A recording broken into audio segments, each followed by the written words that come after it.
Hi everyone, Novels Wonderland here. Welcome back to the channel. Welcome to Novel Wonderland Shinji Matu at your service chapter 361 to 400, First Encounter with the Empress. Books 40 chapters memo 58,214 word stopwatch tilde 233-minute read. Chapter 361, First Encounter with the Empress. 1,163 words. The title of the world's oldest poisoner is not just for show, you know. This Empress is not someone you can order around. These were the words Assassin declared when Shiru summoned her. Shiru smiled, and his response from that time, no, I never intended to command you. I merely wish to engage in an equivalent exchange. Hearing these familiar words, Semiramis lifted the blue and white porcelain cup in front of her and drank the fine liquor in one gulp. The warm, mellow liquid flowed down her throat, extending to her stomach, and after being broken down, surged straight to her head with her blood. In her slight intoxication, the once mighty Emperor seemed to return to a few days ago when she had just descended into the present world. The brilliance of mana gradually faded, and spirit particles emerged from the ley line, transforming the quantum state information into a physical form according to the records in the quantum fixation band. As the graceful figure wrapped in a black dress appeared, Semiramis knew she had come to this world once again. Before she could speak, an excited voice was heard. Pointed ears, dressed in this black gown, seductive body, should be Semiramis, no doubt. Great, the summoning was successful. Though a bit noisy, the fact that the man could identify her based on her features meant this summoner wasn't too bad, so she decided not to hold it against him. The Empress, in a good mood, thought this way, but the man's next word shattered her good mood. TSK, no wonder that king went to such lengths to take you, you truly are beautiful. To others, this might sound like a compliment or an unintentional remark, somewhat flippant but not a big deal. But to Semiramis, it was a violation of her greatest taboo. Indeed, Semiramis became the Empress of Assyria because King Ninus was captivated by her beauty and took her into his palace. However, this process disregarded Semiramis's wishes. If fate could be rewritten, she would have preferred never to meet King Ninus, nor to enter the palace, even if it meant living an ordinary life without ever reaching the highest position. Because of this, she disliked being judged by her appearance and would not allow anyone to mention this event that altered her destiny. In life, those who violated this taboo were executed in various ways by her. Now, as a heroic spirit, she had gained new powers, enabling her to easily dominate or even kill others. Why aren't you saying anything? Don't servants usually have lines when they appear? The rather handsome young man in front of her scratched his head, looking puzzled. By the way, where is this fragrance coming from? Do heroic spirits use perfume? Because you are about to die, and I have no habit of speaking to the dead. This is not perfume, but my poison. Semiramis spoke coldly. At this moment, she had no emotions left for her summoner, everything would end with the man's death. However, losing a puppet, master, would be somewhat troublesome. She would need to find another puppet quickly, one that was obedient. Ever since being taken by King Ninus, she had lost faith in humanity, a belief that remained unchanged through palace struggles and even after becoming empress. To her, all humans must be obedient slaves at her disposal. The young man wanted to say something but couldn't, as her poison had already penetrated his skin and spread throughout his body. In a few more seconds, he would be dead from the poison. Semiramis was certain of this. This was the power she gained as a heroic spirit, also her noble phantasm. No human could withstand her poison. Semiramis counted the seconds, waiting for the man to collapse. 1. The man's face turned ashen. 2. The man began to clutch his throat. 3. The man convulsed all over. 4. The man stopped moving. 5. The man, contrary to Semiramis's expectations, did not fall but remained standing, his complexion quickly returning to normal. By the time Semiramis counted to 6, the young man had started patting his chest and sighing. Oh my, the title of the world's most ancient poisoner is indeed well deserved. Poisoning me at the slightest disagreement, and such a potent poison at that. Luckily, it's me. If it were someone else, they might have died. You didn't get poisoned. Semiramis couldn't help but frown. I did, of course. If I hadn't been poisoned, it wouldn't have been so uncomfortable. But unfortunately, the poison you used this time wasn't potent enough to kill me. Want to try again? This young man, dressed in a black clerical robe, was quite the oddity. He wasn't angry at being poisoned upon their first meeting and even invited her to try again. Try again? Fine. Semiramis snorted. The poison smell that hadn't completely dissipated suddenly intensified, even giving the air a strange hue. However, this time, the young man showed no reaction at all, as if the poison didn't exist. I forgot to mention, once a poison is used on me, it no longer works. Remember to use a different one next time. The Empress, her anger once again provoked by the young man, raised an eyebrow and was about to use another poison when the man continued, "Isn't it about time to stop? I didn't intend to offend you, and you poisoned me once. We're even now. If you poison me again, wouldn't that be a bit excessive? If you want to poison me again, you can. If one poison doesn't kill me, you agree to assist me once. Do you intend to command me in this manner?" The Empress was at first stunned, then quickly felt a different kind of anger, mixed with a peculiar sensation. How many years had it been since someone spoke to her like this? 10 years? 20 years? The title of the world's oldest poisoner is not just for show, you know. This Empress is not someone you can order around. No, I never intended to command you. I merely wish to engage in an equivalent exchange. The man smiled, not at all like a clergyman. But undeniably, Semiramis was indeed intrigued. As the man said, it was truly a novel experience for the most ancient poisoner to poison the same person multiple times, and Semiramis had a special fondness for novel and interesting things. "If you offend me like just now," the man interrupted, "feel free to act. Kill me if you can, consider me unlucky. If you can't, we'll call it even. That's also an equivalent exchange. You are truly a strange person. Thank you for the compliment. In a way, you are a strange person too." This time, Semiramis wasn't angry. Only a strange person would be intrigued by such a peculiar proposal. The man pressed on, "So, about the equivalent exchange. I agree, servant assassin, true name Semiramis, pleased to work with you, interesting puppet, master." Chapter 362, Kill Command. 1592 words. The Empress, having already drunk quite a bit, was half leaning against the table in the courtyard. She casually swirled the blue and white porcelain cup in her right hand, completely unaware that her languid grace was more intoxicating than a century-old vintage wine. Sitting opposite her, enjoying the sight of the drunken beauty before him, Chiru half closed his eyes in admiration, pity, and relaxation, but without a hint of possessiveness. He grabbed the wine jar, poured a cup for both himself and his companion, and then picked up a piece of boiled egg, placing it in his mouth. "I say, assassin, do you regret making that contract with me? At this point, you still ask about that? Master, your proposal was intriguing.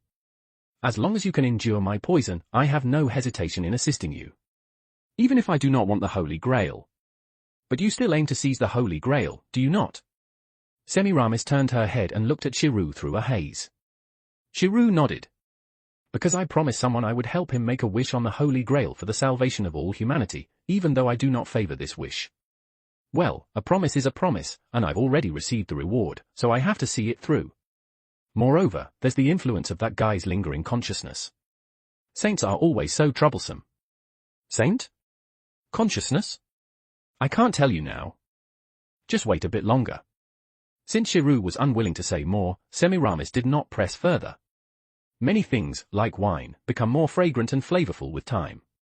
If that wish is fulfilled, the new world will be very dull. That's why I didn't tell you. I see. An interesting Holy Grail war, an interesting master, and a dull wish, such contradictions are interesting too. I've started to think that even without our pact, assisting you wouldn't be unacceptable, if you could curb your tongue a bit. Forget it, I can't change my mouth for the rest of my life. Chiru laughed, raising his wine cup. To an interesting Holy Grail war, cheers. Cheers. The two cups clinked, and each drank their fill. A grey pigeon landed between their cups, its small head nuzzling against Semiramis's hand. Semiramis lifted her head, sweeping away the drunkenness from her face, and met the gaze of the familiar that had come to deliver a message. She was both an assassin and a caster. Double summon, an extremely rare skill allowing one to retain both assassin and caster class abilities. Thus, Red Assassin had familiars typically exclusive to casters. Semiramis had been abandoned by her mother at birth, and the pigeons had raised her in place of a wet nurse. Since then, the pigeons have become her eternal friends. A report. It seems our berserker has just arrived in Trifars.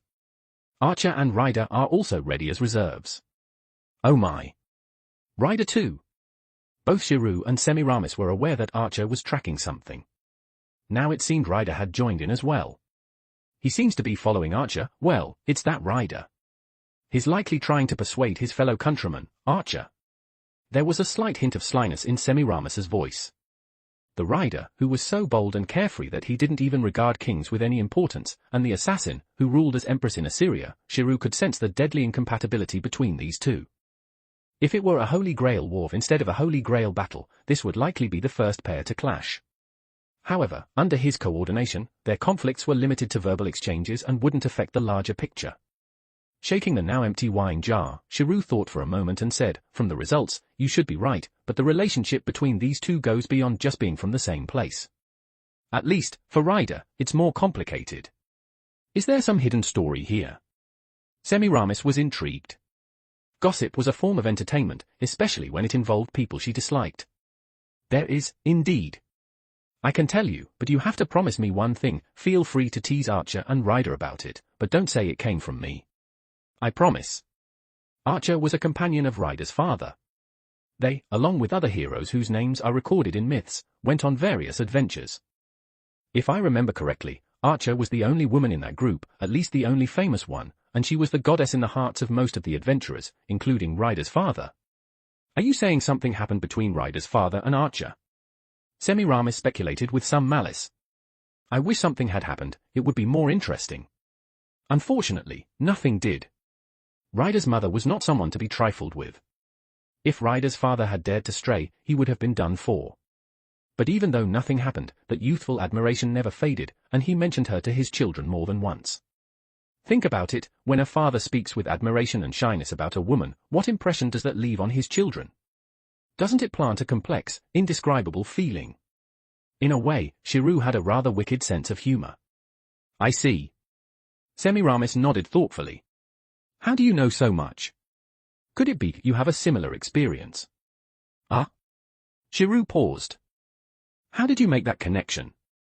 I thought you'd ask if I had any relation to those two. If you did, they would have recognized you upon meeting." "Don't change the topic. There's no such thing." "Then how do you know so much?" "I've seen a lot."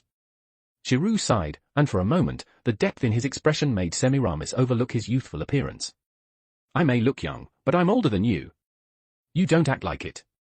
"Hey, you dislike judging by appearances, so why doesn't that apply to me?" "I'm not judging by appearance but by behavior. Your demeanor matches your looks." "That's because I've adjusted my mindset to that of a 17-year-old. Being young is great." "Your current mindset isn't like when you were on your deathbed, is it?" Semiramis fell silent.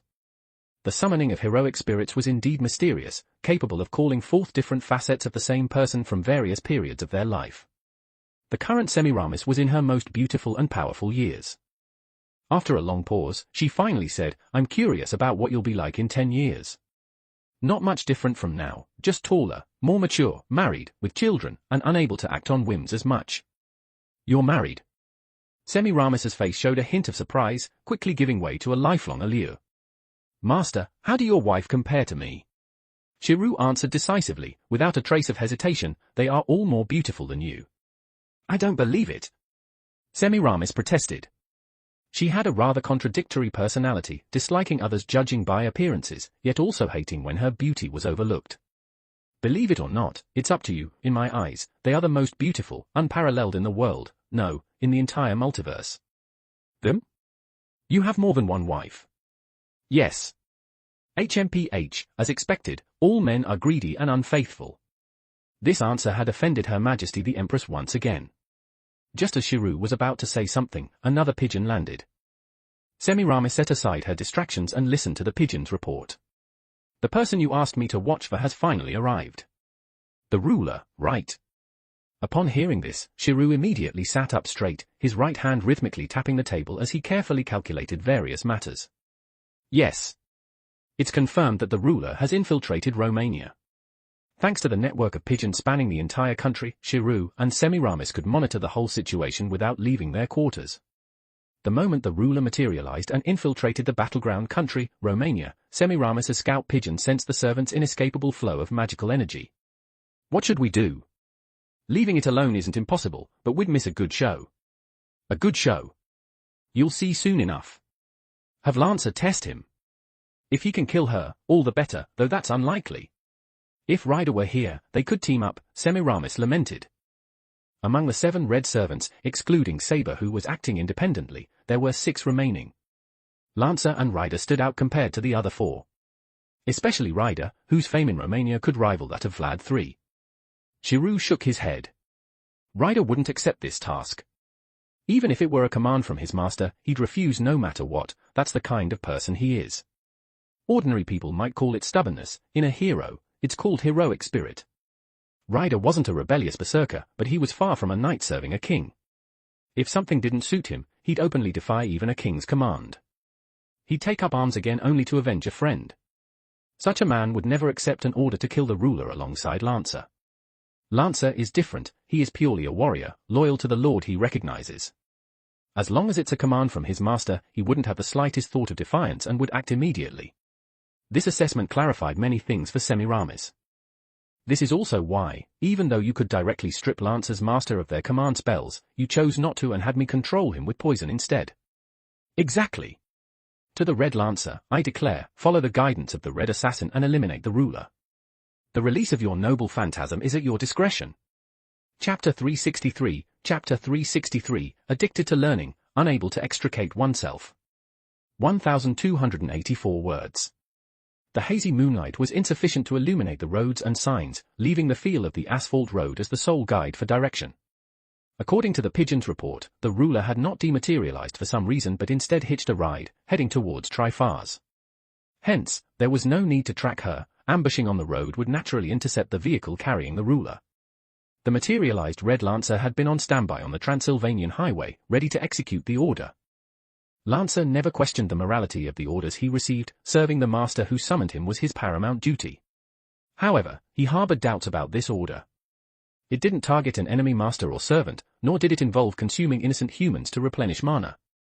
Instead, he was to eliminate the 15th servant, the ruler, who was supposed to act as the arbiter of this Holy Grail war. He struggled to comprehend his master's command.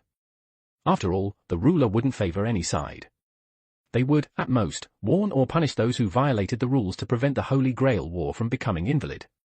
Perhaps eliminating the ruler aimed to avoid punishment for breaking the rules, though this was a mere conjecture. However, an order was an order. Red Lancer would not disobey. He didn't even entertain such thoughts. Kill, if commanded thus, he would carry out the slaughter mercilessly. A pigeon landed, delivering a paper with concise content, vehicle type and license plate number. These alone were enough to identify the target.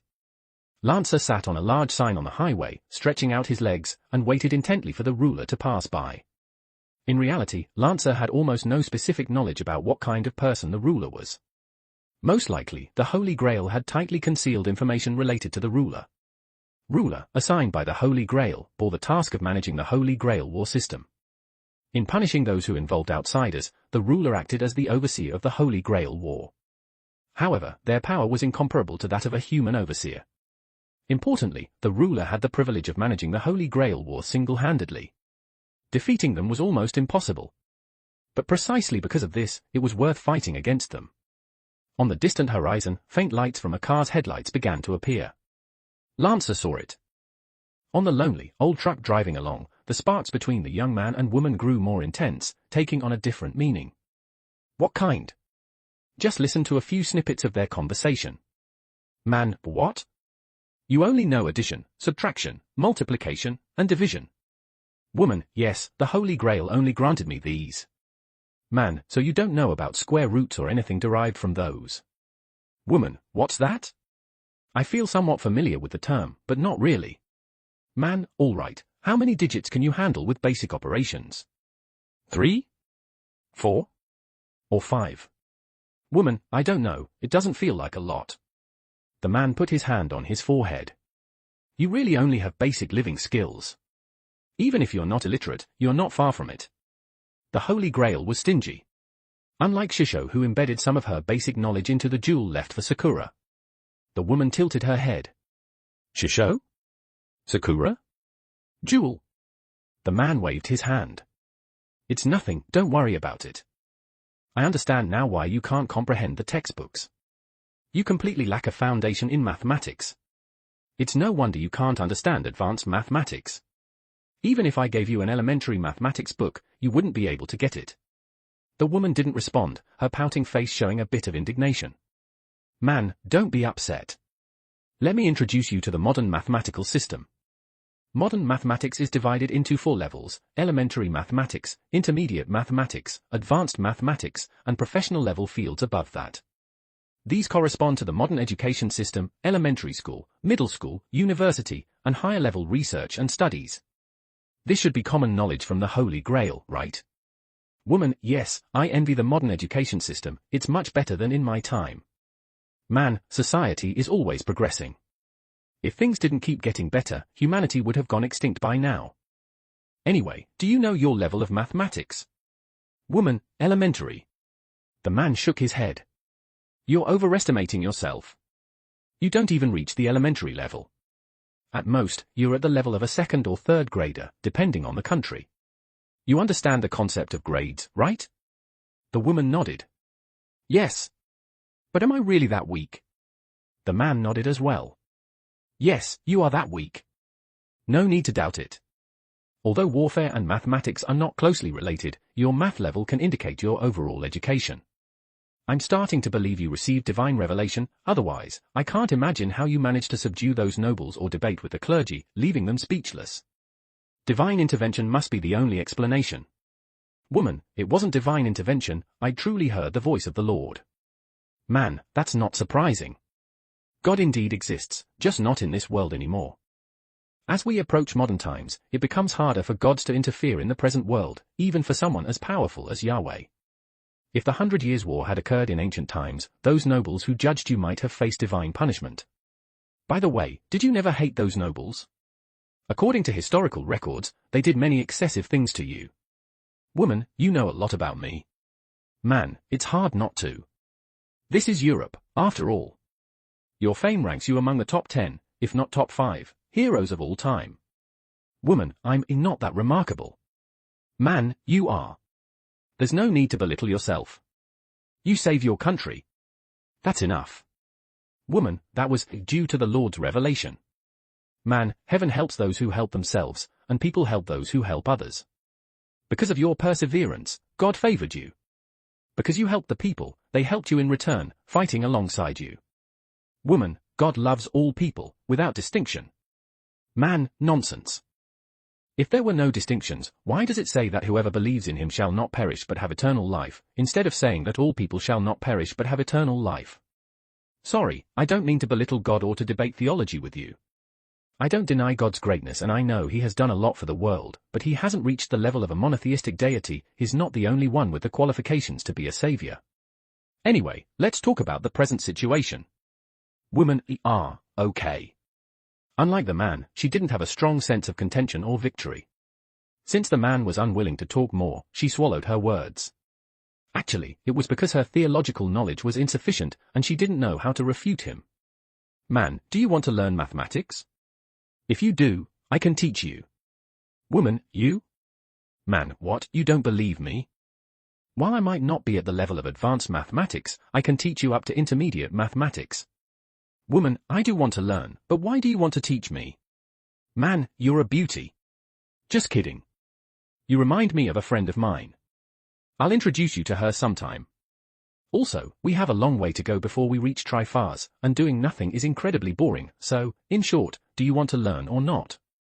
Woman, yes, I do. Man, all right, then let's start with the 4 basic operations. And so, the man and woman became deeply engrossed in learning, unable to extricate themselves. Chapter 364, Chapter 364, The Red Lancer. 1,277 words. The man was, of course, Shinji, who had transformed into an assassin, while the woman was Jean d'Arc, manifesting as a ruler-class servant. Shinji was a modern man, a university graduate who had attempted the graduate school entrance exam twice. He failed the first time but passed the second, yet opted to forego his studies due to a job promotion. His learning ability, even if not top tier, was certainly above average. Despite having crossed over many years ago and having returned most of what he'd learned to his shusho, he was more than capable of teaching Jean. Jean was born in 1412, a time when the aristocratic system was far from its end, and the general populace was largely uneducated. Education was a privilege mostly reserved for the nobility. As a shepherdess from a poor family, Jean reportedly couldn't even write her name.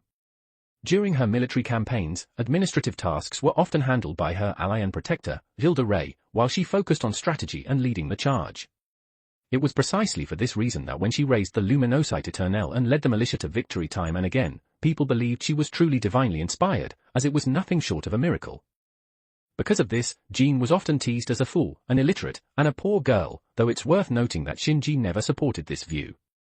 He preferred to believe in an alternate world scenario where Jean came from a family of strategists, and everything was a calculated plan to boost morale. Unfortunately, this was just wishful thinking on Shinji's part. After spending some time conducting simple tests, Shinji could almost confirm that Jean was, if not illiterate, very close to it, even considering the knowledge granted by the Holy Grail. Otherwise, she would undoubtedly be illiterate. As for being a fool and a poor girl, those were true as well. To be fair, Jean was not stupid, but she was severely unbalanced in her skills, with all her intellectual talents focused on combat, leaving her woefully inadequate in other areas. Shinji had taught her for a full 3 hours, and she still hadn't grasped vertical calculations, not that she couldn't do it at all, but she just couldn't handle large numbers. "You are the worst student I've ever taught." Shinji almost screamed this in frustration, though he didn't actually say it out loud because of Jean's eyes, those blue eyes filled with distress and confusion, yet deep within, they harbored an unwavering thirst for knowledge. This determination moved Shinji, making him swallow his words and patiently explain again. 5 digits too much? Let's reduce it to 4 digits first. Take it slow, no need to rush. Jean nodded and continued to write and draw in Letitia's notebook. Just as she finished the 10th problem, she suddenly stood up, putting away the paper and pen. Shinji asked, "Are you tired? Let's take a 15-minute break." "No, there's a servant from the Red faction in that direction. It seems they're waiting for us." Upon hearing Jean's words, Shinji also stood up. His casual clothes instantly vanished, replaced by the spiritual garment set by his servant body. "I knew it." Then, a thunderous roar. "Stop the car!" Though the noise of the old truck was loud, it couldn't cover up Shinji's shout. It implies that the teachings of Buddha, or Bodhisattva, are like a lion's roar which subdues all creatures, capable of taming all beings, including those outside the faith. From a magical perspective, it uses the voice to trigger psychological suggestions, a type of hypnosis magecraft. With just one shout, the old man was forced to stop the truck. "Please wait until dawn to continue driving." "We can walk from here, it's no problem," Jean explained with the authority granted by her class, forcibly convincing the old man. After he nodded and bid them farewell, she grabbed her bag and sprinted away at full speed. Shinji dissolved his physical form and silently followed Jean. After taking just a few steps, he sensed something unusual. Someone had set up a bounded field here. Within its scope, not only were there no vehicles, but even the presence of animals had vanished. Silence enveloped this isolated space, and the air carried an indescribable oppression as if foreshadowing an imminent great battle. A storm is brewing. The alarms in Jean's heart grew louder. Danger, great danger. That servant is extremely dangerous. At this moment, she finally believed Shinji's judgment. The Red faction truly intended to harm her. Glancing back at Assassin, who had entered presence concealment mode, Jean put down her bag and assumed a combat stance. Clad in a deep blue spiritual garment that covered her whole body, her arms, elbows, calves, knees, and waist were wrapped in magic-woven armor. Her face now sported a metallic decoration extending from her forehead to her cheek, an inexplicable yet harmonious adornment. Overall, aside from the mysterious headpiece, her attire was fairly standard. Jean, now donned in this spiritual garment, seemed less pure and more valiant, akin to a Valkyrie, bearing a striking resemblance to Arturia. With such an aura, it was no wonder that a maddened caster might mistake her. Summoned as a ruler, her fighting spirit gradually ignited. "It seems you are the servant ruler." A voice called from above. Ruler looked up to see a massive highway sign and a young man sitting atop it, waiting. His hair grew freely, maintaining a pristine white. His gaze was as sharp as a polished blade, complemented by the red stone embedded in his exposed chest, exuding a radiant and enchanting hue. But most striking of all was the golden armor, emitting a divine brilliance, seemingly fused with his body rather than merely wrapped around it. Though each part was beautiful, together, the young man left an impression that surpassed mere beauty. Ruler watched him intently, without any carelessness, and said, "Red Lancer. I haven't even shown my weapon, and you can already see through me." With a hint of interest, the young man, Red Lancer, nodded in acknowledgement. "Yes, I know. Of course, I also know your true name. She refrained from revealing Red Lancer's true name because of Shinji's presence. This statement seemed powerful enough to make Red Lancer stand up. I see, you truly are ruler. The fact that you could discern my true name even before I drew my spear is the best proof of that. Indeed. So, Red Lancer, why are you here? Speaking obvious truths isn't exactly wise. Why I'm here should be taken as a clear declaration of war. Though she had already suspected it, being told again still made ruler feel disheartened. Your master is foolish. Does eliminating me here have any meaning? Whether it has meaning or not is irrelevant to me. The concise reply strongly rejected any form of ideological communication. Red Lancer continued. My master ordered me to kill you here. I am merely following my master's command. In an instant, a pale light seemed to pierce through Lancer's right hand, revealing the object that should have been in his grasp in this realm. In his hand appeared a massive spear. Its length far surpassed the tall, burly young man, making it unimaginable that such a weapon could be wielded by a human. Its intricate design was nothing short of a work of art. This was an armament bestowed by the gods, and no other words could describe it. Lancer! Apologies, but I don't have the leisure to consider your privileges and show mercy. Let's settle this with just a parting blow. These words, coupled with the sudden surge of magical power, left ruler speechless. Chapter 365, Chapter 365, The First Battle of Servants. 1,230 words. Before swords and spears could clash, the Red Lancer was already preparing to unleash his noble phantasm. No, at this rate, the enemy's noble phantasm will be faster than me exercising my privilege. However, Jean did not respond, not because she couldn't react in time, but because someone moved even faster than her and the Red Lancer. A piercing sound echoed as the iron pillar supporting the sign shattered into pieces, and the ground where the Red Lancer stood crumbled instantly. Of course, a Lancer wouldn't be shaken by something like this. He leaped up calmly and landed steadily on the asphalt road, the immense magical energy in his divine spear dissipating. Without a foothold, he couldn't aim, and thus his ready-to-strike fatal blow couldn't be executed. You are. The Red Lancer spoke in a voice as cold as the encircling chill, his eyes sharper than a hawk's, piercing through the dust kicked up by the fallen sign to stare at the previously unseen figure. The person who interrupted the Red Lancer's fatal strike walked out of the smoke unhurriedly, carrying a strangely shaped black and gold spear. The aura swirling around this spear was similar yet different from the Red Lancer's golden spear. Different, because of its attributes. Similar, because they shared the same classification. Undoubtedly, this was also a divine noble phantasm. I don't understand why you guys in golden armor always like to stand high up. One was on a lamppost, and now one on a traffic sign, calling you the three golden targets fits perfectly. Makes me just want to hit you. The man with the spear stopped 5 meters from the Red Lancer, smiling as he faced the Lancer's intense killing intent. The Red Lancer ignored Shinji's lament, his voice cold. Black Assassin. Generally, only someone with this class's inherent skills could evade the Red Lancer's detection, and the faint aura emanating from this person confirmed it. Indeed. Shinji smiled, contrasting sharply with the Red Lancer's demeanor.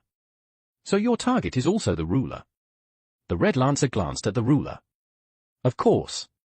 But while our targets are the same, our purposes are entirely different. You want to eliminate, I want to recruit. Frankly, I was quite troubled by how resolute the Holy Grail's adjudicator is. I should thank you for giving me this opportunity. After this, she might at least give a smile. Shinji said, also looking at Jean. Jean looked back at Shinji, expressionless, causing him a slight sense of defeat. So similar to the King of Knights in this regard. Are you two really unrelated? The exchange of glances between the two did not cause any emotional ripple in the Red Lancer. He remained utterly calm. 2 against 1? No problem. It's a form of battle, and I don't mind. This statement exuded confidence in his absolute victory. It wasn't arrogance or pride, the Red Lancer was simply stating what he saw as reality. I don't mind fighting with overwhelming odds. The primary goal of war is victory. The ugliest victory is better than the most beautiful defeat. But this time, the ruler is upright and just. Getting her to join forces with me would be harder than getting me to throw down my weapon and surrender. In response to Shinji's mockery, Jean remained as calm as the Red Lancer. Black Assassin and Red Lancer. If you intend to battle here, I have no objections. I will not interfere, rest assured. The Red Lancer aiming for my life and fighting you two are entirely different matters. As the ruler, I must maintain the discipline of this battle. See, so rigid. If I were the arbiter, if you wanted to kill me, I'd make sure you were the first to be eliminated. That's why you can't be the adjudicator. The Red Lancer nodded slightly to the ruler as a form of greeting, and she responded with a nod as well. Seeing this, Shinji curled his lips in displeasure. Since when did the two of you become so in sync? Let's cut the chatter here. I stayed by the ruler's side to wait for a red servant. Since you've come, Lancer, let's start the first battle of servants in this Holy Grail war. Shinji's word seemed to surprise the Red Lancer. Since when do assassins fight head-on like knights? You're seeing it now, aren't you? Shinji stepped forward, gripping the spear of Ishtar with both hands. Please, enlighten me, Red Lancer. Then let's fight, Black Assassin. The Lancer's fighting spirit ignited like a blue flame. The air crackled, emitting a burnt smell, as the Red Lancer's magical power and fighting spirit corroded the entire space. In contrast, the Black Assassin completely concealed his presence, seemingly unfazed by the Red Lancer's sun-like aura. Jean, observing from the sidelines, silently retreated a few steps, leaving the battlefield entirely to the red and black sides. The surging flames seemed to communicate the danger of the battlefield with their heat, as the instinct of living beings warned them that they were too close. Moments later, as Jean reached a safe distance, the two servants began their battle, formally commencing the Holy Grail War. Golden light and black gold brilliance shone simultaneously. The clash of two divine spears unleashed a torrent of magical energy. As sparks dissipated, both divine spears were knocked aside, indicating that the two were evenly matched in strength. It also made the Red Lancer realize that this assassin was likely very different from the assassins he knew. Perhaps he was only assigned the assassin class by chance. The golden armored feet of the Red Lancer cracked the smooth asphalt like a spider web, easily dissipating the force of the clash. Then, without delay, a ferocious spear attack, like a golden wall, followed. The greatest advantage of a Lancer is distance, and the Red Lancer maximized this advantage to the extreme. The length of his divine spear was astonishing, with just the spearhead being over a meter long. Even more terrifying was the Red Lancer's mastery of spear techniques.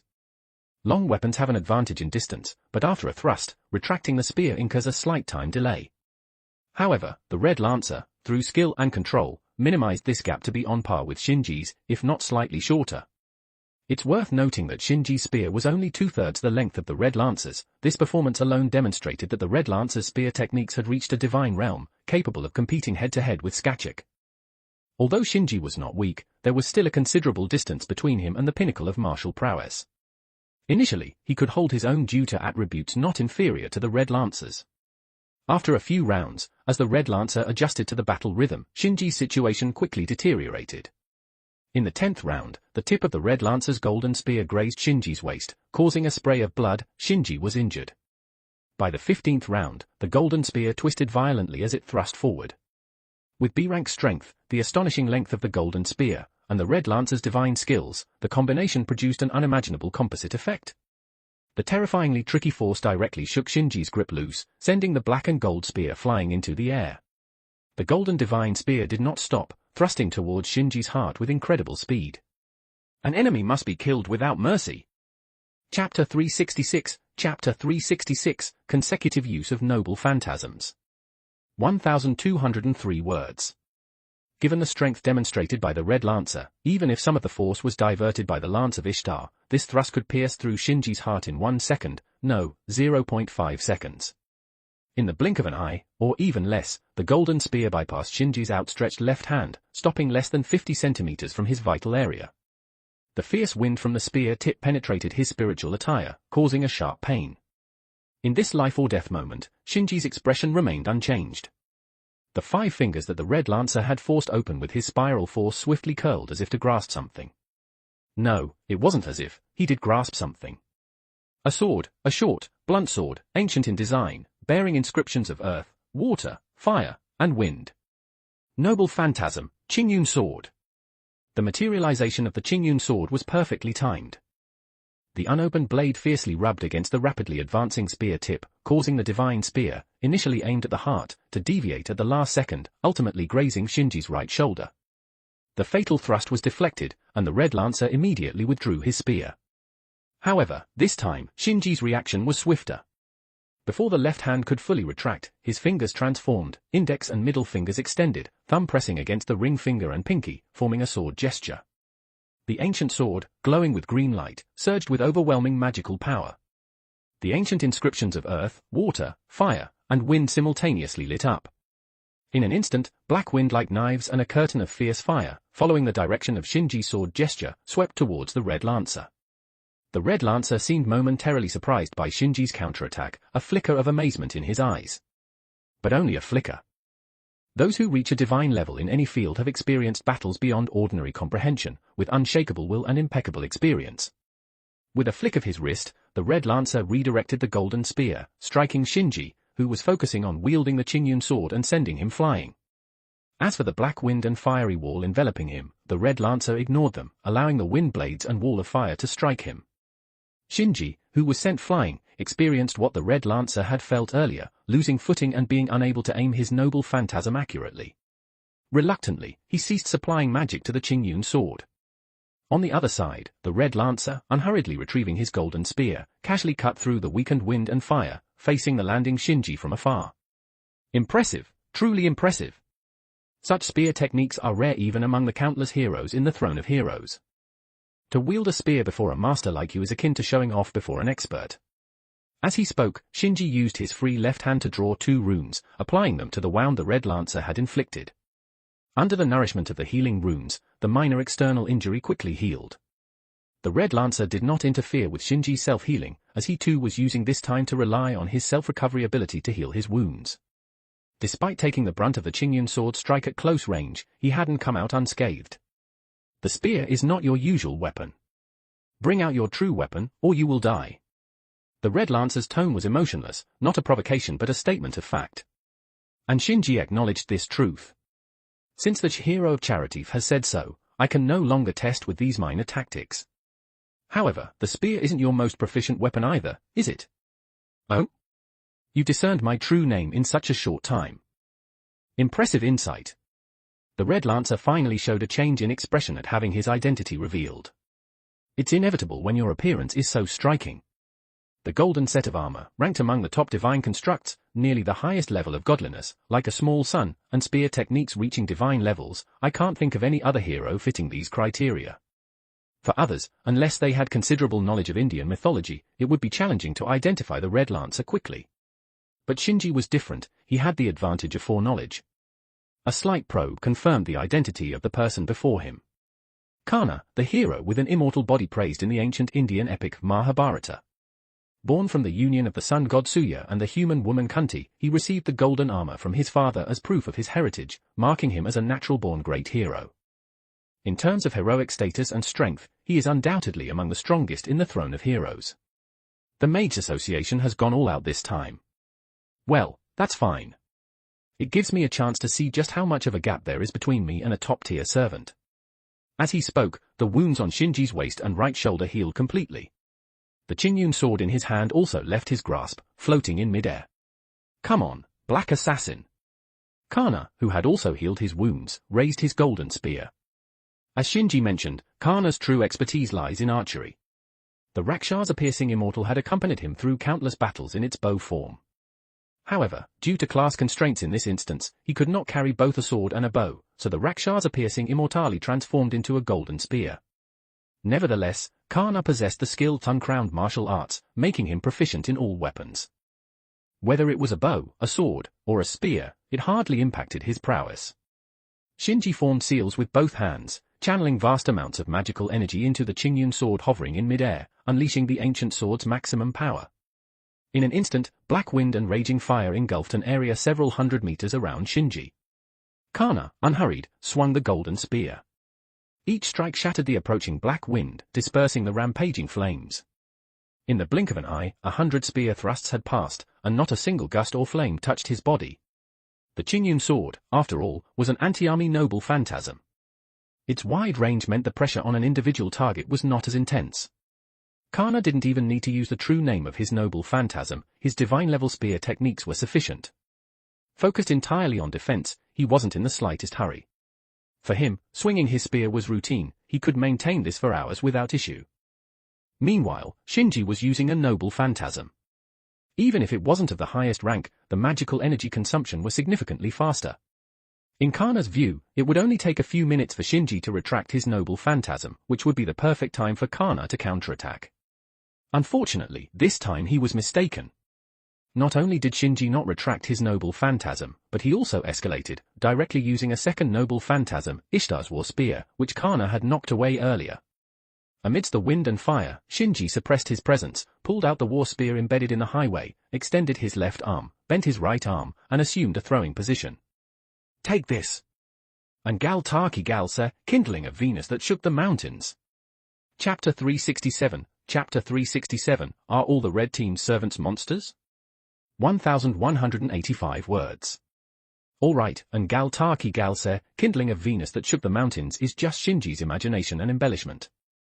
This war spear can only truly unleash the true name when wielded by Ishtar, combined with the concept of Venus and the legend of destroying the holy mountain. This is a genuine A++ rank anti-mountain noble phantasm. Even Kana, clad in his golden armor, would suffer severe injuries if struck by it. However, in Shinji's hands, it's just an ordinary spear throw with some divine power released from the spear, ranked merely at B.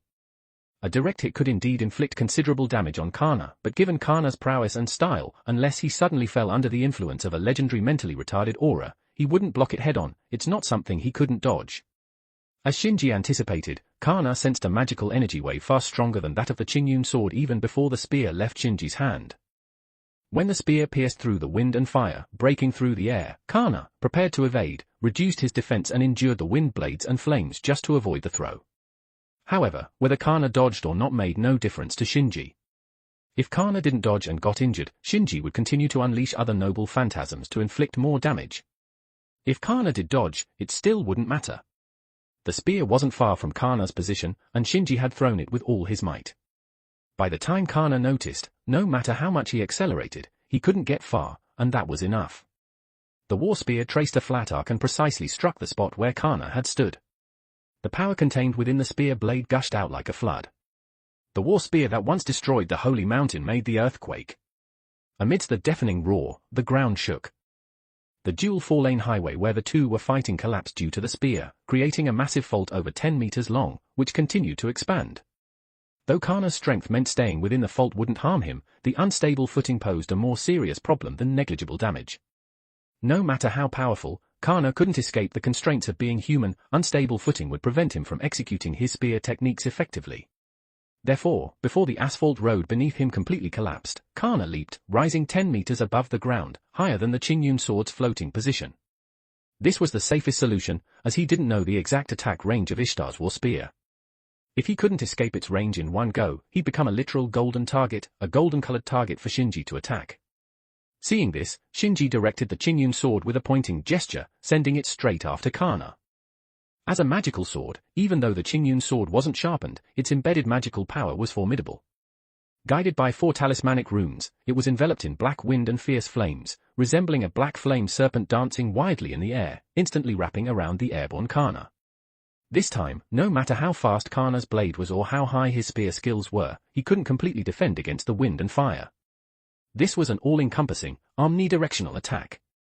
Such an attack might not inflict severe injuries on Kana, but it certainly wouldn't leave him unscathed. As Shinji clasped his hands together, a crisp clap resounded, and the raging flame seemed to receive an ultimate command, exploding instantly with the force of several high-explosive grenades going off simultaneously. Did it work? Watching from outside the inferno, Jean squinted, trying to see through the black and red obstruction to discern the true situation within. Suddenly, Jean's expression changed, instinctively shielding her head. A dazzling golden light burst through the wind and fire, like the first ray of sunlight piercing the night. At the center of the golden light stood Kana, suspended in the air. The golden radiance emanated from the 3 sun-patterned armor plates on his back.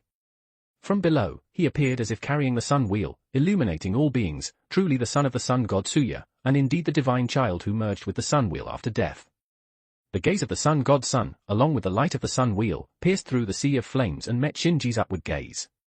Despite the intense pain in his eyes caused by Kana's unparalleled presence and the light of the sun wheel, Shinji remained fearless. He turned into a miniature sun.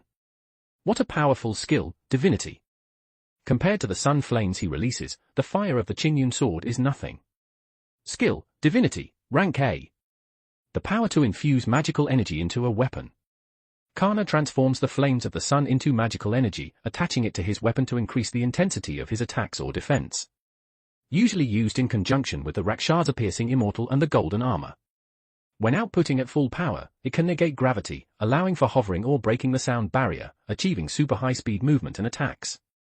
Such powerful performance also comes with a tremendous consumption of magical energy, limiting the duration to no more than 10 seconds. Otherwise, an ordinary magus as the master would become immobile, and even a top-tier magus would be too exhausted to perform magecraft. In short, the fully unleashed divinity can be considered a noble phantasm of a rank or higher in both performance and consumption. As the owner of this skill, Kana is well aware of its strengths and weaknesses. Since he is outputting at full power, he must finish the battle quickly. From above, after locking onto Shinji's position, the 3 armor plates of the golden armor immediately adjusted direction, rapidly closing in under the propulsion of the sun flames. The air condensed due to the movement of the immortal blade and was pierced in an instant. As the explosive sound echoed through the night sky, Kana appeared at Shinji's location. The surrounding walls of fire were extinguished by the massive shockwave, and a vivid red stain, the color of blood, appeared on the immortal blade in his hand. Judging by Kana's expression, he was not satisfied with the result of this strike. He intended to end Assassin's life with a blow beyond human reaction limits, or at the very least inflict severe injuries that would be difficult to heal in a short time. However, the latter had already anticipated his action and leaped back almost simultaneously with his thrust. In a state of full magical power, Kana had no energy left for a second redirection, helplessly watching Black Assassin escape. On the other side, Shinji was also sweating profusely. That was too close. Even though he had anticipated Kana's thunderous strike, he hadn't expected it to be so overwhelming. Despite using his most practiced full-body reinforcement magic to boost his reaction speed to the limit, the aftershock of the strike still grazed his calf. Are all the red team servants monsters? P.S. Actually, there are quite a few monsters on the black team as well. Chapter 368, Chapter 368, Shut up, fatty. 1156 words. Whether all the red team servants are monsters cannot be determined for now, but the Red Lancer, Kana, before them is undoubtedly a monster. In terms of might, Gilgamesh, with his endless noble phantasms and constant barrages, and Iskandar, who commands vast armies and tramples the earth, are stronger than Kana. However, the shock they brought to Shinji was not as overwhelming as that brought by Kana. Gilgamesh and Iskandar's strength comes from external powers, whereas Kana's strength is purely his own, an intrinsic might.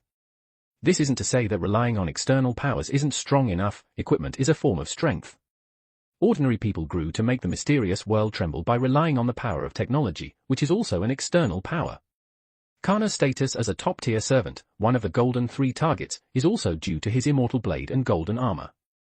Regardless, when a creature sees a powerful individual within its species, it feels envy. This is a biological instinct, and humans are no exception. At this moment, even without the immortal blade and golden armor, Kana could still deliver such an attack. This kind of shock was no less than seeing someone dive into the sea alone to hunt sea monsters in Skachika's memories. But Shinji, determined and knowledgeable, quickly overcame his fear and shock. As Kana rose from the crater he had created, Shinji's fear and shock gave way to an unparalleled fighting spirit. Someday, he would become as strong as Kana, if not stronger. Fighting strong opponents, understanding oneself, and becoming stronger were his primary goals in this parallel world journey, aside from obtaining the Holy Grail. With a gesture, the Qingyun sword returned to his hand, and luminescent particles gathered beneath his feet, ready to manifest Hermes' winged sandals at any moment. This was the only method Shinji could think of to fight Kana. The distance couldn't be too close, otherwise, Kana would never give him a chance to escape, given his divine-level spear skills. The distance couldn't be too far either, as Shinji lacked long-range attack methods without the divine gunblade. Only at mid-range could he use his various noble phantasms to restrain Kana, with the Qingyun sword's wide-area attack and vision-obscuring abilities playing a significant role. The winged sandals, ready to activate at any moment, were both a trap and a final safeguard. Thus far, he hadn't shown his flying ability, which he could use to catch Kana off guard at a critical moment. If the situation worsened, he could also escape into the sky. Yes, Shinji planned to wear Kana down slowly. His noble phantasms weren't enough to kill Kana outright. To win, he had to outlast him. Kana, among the many heroic spirits in the Throne of Heroes, was also a major magical power consumer. Apart from normal attacks, passive skills, and the golden armor, all his other skills and noble phantasms consumed enormous magical energy. Shinji estimated that Kana could use divinity or his noble phantasms at most 2 more times. If he could withstand these 2 waves, Kana would have to retreat. Shinji's rapid-fire noble phantasm tactic would also consume vast magical energy, but he had homunculi to share the burden, allowing him to use his magical energy recklessly, which was the source of his confidence. Kana, let's see how long you can last. 10 meters away, Kana retracted his magical energy and stepped out of the crater. With his sharp eyes and experience, he understood Shinji's plan the moment he saw him holding a sword in one hand and a spear in the other. He had to admit that this strategy was somewhat troublesome. Anti-army noble phantasms, despite their low rank, weren't easy to counter with just spear skills. And Shinji's confident demeanor clearly showed he wasn't worried about magical energy consumption. This wasn't a facade. With his discernment of the Porth skill, Kana could see through illusions and face the truth. The opponent could afford to drag the fight out, but he couldn't, which was the troublesome part for Kana. However, this was only a minor annoyance, and Kana had already thought of 2 solutions. First, close the distance for a melee fight. Although Black Assassin wouldn't easily let him get close, Kana was confident he could use Mana Burst, Flame, for a sudden acceleration. Once he got close, the outcome would be decided. Second, unleash a noble phantasm for a decisive blow. Kana had full confidence in his noble phantasms. Any of his offensive noble phantasms could turn Black Assassin to ashes. Thinking this, Kana pointed his spear at Shinji, silently issuing a challenge for another round. Shinji didn't waste words either. With a change in his seal, the wind and fire ignited once again. At that moment, both of them almost simultaneously sensed the presence of a 4th servant. Attack, Saber!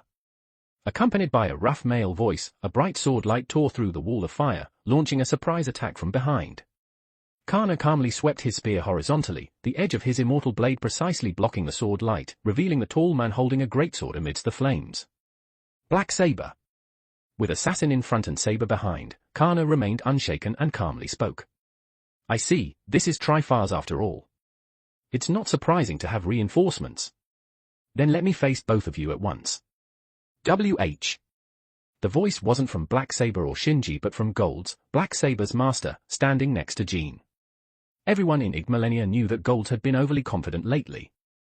His confidence stemmed from the artificial battery system he had created and, more importantly, from his saber. No matter how powerful the opponent, Gold believed his saber would never lose. But now, someone was belittling his saber, which shocked him. Immediately, his surprise turned into hatred, and with a chest full of anger, Gold roared. How dare you spout such arrogance? Saber, assassin, crush that arrogant red lancer for me. No, Saber, you go alone. I'll take a break. Shinji's reaction was completely contrary to Gold's intentions. He dispelled his spiritual clothing, put away the Qingyun sword and the Ishtar war spear, and turned to walk towards Jean at the edge of the battlefield, seemingly unconcerned about leaving his back to Kana. Gold shouted angrily, Assassin, what are you doing? Didn't you hear my order? I told you to kill Red Lancer together with Saber. Shut up, fatty. If you keep quiet, no one will mistake you for a mute. Shinji applied healing runes to his calf as he walked, not even glancing at Gold. P.S. Discernment of the poor, rank A in Kana, blessed with the solitude of the world, has the skill to inquire about the lives and values of the weak. This skill demonstrates his ability to grasp the essence of others. He can see through the personality and attributes of his opponent and won't be deceived by verbal arguments or lies. Chapter 369, Chapter 369, Red Lancer vs. Black Saber. 1867 words. Regarding the participants in this Holy Grail war, who left the worst impression on Shinji? First is Selenik, and second is the fat guy, Gords. Selenik is hopelessly beyond redemption. Even if she has a pretty face and a nice figure, it's all for naught. Her twisted nature rivals that of Ryunosuke Kiryu. Gords, on the other hand, isn't completely wasted yet and might still be salvageable. However, he's currently in a state of self-inflation. If he doesn't get a few harsh setbacks, he'll eventually become as irredeemably twisted as Selenik. By that time, Shinji might feel the urge to get rid of him. Well, to be honest, he's already feeling a bit like hitting him now. You have to understand, Shinji's personality is considered quite good among transmigrators. He isn't arrogant, doesn't mind working for others, and can even tolerate some posturing, as long as you have as much clout as Lorelei or Kenneth. But what does Gords have? He has some skills, but not enough to justify his extreme arrogance. Even Kenneth wasn't this overbearing. You don't realize it until you compare, there's always someone dumber than the last. Of course, Gords was unaware of Shinji's inner ridicule. His anger had already shifted from Kana to Shinji. Who do you think you are, to speak to me like that? Fat fatty. Just a mere servant. How dare you be so disrespectful to a master? My master is Führer, not you, you dead fatso. Shinji casually sat beside Jean, still not sparing Gords a glance. The upgraded insult made Gord's anger burn even hotter. Fine, remember this, when we get back, I'll have Führer deal with you properly. Suit yourself. But before that, I have a reminder for you. If I'm an assassin. Is it wise to threaten an assassin like this? If you provoke me, be careful of my tenfold retaliation. Rest assured, I won't leave any evidence, and not even Darnik or Berserker will be able to do anything about it.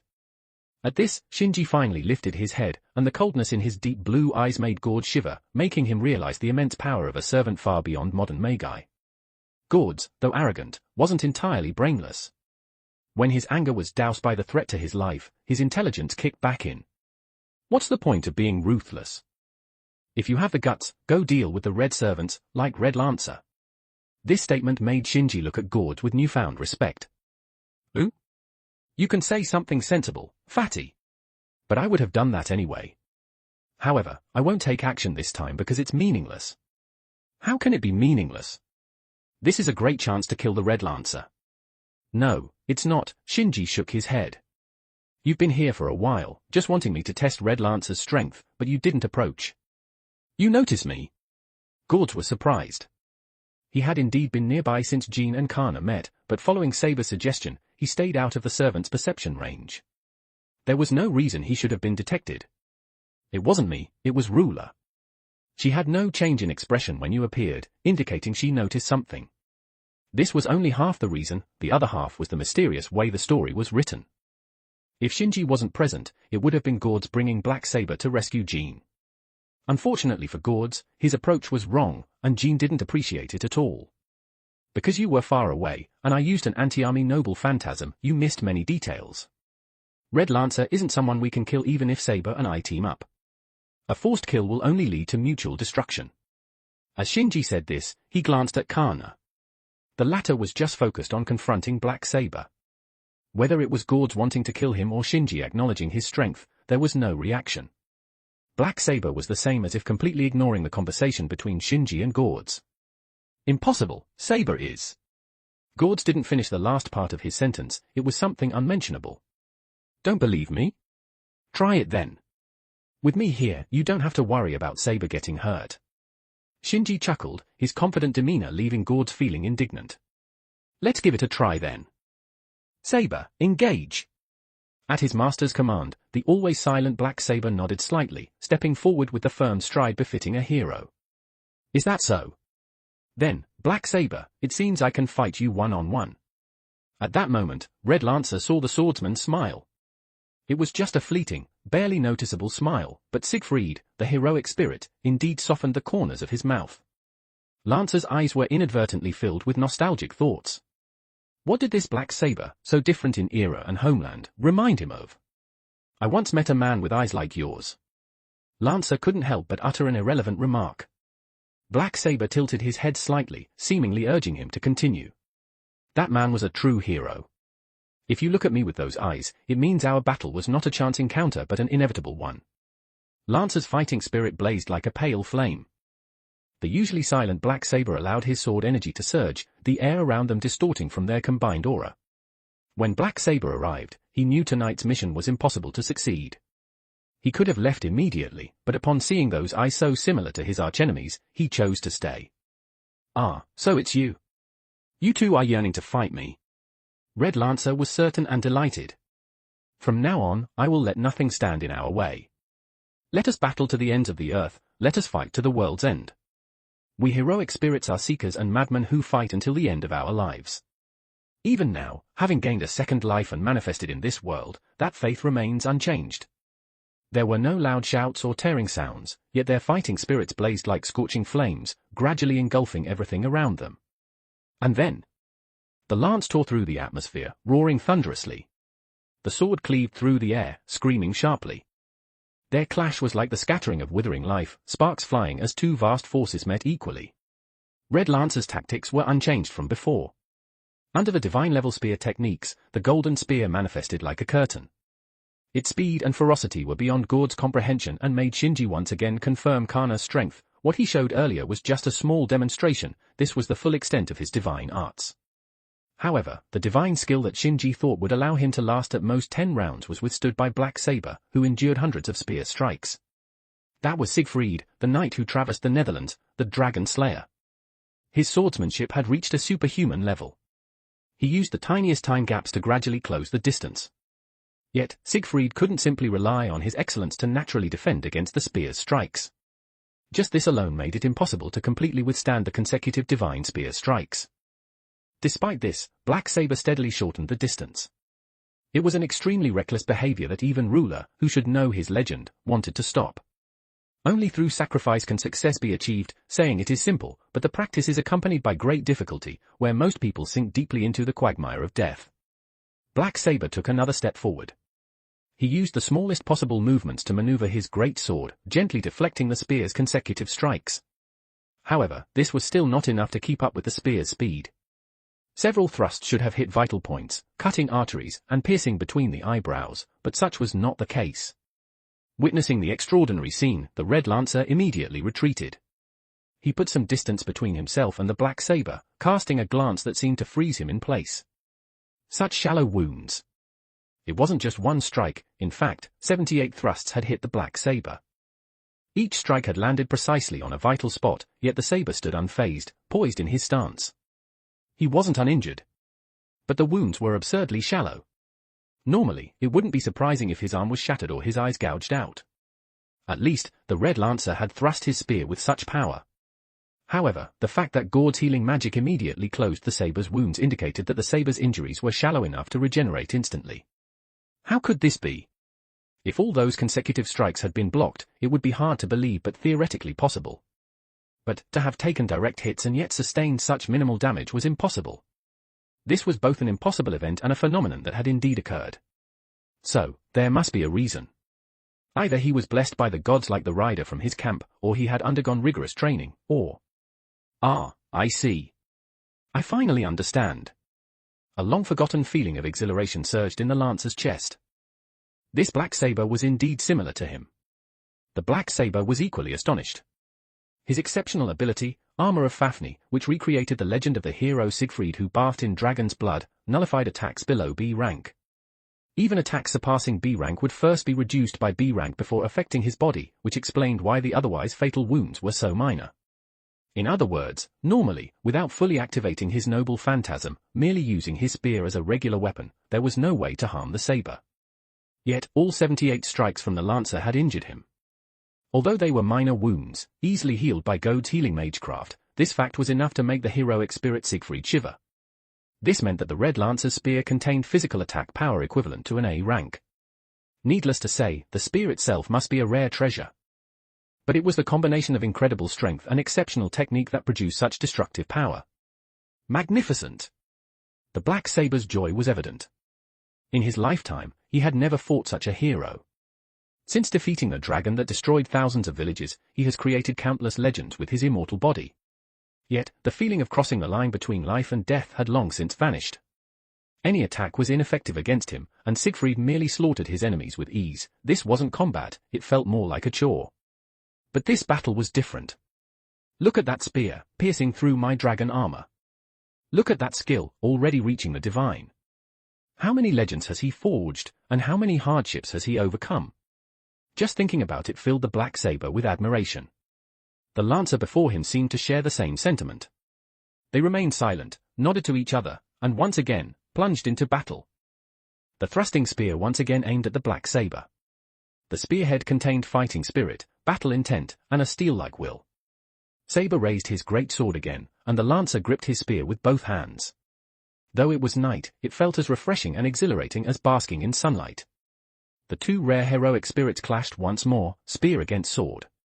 Chapter 370, The Troublesome Fatty. 1,220 words. Gord clenched his teeth as he watched the deadly duel between the Black Saber and the Red Lancer. He couldn't find an opportunity to use magecraft, and the opposing master seemed to be absent. What frustrated him the most was that the black saber couldn't secure a victory. Siegfried, the valiant hero, was undoubtedly the strongest saber. He was a hero who feared no attacks below B rank. Yet, even such a saber couldn't completely fend off the Red Lancer's attacks. No, he had to think of something. Gords wiped the sweat from his forehead, first looking at the standing ruler, then at the assassin sitting carelessly beside her. He ultimately decided to speak to the ruler. "Ruler, I am Gords Music Igmalenia, the master of Black Saber in this Holy Grail war." "Ruler, true name Jean d'Arc," Jean responded in a clear voice, maintaining a meticulous stance. "Oh, it's the famous Saint Jean d'Arc. I apologize for my rudeness. Merciful and just saint, please follow the rules of the Holy Grail war and punish those who break them and attempt to murder you." Gords made his request with feigned humility. To him, it was extremely foolish for the Black Assassin to face the Red Lancer alone. With a privileged ruler present, not making good use of her was downright stupid. Of course, the ruler should accept this proposal. No, anyone with a bit of sense wouldn't refuse, Gords was certain of it. Unexpectedly, the ruler shot Gold a sharp glance. "I refuse." "Who?" Before Gords could react, Shinji suddenly stood up from the ground and slapped his forehead. "Enough, fatso. Stop wasting your efforts. If ruler were willing to help, I wouldn't have been fighting the Red Lancer for so long. I'm not as dumb as you think." This answer completely caught Gords off guard, to the extent that he ignored Shinji's disrespectful gesture. "Why? The Red Lancer is trying to kill her. She believes she must remain neutral and shouldn't affect either side. The Red Lancer is targeting her alone, unrelated to the Black faction, so she won't team up with us to harm the Red faction. If she does anything, it will probably be after our battle ends. Indeed, I swear on my dignity as a summoned ruler that I will not intervene in their fight," Jean declared resolutely. Hearing this, Gords muttered under his breath. He couldn't understand the ruler's values at all. Someone was trying to harm her, yet she would wait until the fight ended. "I originally wanted to at least get the Red Lancer's true name." "You don't need to ask, ruler, I can tell you." "Who? What is it?" "Karna, one of the greatest heroes in ancient Indian mythology." A hint of mockery appeared on Shinji's lips, and his gaze towards Gold's turned contemptuous. "Karna? The Red Lancer is Karna? How can this be?" Gold's confidence was severely shaken, his face full of disbelief. "There's nothing impossible about it. Your saber is indeed very strong, practically invincible in his era, but among heroic spirits, he's only top tier, far from invincible. At the very least, Karna is his equal, if not stronger." Gords gaped, wanting to say something but not knowing what, until he finally stammered, "Have you guessed Saber's true name?" Of course, Saber and Karna have distinct characteristics and are highly recognizable. Shinji lowered his voice to a whisper that only the two of them could hear. "A Western appearance with a great sword, superhuman swordsmanship, dragon attributes, a body tough enough to withstand Karna's fierce attacks with just surface wounds, and your reluctance to reveal his true name, it's quite obvious, isn't it? Norse mythology, do I need to go on?" "No, that's enough." Gords shook his head, his swelling confidence now battered and deflated like a punctured balloon. "Then let's continue discussing this battle." After accomplishing that great feat, Saber obtained an almost invincible body, which is his capital for trading wounds for distance. Karna has a similar legend. His father, Suya, granted him golden armor and earrings to protect him, which he now wears. It is said that even the gods found it hard to destroy. Karna, clad in golden armor, was nearly invincible, and his death came only because Indra deceived him into giving up his armor. The term invincibles might be an exaggeration, but based on my observations, that golden armor reduces all damage to 1/5, no, 1/10. That's why I said we can't kill him today. Noble Phantasm, Kavacha and Kandala, rank A, integrated with Karna's body, this powerful defensive Noble Phantasm emits the radiance of the sun. It reduces all hostile interference, physical attacks, magic, curses, etc., to 1/10 of the damage for Karna. In normal combat, any damage taken can be healed through self-recovery. Even a direct hit from an A+ rank anti-army Noble Phantasm won't hinder his actions. Hearing the information Shinji disclosed, Gords completely abandoned the idea of having Siegfried kill Karna. Only taking 1/10 of the damage, how unfair was that? In some ways, it was even more unfair than Armor of Fafnir, which at least had a fatal weakness, whereas the golden armor did not. The Mage Association was indeed formidable, achieving this degree of protection within just a few days. "Assassin, can you find the master of the Red Lancer?" "No sign of him." If I had found him, I would have eliminated him without you having to ask. He either didn't come or retreated immediately upon sensing the presence of the black saber.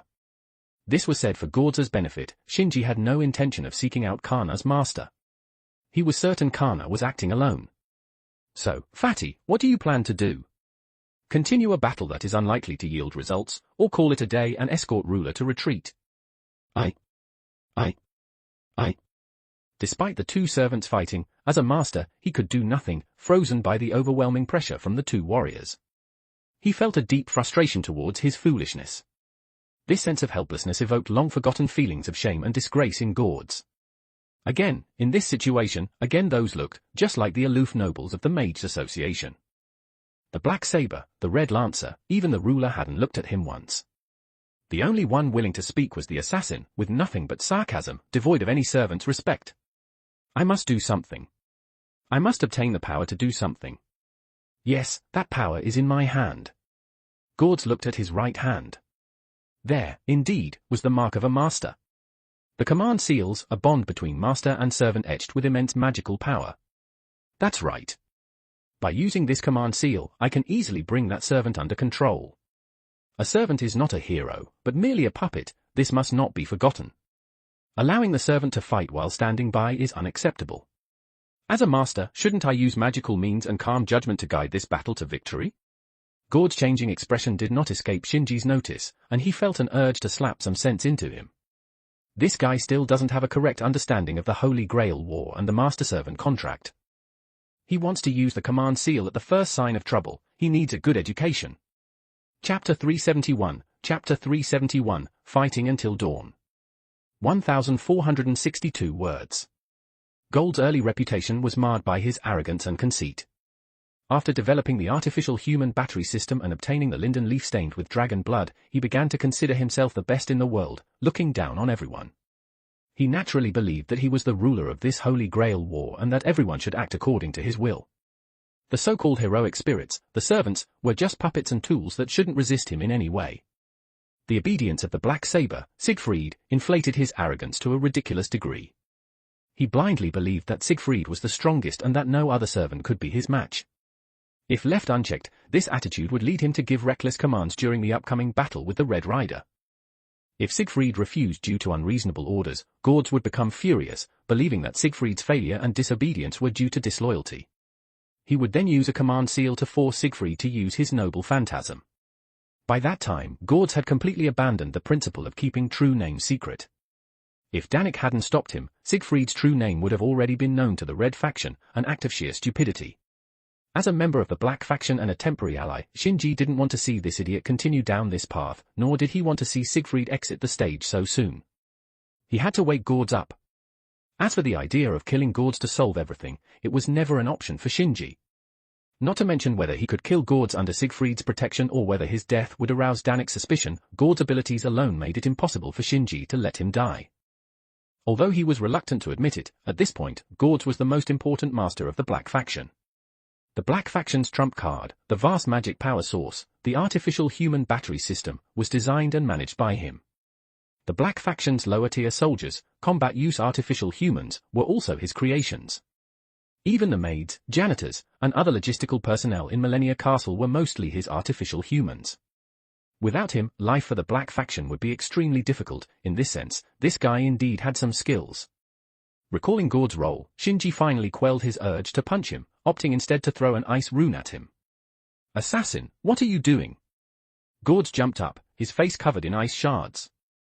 I'm cooling you down so your brain doesn't get fried by impulsiveness. You. Shinji wore an "I'm doing this for your own good" expression, prompting Gords to look at his command seals for comfort. Don't bother looking. No matter how much you look, there are only 3 strokes, they won't multiply. It's none of your business. Gords, still fuming, clearly didn't catch Shinji's true intent. Shinji wasn't in a hurry and continued, how could it not be my business? These are precious non-renewable resources. Use one, and there's one less. If you waste them in a moment of impulse, it would be a real pity. The emphasis on use one, there's one less, and waste finally made Gords pause. What do you mean? Nothing much, just that I saw you clenching your fist and staring at the command seals earlier. I was afraid you'd do something foolish and use them to give a pointless order. HMPH, I wouldn't do such a thing. Gords turned his head away, not wanting to see Shinji's half-smiling face. That's good. Since we have this rare opportunity, let me remind you of a few things. Servants exist indeed dependent on their masters, but they are not mere puppets, they possess great power and their wills. That's precisely why command seals are used to bind them. The use of command seals directly affects the master-servant relationship.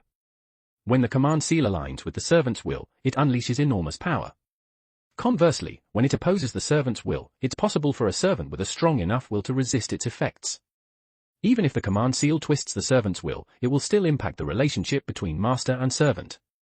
Maybe you don't think this matters, but have you considered what you'll do when all 3 command seals are used up? What will you use to bind a servant who is 5 or 10 times stronger than you? Will you sever the contract and cut off their magic supply? Even then, a servant can exist for several hours to days without it, you know. Shinji's voice grew colder, and Gord's heart sank further. Consider yourself lucky, fatty.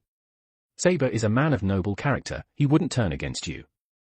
If he were someone with a worse temperament, you might already be dead. I'm not trying to scare you.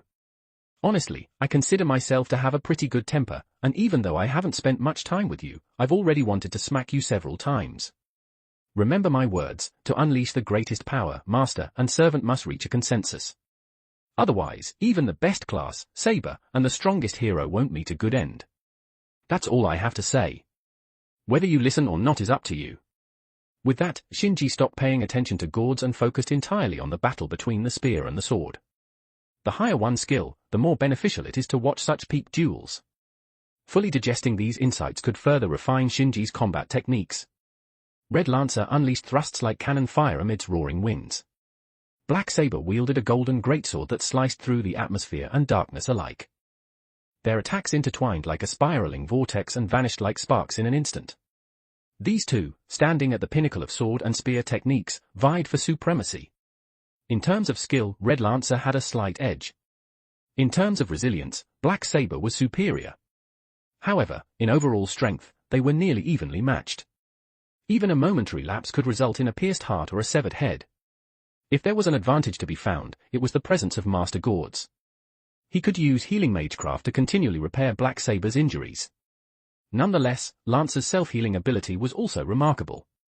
Even without his master present, there seemed to be a strong connection between them, providing Lancer with a substantial amount of mana. The sound of clashing steel neared 10,000.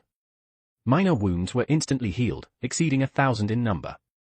Before long, both combatants unknowingly ceased their attacks. It wasn't due to fatigue. These rare heroes wouldn't succumb to exhaustion even after battling for 3 days and nights. Yet, time was beyond their control. The sky had turned from pitch black to a deep, dim blue. Indeed, several hours had passed since they began fighting. Neither had used their noble phantasms nor found a moment to reveal their true names. If this continues, we'll be fighting until dawn. I don't mind, but what about you? Your master seems to be getting impatient. Saber ultimately sheathed his greatsword in silence. Gord seemed to want to say something but couldn't find the words. The dense tension between the two was so palpable that he instinctively realized this was not a realm for outsiders to intrude. Then, Black Saber, forbidden to speak by his master, cast aside his hesitation and spoke. It was this very act that slightly shook Gord's deeply ingrained belief that servants were mere puppets. I hope that next time, we can truly fight to our heart's content. This statement, filled with an extraordinary earnestness, was something Red Lancer, Kana, did not fully understand. He was unaware of what lay hidden within the illustrious hero Siegfried's grand legend. Even so, he admired those words immensely. Red Lancer nodded slightly, expressing his approval of the swordsman's words. The reason being that it echoed a hidden wish within Lancer's heart. It wasn't a grand promise or vow. They saw each other as beings to be vanquished, as worthy opponents. Thus, they shared that sentiment. Ah, I am truly fortunate. Black Saber, I sincerely thank you for the luck of facing you in this battle. This was Red Lancer's genuine praise, containing the bond of a warrior. The hope that it is my sword and spear that will defeat you was like the dream of an innocent youth. Well then, farewell, Black Saber. A silent farewell. In an instant, Red Lancer's body vanished as he turned into spirit form. At the same time, the sky took on the faint purple hue heralding the dawn. P.S. That's why having a noble phantasm that doesn't require revealing its true name is so convenient. Just throw it and you're good to go. Chapter 372. Chapter 372. The first battle ends. 1,256 words. What a spectacular battle.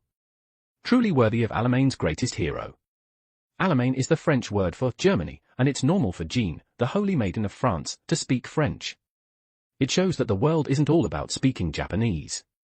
Faced with ruler's praise, Black Saber nodded silently. But it's only Saber, right? What about me? Wasn't my battle spectacular too? Shinji blinked his eyes as if to say, praise me, praise me. Although Jean had received mathematics lessons from Shinji, she had no intention of being biased. Your battle was also spectacular, but compared to Saber's, there is still a certain gap. That's a good evaluation. Shinji was quite satisfied with this evaluation. He casually patted Siegfried's shoulder and smiled. It's normal to be a bit behind Brother Sieg. Brother Sieg is one of the greatest warriors of Northern Europe, a true hero.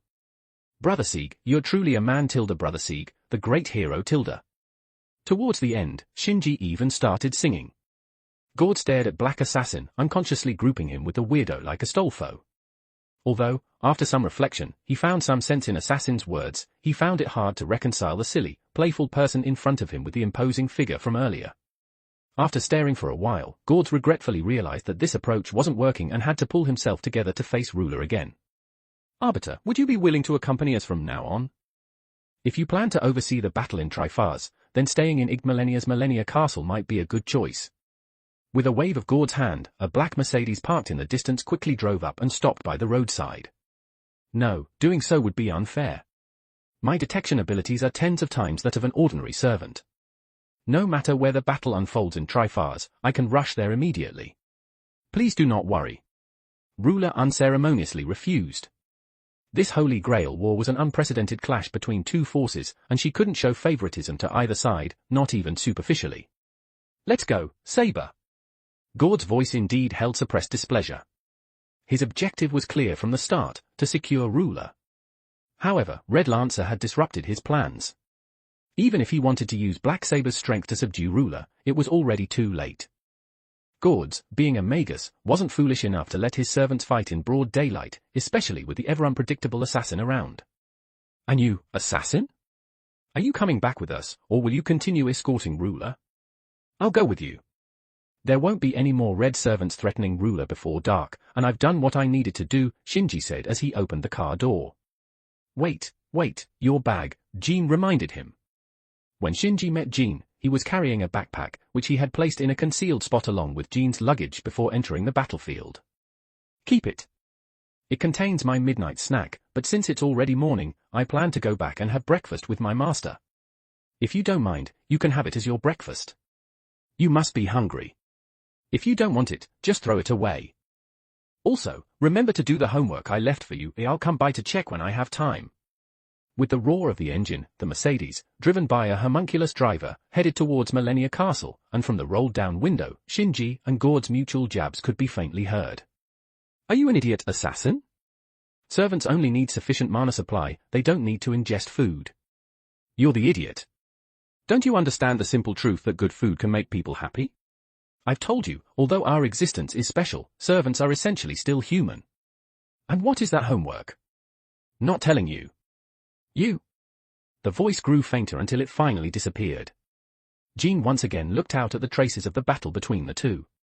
The marks were scattered and chaotic, with no fixed direction. These were not damages born out of malice to destroy something but merely the aftermath of a simple battle. Indeed, with just a casual strike, the signpost on the highway was cut in half, leaving a crater reminiscent of a meteor impact. Thankfully, this wasn't an elevated road, Jean thought. If it had been, it might have collapsed in their footsteps. Of course, servants wouldn't die from that, but the reconstruction of the elevated road would take a long time. That would have been quite inconvenient. In any case, the first battle between the black and red faction servants ended in a draw. Neither side suffered serious injuries nor expended significant magical energy. It was merely a light skirmish. However, even this light skirmish was intense. As the war escalates, there will likely be servants and masters trying to deceive each other. Was she, Ruler Jean d'Arc, summoned to oversee such actions? She couldn't decisively say no, but there was a vague feeling of disbelief. No matter what, there was something different about this Holy Grail war, something her inner self quietly voiced. Thinking about it now won't help. Regardless, I must give it my all. Ruler clenched her fist and declared to herself. Even though the sun had risen, she still wore her armor, which made her feel inexplicably embarrassed. She quickly released the magical armor and changed back into her casual clothes, walking over to where her luggage had been placed earlier. There, a black handbag and a backpack lay side by side. Jean opened her, Letitia's, handbag, took out a black notebook, and looked at the half-filled handwritten exercises Shinji had left behind, feeling a pang of bitterness. It had taken half an hour to complete just one page previously. How long would it take to finish these 20-plus pages? Tilde. This showed that Jean was a very diligent and hard-working student, who loved learning. She never even thought about asking someone to do it for her or simply not doing it. One had to admit, she was a good student, just a bit dense. Shaking her head to dismiss the stress from the exercises, Jean opened Shinji's backpack. Inside were sandwiches wrapped in food bags, a vegetable salad in a box, fresh milk in a glass bottle, and some unidentified food items that looked like snacks. Isn't this a bit too extravagant? Even though she had learned about modern life through Letitia, Jean, who came from a rural background, still found Shinji's provisions overly luxurious. If this was just a midnight snack, how extravagant must his main meals be? Although Assassin didn't want them, should she enjoy these luxurious items? As she hesitated, the grumbling protests from her stomach became the deciding factor. Thank you, Lord, for this food. Jean picked up a sandwich and gently bit off a corner. The softness of the bread, the crispness of the vegetables, the tenderness of the ham, and the sweetness of the jam mingled and clashed in her mouth, bringing Jean a pleasure she had never experienced in life. It's delicious. After devouring half the food in the backpack, Jean contentedly patted her stomach. Now my stomach feels much better. Suddenly, she shivered and looked in the direction Shinji had gone with her blue eyes. Did he leave these things because he noticed something strange about me? Well, it doesn't matter if he did. It's getting late, I should head to Tri-Fars. Under the pale purple sky, the girl picked up her bag and set off once more. Chapter 373, Jean's Peculiarity. 1117 words.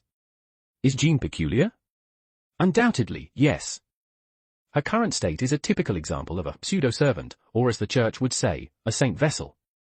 The heroic spirit does not manifest directly in a human form but instead possesses a being whose soul's wavelength and compatibility are highly matched, using the latter's body to act. Jean's vessel is a 17-year-old French high school girl named Letitia, a young woman whose appearance and personality are very similar to Jean's. Letitia is a devout believer and a French national, with a deep-rooted reverence for Jean. Therefore, when Jean proposed to borrow her body, Letitia handed over control without hesitation, never harboring even the slightest resistance, even though Jean repeatedly emphasized that she was not the saint Letitia perceived her to be. With Letitia's voluntary cooperation, Jean bypassed the most uncontrollable step of the pseudo-servant process, where two souls merge and influence each other, achieving a state similar to that of Lord Elmeloy II, Yuga Lang. The difference is that while Coming's soul resides passively within Waver Velvet, Jean's case has Letitia completely relinquishing control. In this state, Jean and Letitia are both interconnected and relatively independent. Interconnected, Jean can access most of Letitia's memories, and the two can communicate and exchange thoughts directly. If necessary, they can switch consciousness. Independent, even when Jean takes over the body, Letitia does not lose consciousness but experiences Jean's actions as if watching a first-person movie. This includes the battles of the servants and the elementary lessons Shinji gives Jean. When Jean accomplishes her goal or dies midway, Letitia's body will revert to its original state based on pre-stored information. Depending on the situation, it can even be forcibly transferred to a safe place, and any injury sustained will instantly regenerate. Hence, no matter how severe Jean's injuries are, they won't adversely affect Letitia. To put it bluntly, it's as if Letitia's existence is enveloped in a shell named Jean. Because they share a physical body, Jean cannot dematerialize as a spirit and must eat regularly like a normal person. Though she won't die from starvation, the body will feel significant discomfort from hunger. Engaging in activities as a servant consumes a lot of energy, and after continuous battles or long periods without food, she can faint from hunger. Indeed, in the original timeline, Jean did make such a mistake. Knowing this, Shinji specifically prepared a bag of food for Jean to replenish her energy, hoping to make her realize the necessity of eating while also earning some favor points. Those familiar with Jean know that her favorability is hard to increase, but once it does, it becomes unwavering. Shinji understood Jean's peculiarity far better than Jean herself. Normally, a ruler should manifest directly as a servant, not as a pseudo-servant. Jean became a pseudo-servant due to historical remnants from the previous Holy Grail War. During the Third Holy Grail War, one of the three founding families, the Einsburns, who knew the secrets of the Greater Grail, were unwilling to accept defeat and initiated an illegal summoning to call upon an eighth class. In Shinji's world, the Einsburns illegally summoned Avenger, resulting in the pollution of the Greater Grail, which indirectly led to Shinji's journey through parallel worlds. In this world, the Einsburns illegally summoned a ruler, Amakusa Shiryu Tokisada. Amakusa Shiryu, a heroic figure from the late Sengo period in Japan, was known as a prodigy from a young age and grew up to be handsome and elegant. Originally named Masuda Tokisada, he was later adopted by Amakusa Shiro and renamed Amakusa Shiryu. He was a devout Catholic. In 1630, the shogunate issued an edict banning Christianity, executing anyone who refused to renounce their heretical beliefs within 2 months. In 1638, unable to bear it any longer, Amakusa Shiryu led 30,000 followers in an uprising. The shogunate dispatched 120,000 troops to suppress them. Despite this overwhelming force, the shogunate suffered over 4,000 casualties, while Amakusa's side lost fewer than 100. They achieved several significant victories, causing great panic within the shogunate. The shogunate employed strategies of bribery, threats, and assaults. Eventually, due to a shortage of supplies in the besieged castle and the relentless attacks by the shogunate's 120,000-strong army, the castle fell. All 30,000 people inside were brutally massacred. Unfortunately, even so, the Einsburns did not achieve their long-cherished wish. In other words, there was no victor in the Third Holy Grail War. Due to Amakusa Shiryu's activities, the Third Holy Grail War in this world was far more intense than in the other world. This directly led to the weakening of the three founding families. Darnik invaded with Nazi Germany to seize the Greater Grail, which caused significant changes in the timeline. During the Shimabara Rebellion, Amakusa Shiryu witnessed just how despicable, lowly, and cruel humans could become when striving for power. If people of the same race could act this way, how much more would human cruelty accelerate when dealing with people of different skin colors and cultures? The Third Holy Grail War and the subsequent Second World War further solidified Shiryu's thoughts. He concluded that to save humanity, there was no other way but through the miracle of the Greater Grail, the third magic. Afterward, he began searching for various documents and spiritual veins, obtaining information from the three founding families, and seeking the Greater Grail, all while waiting for the Fourth Holy Grail War to begin. To obtain the Grail, he devised an unimaginably grand plan, with predictions accurate to countless possibilities, even foreseeing the special situation of a 7 versus 7 battle. To ensure success, he painstakingly secured the catalyst to summon Semiramis, not 1, but 4. He is the biggest antagonist in this Holy Grail War, the one Shinji is most wary of and must defeat. He is also the main culprit behind why Jean d'Arc could not manifest as a servant and had to descend as a pseudo-servant by possessing a body. If it weren't for the ruler's servant radar class privilege and the fact that your initial plan was useful to me, I would have killed you already. Sitting in Gord's car, Shinji thought this while resting with his eyes closed, completely unaware that an unusual situation was also occurring on Amakusa Shiryu's side. Never mind, let's stick to the plan. The main goal at this stage is to help the Black faction, counter the Red faction, and incidentally increase Jean's favorability. I wonder if that pack of food is enough. By the way, does Jean have the Big Eater trait? She actually does. Damn you, Takeuchi-sensei, why did you create so many characters with saber face? If I get them mixed up, it would be not very comfortable. Chapter 374, A Fateful Encounter. 3,496 words. A strong sway was felt. Magic power was expelled from severed nerves. The soul melted, dissolved, and disintegrated. Though the consciousness was clear, it was impossible to think. Weak instincts were sorrowfully expressing something, but to him, that was nothing more than the faint cries of a beast. Unable to perceive, unable to think. Completely incapable of constructing logic. Unable to assert themselves, even uncertain of whether he was alive. Even so, since he existed on the earth, there were things he could acquire. For example, information and time. As long as he had time to receive and organize information, knowledge could be generated there. Knowledge transformed the previously elusive, cloud-like sensations into words. I'm alive. A simple fact. A fact is so obvious that even a crying infant could understand it instinctively. Until now, he had never understood what it meant to be alive. Time passed. Information was gathered. knowledge was obtained. Since gaining self-awareness, that cycle had been spinning at an unusual speed. He was originally a creature created based on a magic circuit. His capacity for understanding knowledge was quite astonishing. Humans coming and going, companions passing by, and monsters crossing paths. He looked at them indifferently. Companions gazed at them with faint emotions in their eyes.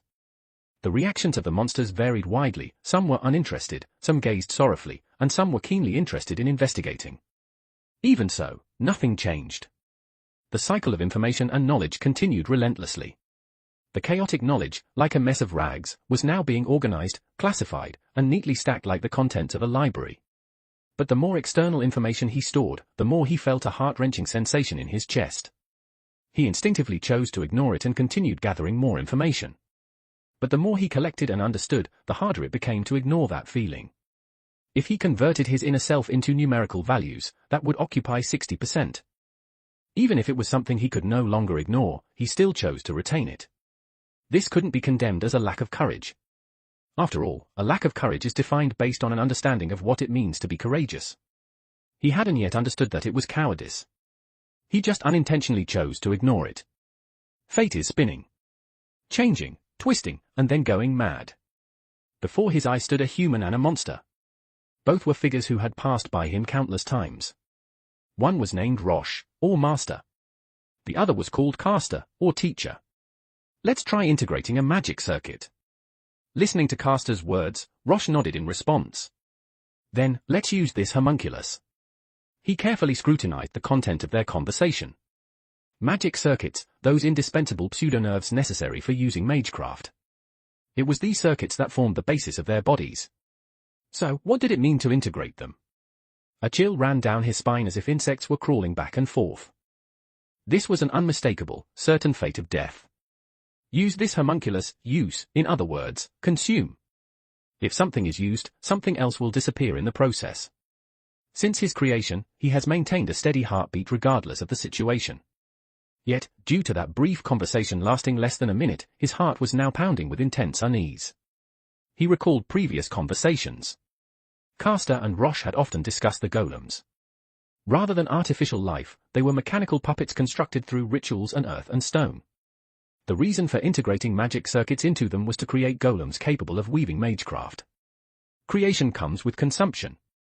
If the creation is a golem that can use magecraft, then what is consumed must be a homunculus with magic circuits.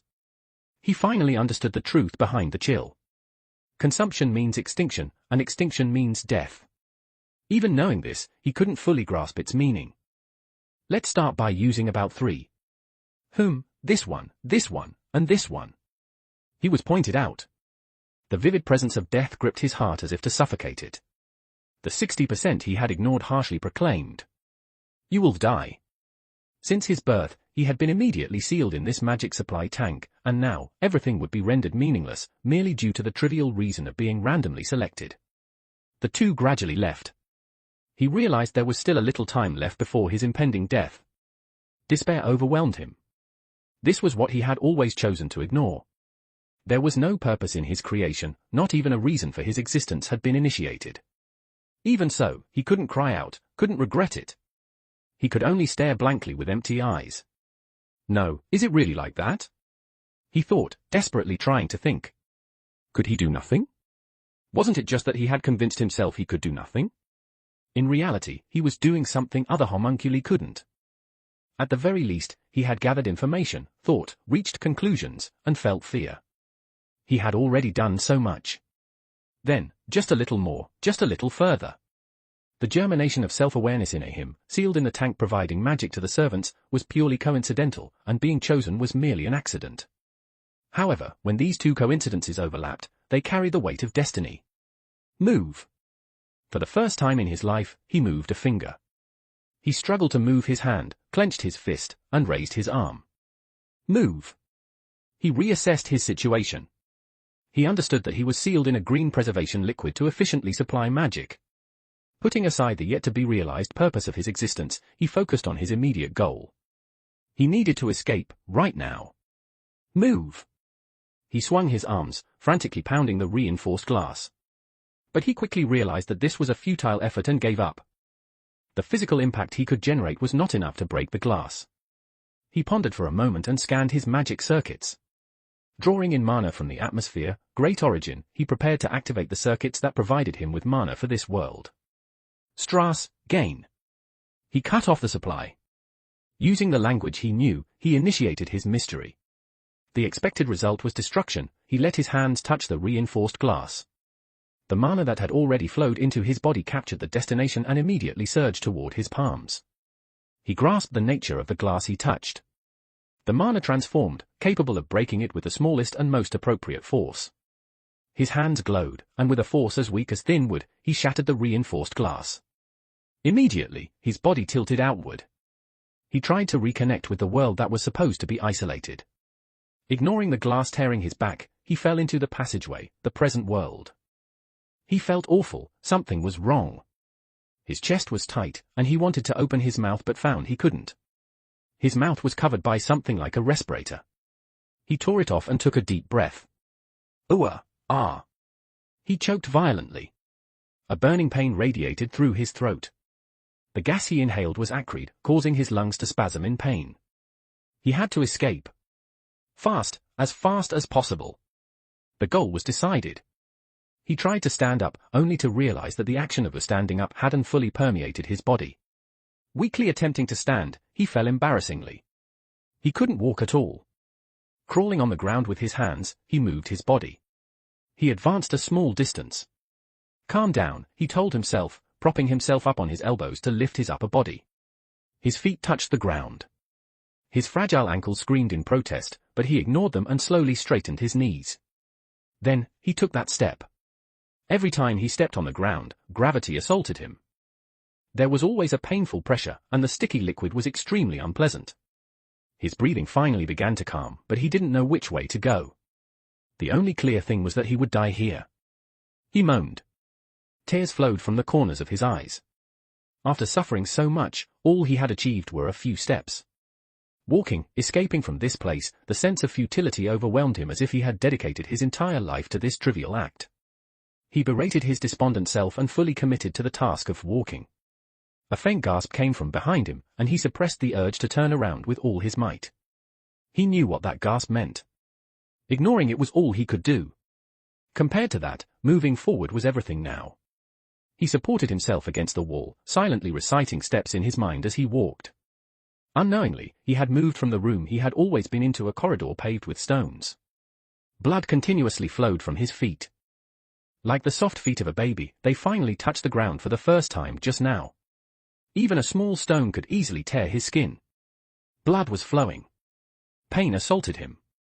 The overwhelming amount of information, so different from when he was soaked in the solution, clashed violently in his brain. The dense atmosphere caused his lungs to be in constant pain. A body that wasn't designed to walk, how far could it go? The corridor seemed endless, extending without change. He realized he could go no further and weakly crouched down. His breathing was faint, his heart raced, and his body, utterly unsuitable for survival, refused even to stand, let alone walk. Lacking overwhelming heat, his extremities grew cold. His blurred vision and distant sounds made logical thinking impossible, leaving him only with despair at the approaching death. What a meaningless life. What a meaningless existence. Born without meaning, dying without meaning. All he could do was tremble at the harsh reality. Frustrated, though not sure what he was frustrated with, he felt incredibly irritable. He was terrified of closing his eyes, convinced that if he did, he would never wake up again. He feared sleep, feared being imprisoned by darkness, feared the world. The only thing he didn't fear was himself. Because he had nothing. He had never owned anything, never engraved anything. Colorless and transparent, he was just that. Unintentionally, his heart trembled. He realized that there was another presence besides himself. When exactly had this presence come to his side? His mind was in utter chaos, and he was so terrified that he didn't even want to know who was beside him. His gaze caught sight of him. He instinctively knew that he had been seen. Although he thought he must escape, he couldn't move no matter what. His body curled up in fear. The silence, as if it would crush him, made his heart pound so hard it was unbearable. At that moment. What's wrong? You'll catch a cold like this, you know. The words that reached him were not ones of contempt that tore at his body. They were warm words, concerned for his well-being. He reflexively looked up, and their eyes met. He took a small breath. That face, he had seen it once before. It was one of the monsters who had shown a pained expression and glanced at him. If he remembered correctly, his name was Ryder. "You'll catch a cold, you know," Ryder repeated with a smile. But the boy didn't know what to say to him. However, he knew that Ryder was waiting for his response, that much was clear even to him. Unconsciously, he muttered something in a hoarse voice.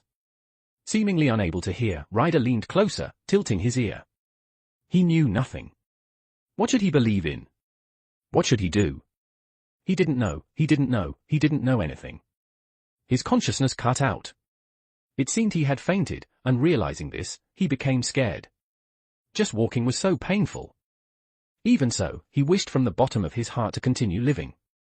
Astolfo found a crouching boy in the corridor of the fortress.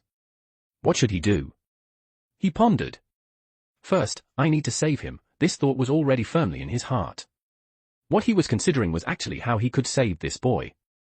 For now, let's move him. Once he decided what to do, his actions were swift. Astolfo took off his cloak, wrapped the boy in it, and hoisted him onto his shoulder. Though Astolfo was a slender heroic spirit, carrying a human was no problem at all. However, he immediately worried about where to take the boy.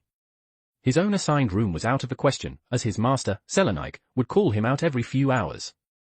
Even if he was the servant she summoned, Astolfo thought it was a bit excessive to be so persistent. Ryder-sama. Hearing himself being called, Astolfo turned around. Two homunculi were staring at him and the boy he was carrying with emotionless eyes. Caster-sama is looking for a runaway homunculus. Do you have any clues? No. He answered in a fraction of a second, without even a hint of contemplation. The homunculi glanced at the boy he was carrying but turned away, saying, "I see," before leaving. "Good luck, you two Tilda." Astolfo waved goodbye to the departing homunculi with gratitude. He didn't know what was going on, but if Caster was chasing this homunculus, it would be even harder to save him. He wanted to discuss it with someone, but Saber never talked to him, so he didn't know his personality. Berserker didn't care about homunculi, meaning he likely wouldn't chase him or offer help. Assassin had a good relationship with him and was a nice person, but was currently out. In this way, there was only one servant left to rely on. Astolfo arrived at Chiron's room and knocked on the door to announce his visit. "Archer, it's Ryder. Is there anyone in the room?" "Ryder?" "No, there's no one here." "That's good," Astolfo said as he opened the door. Seeing the boy slung over Astolfo's shoulder, Chiron immediately sent something and led the two to the bedside. "This is the homunculus that Caster is chasing, right?" "I think so." Astolfo placed the homunculus on the bed and temporarily removed his cloak. After wiping the dirty body with a towel handed over by the considerate Chiron, he draped a borrowed robe over the boy. The boy's expression was filled with pain, and his breathing was somewhat rapid. "Archer, you are knowledgeable in medical arts, right? Diagnose him." "Understood." Chiron took the unconscious boy's hand, checked his pulse, and then placed his hand on the boy's heart. Using his well-trained eyes as an archer, he thoroughly examined the homunculus's body. It seems that his magical circuits almost went out of control. I think when he broke that glass using magecraft, the residual mana caused turmoil in his veins. Additionally, there's another simple reason: overexertion. Overexertion. I'm afraid he has never walked even once since birth. Today was likely the first time he stood under his power. I see, so he's like a newborn baby. Normally, homunculi are beings capable of activity from the moment they are created. If a homunculus is perfectly made, it wouldn't die due to a limited lifespan. However, perhaps due to distortions in its very creation, homunculi often possess many physical defects. Perhaps this homunculus was born physically weak. He was likely created for supply purposes rather than for combat. Even though he possesses first-class magical circuits, he lacks the body to utilize them. If he uses magecraft, even if the magic circuits can endure, his body cannot. As long as he doesn't use magecraft, he'll be fine, right? That should be the case. But even so, living seriously will be very difficult. He probably only has about 3 years to live. The room was enveloped in silence. 3 years. Faced with this exceedingly cruel prognosis, even Astolfo's shoulders drooped. After a while, Astolfo broke the tense silence. "I've dirtied your bed. I'm very sorry." "It's fine." But may I ask a question? Why do you want to save him? Upon hearing Chiron's question, Astolfo responded without hesitation. Because I want to save him. There was no force in his words. He simply wanted to save, and so he tried to save. It was simple and natural. Precisely because of this, it was an action that was difficult for anyone other than Astolfo to take. Castor seems to be chasing him. Ho! Ahaha, who cares about that? Astolfo laughed, raising his hands in the air. Though Chiron sighed, he also believed that Astolfo's judgment was surely correct. Indeed, winning on the battlefield is important, but the current situation wasn't so dire that they had forgotten their duties as heroes. Saving him, letting him go, such things should be allowed and done. I'm going to leave the room for a while. No one should come, but even if someone knocks, don't respond. Thank you. Well then, let me stay here for a while. Just before leaving the room, Chiron suddenly asked Astolfo. Do you intend to take responsibility until the end? Astolfo, upon being asked this, glanced at the homunculus lying on the bed. He recalled the weight of the body from earlier, so light it was despairing. The arms trembling as they protected his head were as thin as dry branches, with an innate frailty that made even walking uncertain. Even if they successfully escaped from this fortress, it was hard to say whether he could continue living. Taking responsibility meant bearing the burden of his life. But regrettably, he couldn't accompany him for 3 years. Even if he wished to, the Holy Grail war wouldn't last that long. So, to what extent should he save him, to fulfill his desire to help? Astolfo didn't know. When unsure, he had already decided to follow his heart. Protect him, help him fulfill his will. I'll help him until I deem it sufficient. I won't abandon him. As soon as Chiron left the room, Astolfo placed his hand on the homunculus's forehead and whispered. Wake up. You've been awake for a while, haven't you? Upon hearing this, the homunculus opened his eyes, shakily raised his upper body, and gazed at Astolfo with eyes filled with unease. He looked just like a small animal with nowhere to escape, Astolfo thought. Hi. Astolfo first tried to greet him but was met with silence. Well, what should I say, HM? Astolfo tilted his head. In times like this, what should he say to make him understand that they were allies? After hesitating for a moment, Astolfo wrapped his arms around the homunculus's head, pulling it towards his chest. Maintaining this position, Astolfo said, Do you understand now? There's no one here who will hurt you. I'm here to help fulfill your wishes. The homunculus didn't understand. What was Astolfo saying? He couldn't comprehend. It wasn't that he couldn't understand the words, but he couldn't grasp Astolfo's intent. Tell me your wish, Astolfo whispered in his ear. The homunculus began to think.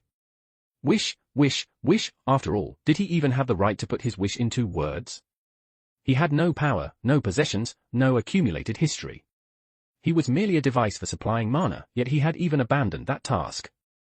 However, he still had a desire that did not match his identity. It was a wish hidden within his body, a dream. He had never thought it could come true. But just saying it should be fine, he judged. He opened his mouth, using the vocal organs he had hardly used until now. Despite the pain that accompanied the effort, he managed to say his wish. Please, save me. Astolfo, upon hearing this wish, responded in a cheerful tone. Got it. I will save you. The speed was so immediate, it made one doubt if he had even thought it through. Unbelievable, the homunculus thought as he looked at Astolfo's face. Astolfo gave a carefree smile. You said please save me, right? I heard you. Don't look at me like that, I'm a heroic spirit too, you know. I will save you no matter what. Will he save me? Will he fulfill my wish? Can I trust him? No, that's not it. I want to trust him, the homunculus prayed. To this homunculus, meeting the Black Rider, an impeccable warrior, Astolfo, right from the start, how fortunate was that? Astolfo puffed out his chest and said, all right, let's first think together about how to save you. Don't think it's best to leave everything to me alone. After all, when it comes to lack of judgment, no one can beat me, Astolfo. The homunculus widened his eyes and accepted Astolfo's words. His innocence, which made questioning his reliability seem foolish, moved the homunculus deeply. On this day, fate began to take its steps forward. P.S. On this day, a boy met a girl, boy? Chapter 375, Chapter 375, I have something to say, please listen in silence. 1,238 words. When Shinji, Gords, and Siegfried returned to Millennia Castle, someone was already waiting for them in the parking lot, instructing them to meet with Vlad III immediately. Gord showed clear dissatisfaction with this. Even though Shinji had scolded him once, he still couldn't stand Danik's way of serving Vlad III as his lord, thinking it was disgraceful and a shame to the entire Igt Millennia clan. What a useless patriarch, Gord muttered while looking at the expressionless, silent Siegfried. Compared to Vlad III, Siegfried was better, and obviously, my standards as a master are higher. In contrast, Shinji rather admired Danik. He had grasped the personalities of the servants and reached a consensus with them in the most suitable way. To stimulate Vlad III's initiative, he disregarded personal honor and disgrace. After all, he was a monster who could make Zokenmatu suffer losses, far better than the clueless fat man beside him. Regardless of their inner thoughts and willingness, Danik was the patriarch of Igt Millennia, and Vlad III was the leader of the Black faction. Their orders could not be defied, at least not for now. Shortly after, in the throne room, the three saw Vlad III seated on the throne and Danik standing beside him. Vlad III asked, "Assassin, report your actions from last night." Shinji had anticipated this question. His task last night was to further investigate Igt Millennia's defense system, but he appeared on the outskirts of Trifars and encountered the adjudicator that the Black faction wanted to recruit. How could this not arouse curiosity? Of course, Shinji had prepared a response in advance. He spoke methodically. At 8 p.m. last night, I left Millennia Castle and headed towards Trifars to re-examine the bounded field along the way. According to my estimation, the investigation would take at least 4 hours, but it went surprisingly smoothly. Not only did I not find any new issues, but the previously identified loopholes were also well resolved, likely due to Archer's work. At this point, Shinji paused deliberately, and seeing Danik nod, he continued, as expected of a great sage, so knowledgeable about magecraft. Thanks to him, by around 22:20, the investigation was complete. My Master Führer's rest time was around 11 p.m., and I judged that returning to Millennia Castle would be meaningless.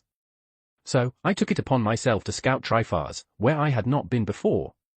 At 23:30, I finished surveying the terrain of Trifars and continued to advance to the outskirts. On the highway outside the city, I discovered Ruler. I thought it was an opportunity. Ruler has the authority to influence the war's direction significantly. If we could use her, the Red faction would surely be defeated. Even if we couldn't recruit her, we should leave a good impression to prevent her from siding with the Red faction. She didn't come back with you, so the recruitment must have failed, Vlad III said, resting his hands on the throne's armrests, his face emotionless. As the Lord said, Shinji slightly bowed his head to show regret. Ruler is noble and determined, strictly adhering to the principles of justice and resolved to maintain distance from both sides. Although the recruitment failed, I believe this result is not unacceptable. At least if we can't recruit her, neither can the Red faction. Do you know Ruler's true name? Danik asked. Ruler did not hide it. She is the Saint Jeanne d'Arc. So, it's the Saint of France. Danik knew of Jeanne d'Arc's legend. Because she strictly follows the rules and doesn't overstep, I had a new idea, to utilize my class skills to infiltrate Ruler's side. As long as Red faction members appear, I can catch them off guard. A good strategy. Vlad III affirmed Shinji's idea. No one would ignore the adjudicator's presence, nor would anyone expect an assassin to be lurking around the adjudicator. It's just a pity. It's just a pity that I realized the Red faction didn't intend to recruit Ruler but to eliminate her. I thought Ruler would team up with me to punish Red's Lancer, but she was more stubborn than I imagined. She refused my proposal, treating the Red-Black War and the attack on Ruler as separate incidents. Helpless, I had to fight Red's Lancer alone. In hindsight, I should have let Ruler and Red's Lancer fight first and then come out to take advantage. Of course, this wasn't Shinji's true thoughts. Although Jeanne is strong and has privileges, Shinji still doesn't believe she can defeat Kana. Furthermore, Kana's golden armor ensures that Shinji's sneak attacks cannot cause fatal injuries. Rather than going through all the trouble for nothing, wouldn't it be better to stand openly and leave a good impression on both sides? Before making this statement, Shinji had already confirmed that the observation magecraft in Millennia Castle could only transmit images, not sound. The people in the castle did not know what Shinji and Jeanne had talked about, and with Jeanne's character, she wouldn't follow him to the castle to expose him face to face. No need to be upset, assassin. Even I would have made the same choice as you. Vlad III did not blame Shinji for his mistake, instead, he gave him quite a high evaluation. I do not dare accept such praise from your highness. Excessive modesty can come across as insincere. You have already proven your capabilities through your achievements. Tell us your assessment of Red's Lancer. Yes, Your Highness. Red's Lancer's strength is on par with Black's Saber. Whether as a heroic spirit or as a servant, he is top tier, and like Saber, he also possesses immortality. Saber, what is your opinion? Vlad III turned his gaze to Siegfried. Siegfried glanced at his master, and seeing no objection, he said, Assassin's words are accurate. Red's Lancer, Karna, indeed deserves such an evaluation. Karna! Vlad III and Danik exchanged a look, the former was concerned, the latter as if facing a formidable enemy. Are you certain? He confirmed it himself. He disdained such disguises. Shinji and Siegfried almost spoke in unison. Danik snorted heavily, his face cold and unwrinkled. To have prepared such a catalyst in no more than 2 days, Rocco Belfaban, though he is the Minister of Spiritual Evocation, could not have done it alone. Belfaban's allies? Elmeloy II and Sophia from the Department of Spiritual Evocation? The 3 major departments of the Mage Association are determined to annihilate us.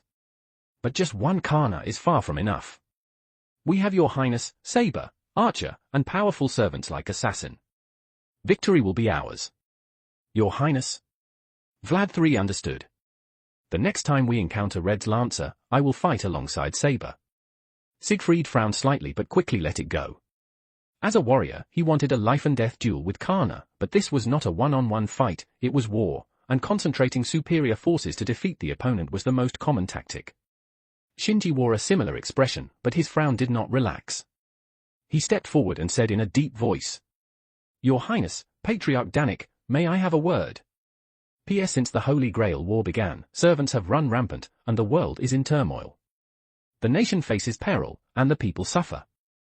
I, Shinji Matu, will sweep across the 6 directions, conquer the 8 wildernesses, win the hearts of the people, and earn the respect of all. This is not achieved through power but is destined by fate. Chapter 376, Chapter 376, Wake-up Call. 869 words. A report, a night battle, and the credit for probing Red's Lancer's ability significantly elevated Shinji's status in the eyes of Vlad III and Danik, almost on par with Siegfried and Chiron. When he had something to say, both would let him speak first, carefully considering his words before making any judgments. Danik extended his right hand in a gesture of invitation. Shinji did not hold back and immediately asked, Do you too, and the other masters of the Igmalenia clan, truly believe that the Black faction's victory is certain and that the Red faction's defeat is inevitable? I'm not talking about slogans, I mean genuinely believe it in your hearts. I thought you were going to say something significant, but it's such a shallow question.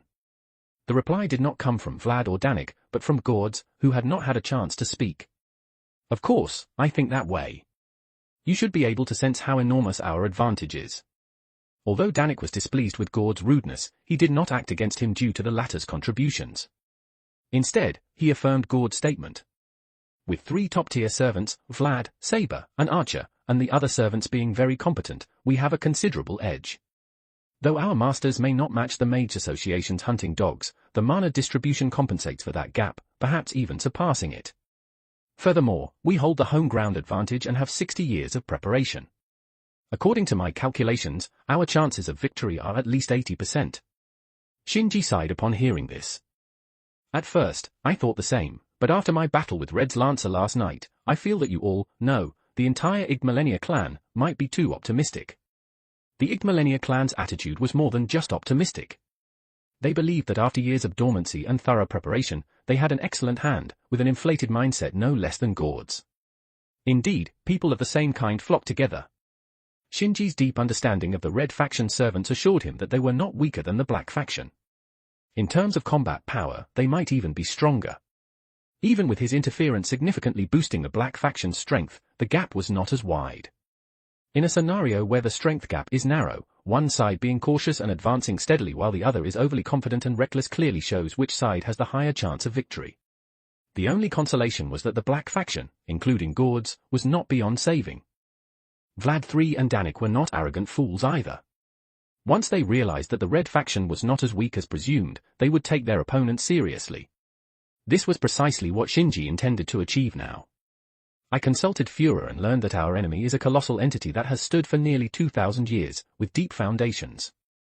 Although we caught them off guard, such a giant, given time, will inevitably receive continuous support. Every day that passes, their strength grows.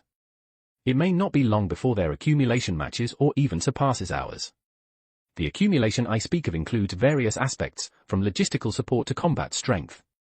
Clan leader Danik just mentioned two departments, summoning and spirit evocation. Given such titles, they must have amassed many precious catalysts. In this scenario, not to mention one Karna, adding Arjuna, Rama, or other great heroes is not impossible. To exaggerate, if there were 7 top-tier servants comparable to Karna, would you still have such confidence? That's impossible, Danik shook his head. In today's era of rampant pseudo-Holy Grail wars, even Belphaban and Sophia couldn't possess so many precious catalysts. I've been in contact with various clock tower families for many years and know them well. Unless the 12 lords unite, it's impossible to summon 7 servants comparable to Karna. The internal factional struggles within the clock tower ensure that unless the 12 lords face a life-and-death crisis, they won't unite. The Belphaban faction could at most produce relics for 3 top-tier servants, and even then, there's no guarantee of a successful summoning. Let's assume 3 for now. Shinji extended 3 fingers. As someone from an assassin background, I prefer to consider the worst-case scenario to ensure nothing goes wrong. 3 against 3 would be roughly even. But I also heard that a colossal entity, no less powerful than the Mage Association, has joined the fray. I think it's called the Holy Church. It seems related to the Catholic Church. It's an internal organization of the Catholic Church, opposing the Mage Association for many years, Danik explained in detail, though he was unsure why Shinji mentioned this. They once managed the Fuyuki Holy Grail Wars, aiming to prevent the relic's misuse. This time, the Mage Association invited them to demonstrate their legitimate stance. The master they sent is an unheard-of priest, not a significant figure, nothing to worry about. I don't see it that way. Please answer me this: if a neighboring country of equal strength invited you to witness and assist in quelling an unchallenged rebellion, would you send an insignificant person just to go through the motions? The 2 top heroes of their respective nations fell into deep thought. Chapter 377, Chapter 377, Misdirection. 1,253 words. Will it happen? The answer is no. Between nations or forces, once it reaches the diplomatic level, it is impossible to act recklessly. The people sent out represent the country. If they lack sufficient strength and can't hold their own, it's not just their face they lose, but the face of the country as well. This rule also applies to the Mage Association and the Holy Church. Take London, for example. The Holy Church has semi-openly stationed personnel there, and even the 12 lords do not underestimate their leader. Fame and strength are not necessarily proportional. Every major power has hidden agents and trump cards. These people may not be famous, but they are not easy to deal with. This is what Shinji wanted to convey. Amakusa Shiru fits this description perfectly. He indeed lacks fame because he hardly interacts with his colleagues and has a low presence. However, his evaluations and achievements within the Assembly of the Eighth Sacrament are among the best. He has overseen multiple pseudo-Holy Grail wars and is highly experienced. He has also infiltrated the Middle East, a region known for its mixed sectarian forces and strife, for nearly 20 years. If not for his lack of ambition for power, he would not be just a priest. Incidentally, Amakusa Shiru's brown skin is not his original complexion but something he changed specifically for his infiltration in the Middle East. The Holy Church, on par with the Mage Association, not being able to produce catalysts for powerful servants would be strange. Thus, we are very likely facing for top-tier servants. Shinji's analysis finally changed Danik's expression. This master-servant pair may not stand with the others, Vlad 3 interjected. The enemy of my enemy is my friend. Helping us split the Mage Association is also an option. Shinji nodded. Lord Vlad's view is indeed a possibility. But judging by clan leader Danik's expression, the Holy Church's people haven't contacted us yet. Whether they decide to align with the Mage Association or are secretly assessing our strength, we should currently treat them as enemies. A 4 against 3 situation hasn't changed, so I ask again, do we still have an 80% chance of victory? Gords was indignant. HMPH, you're just speculating. Strategically, we should underestimate the enemy, but tactically, we must take them seriously.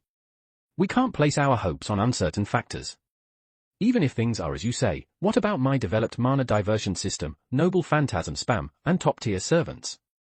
Mana and noble phantasms are only one part of determining victory. You saw it yourself. My spamming of noble phantasms didn't pose much threat to Karna. Siegfried and Kana fought all night, not because they didn't want to unleash their noble phantasms but because they had no opportunity. Are you saying my developed mana diversion system is worthless? Gords glared at Shinji, as this system was one of his greatest achievements. Anyone belittling it would face his wrath. Of course not, Shinji shook his head.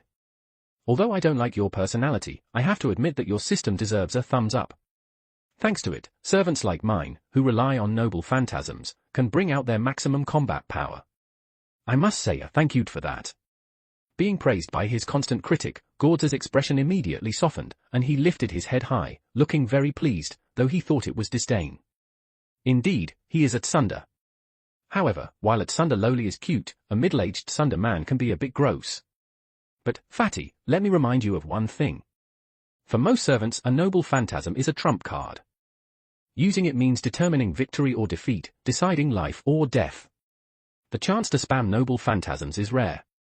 After all, no matter how powerful a noble phantasm is, it's meaningless if it doesn't hit. Spamming noble phantasms just for the sake of it will only leave openings for the enemy.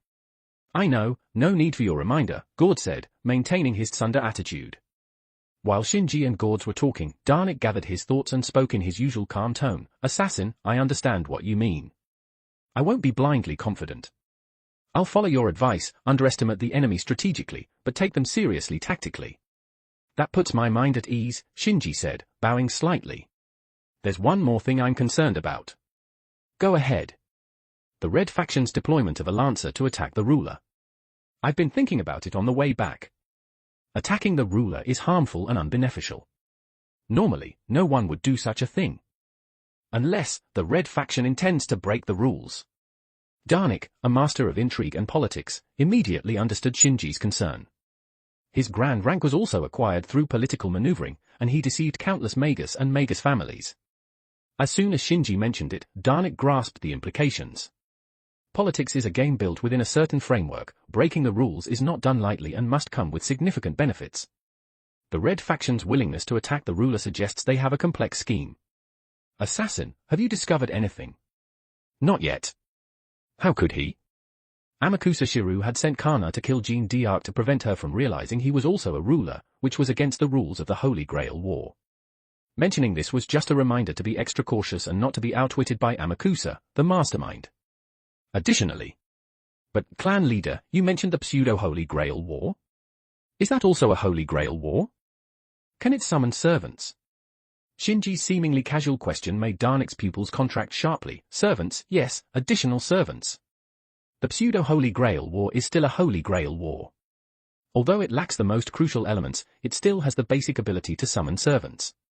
It doesn't require many, just a few. They don't need to be the strongest heroic spirits, just those with a home field advantage. For example, summoning Greek heroes in Greece or Roman heroes in Rome would cause significant trouble for the Igmalenia clan. Realizing this, Darnik quickly ordered, Gords, notify our comrades immediately. If there are indeed additional servants, inform me at once. We must also not neglect Ruler, we will need her strength. I'm on it. Regarding Ruler. Given the urgency, Gords didn't put on airs and was about to leave with Siegfried. As he turned to go, he suddenly remembered something and turned back. Assassin seems to get along well with Ruler. When they parted, it looked like he even left her some homework. Homework? What's that about? Vlad III and Darnik both looked at Shinji. With a peculiar expression, Shinji rubbed his nose. Well, you might not believe this, but St. Jean d'Arc is very interested in mathematics.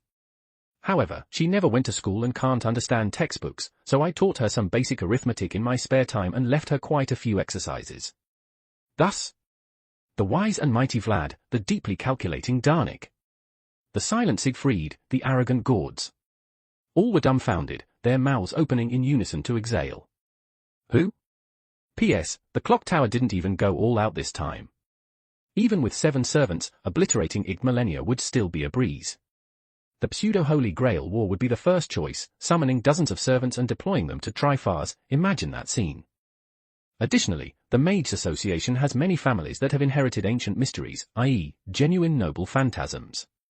People like Grey and Bazette could easily take on servants individually. Sending such individuals would make Igmalenia's situation dire. Chapter 378, Chapter 378, Seek. 1,283 words. Fura was a trustworthy and kind girl. When she promised to arrange a room for Shinji, she did just that. Millennia Castle was large with many rooms, but only a few were actually in use. This was mainly because there were only 6 masters who needed rooms. After all, this castle was once a military fortress designed to house 1,000 soldiers. Despite the golems, homunculus incubation chambers, various materials, and defense facilities taking up much of the space, there were still plenty of rooms available. The extravagance of each master's quarters, each large enough for a family of 3, was evidence enough of the castle's ample space. The room allocated to Shinji was also spacious, roughly estimated at over 40 square meters, fully equipped with all necessary living facilities. It was located opposite Fura's room, next to Chiron's, and diagonally opposite Kulzi's. However, so far, Shinji had only been to his room once, for less than 2 hours. Of the 2 nights since being summoned, one was spent in Fuyuki, and the other accompanying Jean d'Arc. During the day, he was almost always by Fura's side. Only after Fura drank her pain relief and calming potion and fell asleep quietly would Shinji return to his room to rest. Despite being in a servant's body, which was far stronger than a human's, rest was still necessary to avoid wear and tear and fatigue. Based on yesterday's experience, Fura's nap should last about 2 hours, so I can rest during that time. After a busy night, I am indeed a bit tired. I definitely can't keep pulling all-nighters. Immortality isn't so easy to achieve, not everyone can be as energetic as the Grand Duke in the night. Casually making fun of Vlad III's dark circles, Shinji opened the door to his room. 3 seconds later, he swiftly stepped back out and checked the room number. This is definitely my room. Unexpectedly, there were already 3 people in the room that was supposed to be empty. One of them, the only one Shinji hadn't met before, was occupying the bed he intended to use. This was a young boy who had a similar androgynous quality to Astolfo, making it hard to determine his gender at first glance. His slender beauty and handsomeness were like finely polished gemstones. The boy's sculpted features, which shouldn't exist on a natural human, along with Chiron and Astolfo on either side of the bed, immediately made Shinji realize the boy's identity. He was Sieg, the protagonist of the book Fate Apocrypha. However, he didn't have a name yet. Sieg's life was legendary and extremely fortunate, with a luck stat higher than any protagonist in the Fate series. Born as a homunculus meant for supply purposes, he had only a 3-year lifespan and knew nothing about the world, with even a faint consciousness. However, after witnessing the death of other homunculi, he awakened a fear of death and a will to live. Instinctively, he used magic to break the glass wall of his incubation chamber and escape. The heavily guarded Millennia Castle was an impossible place for a homunculus who couldn't even walk to escape. But Sieg was lucky. First, he encountered the helpful Astolfo, who hid him. Soon after, during a break in the Red Faction's assault, Astolfo managed to smuggle him out of the castle. Lady Luck continued to favor him.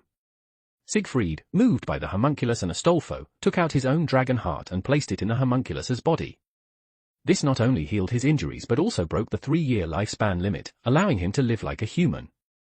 The reborn homunculus named himself Sieg in gratitude to Siegfried for saving his life. As a complete human, Sieg's actions became even more extraordinary. He formed a bond with Jean d'Arc, who had come to investigate the Black Faction's saber and gained her protection. He intervened in the Red Faction's assault, saving Astolfo from Mordred. After being severely wounded by Mordred, he was revived by Frankenstein's self-destruction, which activates the dragon's heart, allowing him to transform into Siegfried for 3 minutes. After the Great Battle, Selenik used a command spell to force Astolfo to kill Sieg, but Mordred, passing by, saved him. Mordred killed Selenik, and Sieg formed a contract with the now masterless Astolfo, officially joining the Holy Grail War. Returning to Millennia Castle, Sieg rescued his fellow homunculi and fought for their equal rights. He reached an agreement with the remaining Black Faction, led by Fura, and Mordred's team. Together, they launched an offensive against Amakusa Shiru. In the final battle, Sieg achieved consecutive victories, first killing Kana, then Amakusa Shiru. Finally, he transformed into a dragon, carrying the Greater Grail to the reverse side of the world, saving both the world and humanity. You thought that was the end, that this was the legendary conclusion? No, it wasn't the most legendary part. The most legendary part was that this newborn managed to win the heart of the saint, Jean d'Arc. Jean, for his sake, spent countless years and eventually left the throne of heroes to reunite with Sieg on the reverse side of the world. The story ends with the young man and woman embarking on a journey around the world. What a happy ending, truly a happy ending. Happy my foot, this was exactly how Shinji complained after reading the novel, and he felt the same now seeing Sieg. This ending was a total letdown. If it had been like other stories where a boy meets a girl and their relationship gradually develops through shared experiences, from acquaintance to friendship, to understanding, and finally to love, Shinji wouldn't have had any complaints and would have offered his heartfelt blessings. But Jean and Sieg? Come on, there wasn't even a hint of such development, they skipped directly to the last step. It was so abrupt that it felt forced, like a poorly matched couple. The only hint was Jean's line, "Sieg-kun, do you want me to get pregnant?" which was mocked by Japanese netizens for years as out of character, turning into a meme. You Ichiro Higashide-sensei, you truly lived up to your reputation for this whimsical storytelling. Ahem, sorry for digressing. But these were Shinji's genuine thoughts. The moment he saw the boy lying in bed, a strong urge to rant surged up like bamboo shoots after rain, making Shinji's usually lazy expression twist with a few more sinister lines, and a dark, oppressive aura enveloped him. Assassin, are you angry? Astolfo was startled by Shinji's gloomy expression and shivered subconsciously. I was out fighting strong enemies, and when I returned, I found my home occupied. Do you think I'm angry, Astolfo-kun? P.S. Shinji's role and opportunities related to Sieg are over. This summary serves as a conclusion for Sieg. PS2, some people asked who is Gray. Gray's name is Gray, the protagonist of the case files of Lord Elmeloy II, and an inner disciple of Waver, currently one of the strong contenders for Waver's main disciple. Character traits: a descendant of Artoria, distant relative, guardian of the Artoria family gravesite, resembling Artoria in appearance, though she didn't originally look like this. Since Artoria's first summoning in 1994, she gradually began to resemble her, likely due to her constitution and some meddling from her family, which is why she dislikes her face. She usually wears a cloak, has immense magical power despite not being a Magi, possesses superhuman physical abilities, and her weapon's first form is a scythe. After unsealing it, it becomes Artoria's Holy Lance. In the latest volume, she has learned to use the Holy Lance, breaking 5 seals and, like her ancestor, destroying someone's chariot. Chapter 379, Femboy. 1094 words. Shinji's voice was gentle, and his smile was radiant, but the more he acted like this, the more terrified Astolfo felt. Astolfo's behavior might be erratic, but this kind of erratic nature wasn't entirely without its perks. Astolfo's skill: evaporation of reason, rank D. Rationality has evaporated, and he can't keep any secrets. Revealing the true names and weaknesses of allies, forgetting important things, etc., have all become curses. This skill also includes intuition, allowing him to sense the most suitable developments for himself in battle to some extent. In other words, this skill trades rational analysis for extraordinary intuition, giving Astolfo the ability to see through appearances and grasp the essence to some degree. At this moment, in Astolfo's perception, the assassin in front of him was no longer a person but a terrifying beast, and he was the prey in its sights. Assassin is so scary. Astolfo shivered, sensing the danger. Seeing Astolfo's frightened expression, Shinji felt a bit embarrassed. Astolfo, it's one thing if you wear women's clothes to save your good buddy, the mad paladin Roland, but why has your entire spirit become feminized? You faced countless enemies in your adventurous life. In your final battle, you fought fearlessly against 50,000 Saxons with just a few dozen men. So why are you trembling before me, an unknown assassin? Where is your knightly spirit? Where is the honor of Emperor Charlemagne's 12 paladins? Okay, let's set that aside. Just explain to me why your trembling looks more pitiful than a genuinely cute girl. Even a macho guy like me almost felt bent.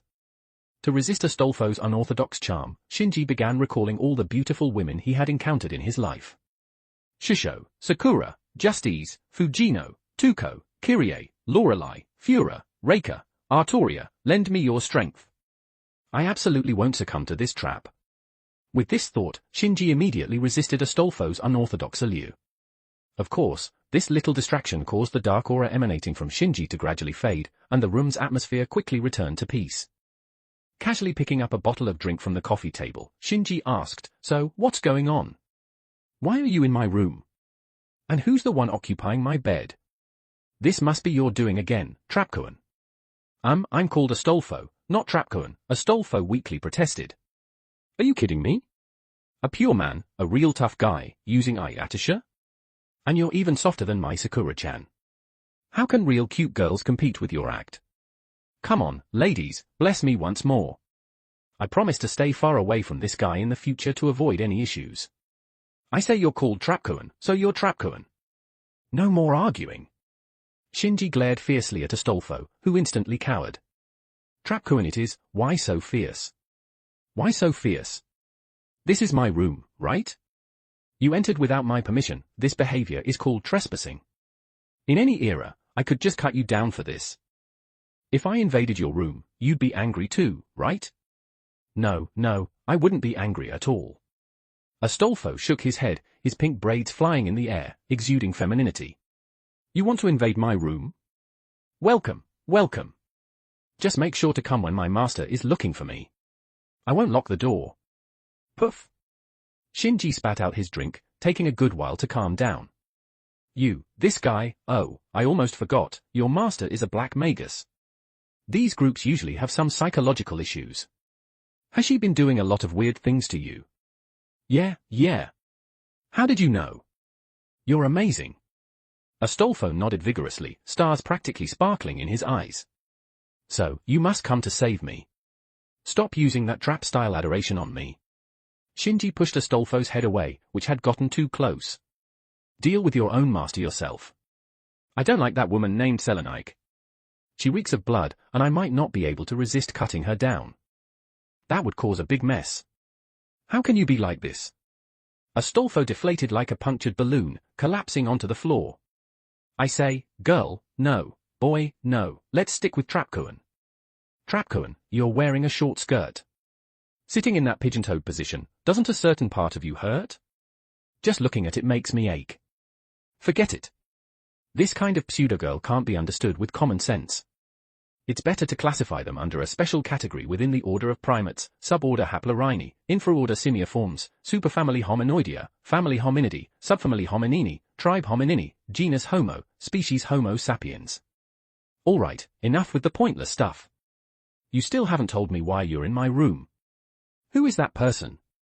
That's a homunculus I picked up in the hallway. Caster is looking for him for some reason, and your room seemed the best place to hide him, so. Ryder, if you explain it like that, assassin won't understand. Let me do it. Chiron, who had been silently reading and sitting on a chair, interrupted Astolfo's chaotic explanation. In his view, assassin was probably already confused. Shinji wasn't confused at all. He understood perfectly what had happened and even guessed why they had hidden someone in his room. He just asked to avoid suspicion. Chiron's explanation matched Shinji's suspicions exactly. Sieg escaped, encountered Astolfo, and was brought to Chiron's room for treatment. Unlike in the novel, Chiron's master had been switched from Führer to Calls. Führer, having difficulty walking, would call Chiron over for anything, making his room a safe place since no one would enter. Calls, on the other hand, had a strong curiosity and frequently visited Chiron's room, asking questions, sometimes up to 10 times a day. Their relationship was gradually evolving from master-servant to teacher-student. In this situation, Chiron's room was no longer safe. Though Chiron knew Calls would keep the secret and even offer help if asked, Chiron, both as a teacher and a servant, didn't want to put Calls in a difficult position. So, he suggested hiding Sieg in Shinji's room. As neighbors, Chiron knew Shinji rarely used his room and it was unlikely to be disturbed. Of course, with Chiron's decorum, he wouldn't commit an intrusion like this. He had planned to formally ask Shinji upon his return. But Astolfo couldn't wait and directly invaded Shinji's room via the balcony, leading to this current situation. P.S. If you played Fate Grand Order 1.5, Chapter 2, you'll know how formidable Dion and Astolfo are. It's said that on the day Chapter 2 was released, the number of doujin featuring Astolfo and Dion surged dramatically. Chapter 380 Chapter 380, Selling Sieg? 1,116 words. I knew it was your doing. After listening to Chiron's account, Shinji couldn't help but raise his hand and give Astolfo a flick on the forehead. Oh, I'm sorry. Astolfo clutched his head, whimpering and apologizing in one fluid motion, truly a master of acting cute. You're forgiven. Shinji shook his head with a wry smile, too lazy to argue with him. Astolfo had this unique trait, no matter how much trouble he caused, it was hard to stay angry at him. This time, the mischief was minor, but in his previous life, he had caused much bigger problems and even got turned into a tree. Yet, he never faced any significant punishment and remained one of Charlemagne's 12 paladins. Of course, this was also because Astolfo never had the will to do bad things. Even when he lost his rationality, his instincts would still reject actions categorized as bad. So, no matter how much trouble he stirred up, the consequences were never too severe. Over time, even Emperor Charlemagne and Roland got used to it. Just scold Astolfo as Shinji did, then help clean up his mess. Alright, let me take a look at what kind of homunculus could captivate both a caster and a cross-dressing hero like you. Shinji teased as he walked over to the bed, examining the boy lying there. Silver hair, red eyes, a face like a doll. No doubt about it, this was the work of the Einsborn family. Although he was made male, there were still many traces of Justice in him. However, being a mass-produced model for supply purposes, he wasn't crafted with the same finesse as Justice. If Justice was a perfect 100, then Sieg would be an 80. From this perspective, the production line created by fusing the technologies of the Einsborn and the music families was quite impressive. The only pity was that being a disposable mass-produced model, his lifespan was only 3 years. Far inferior to the meticulously crafted quality that the Einsborn would pour immense resources into. Just look at that old man act, he's been alive for 200 years and is still lively, having made a mark in the magical world of this realm and potentially causing trouble in another, such as the anticipated Fifth Holy Grail War.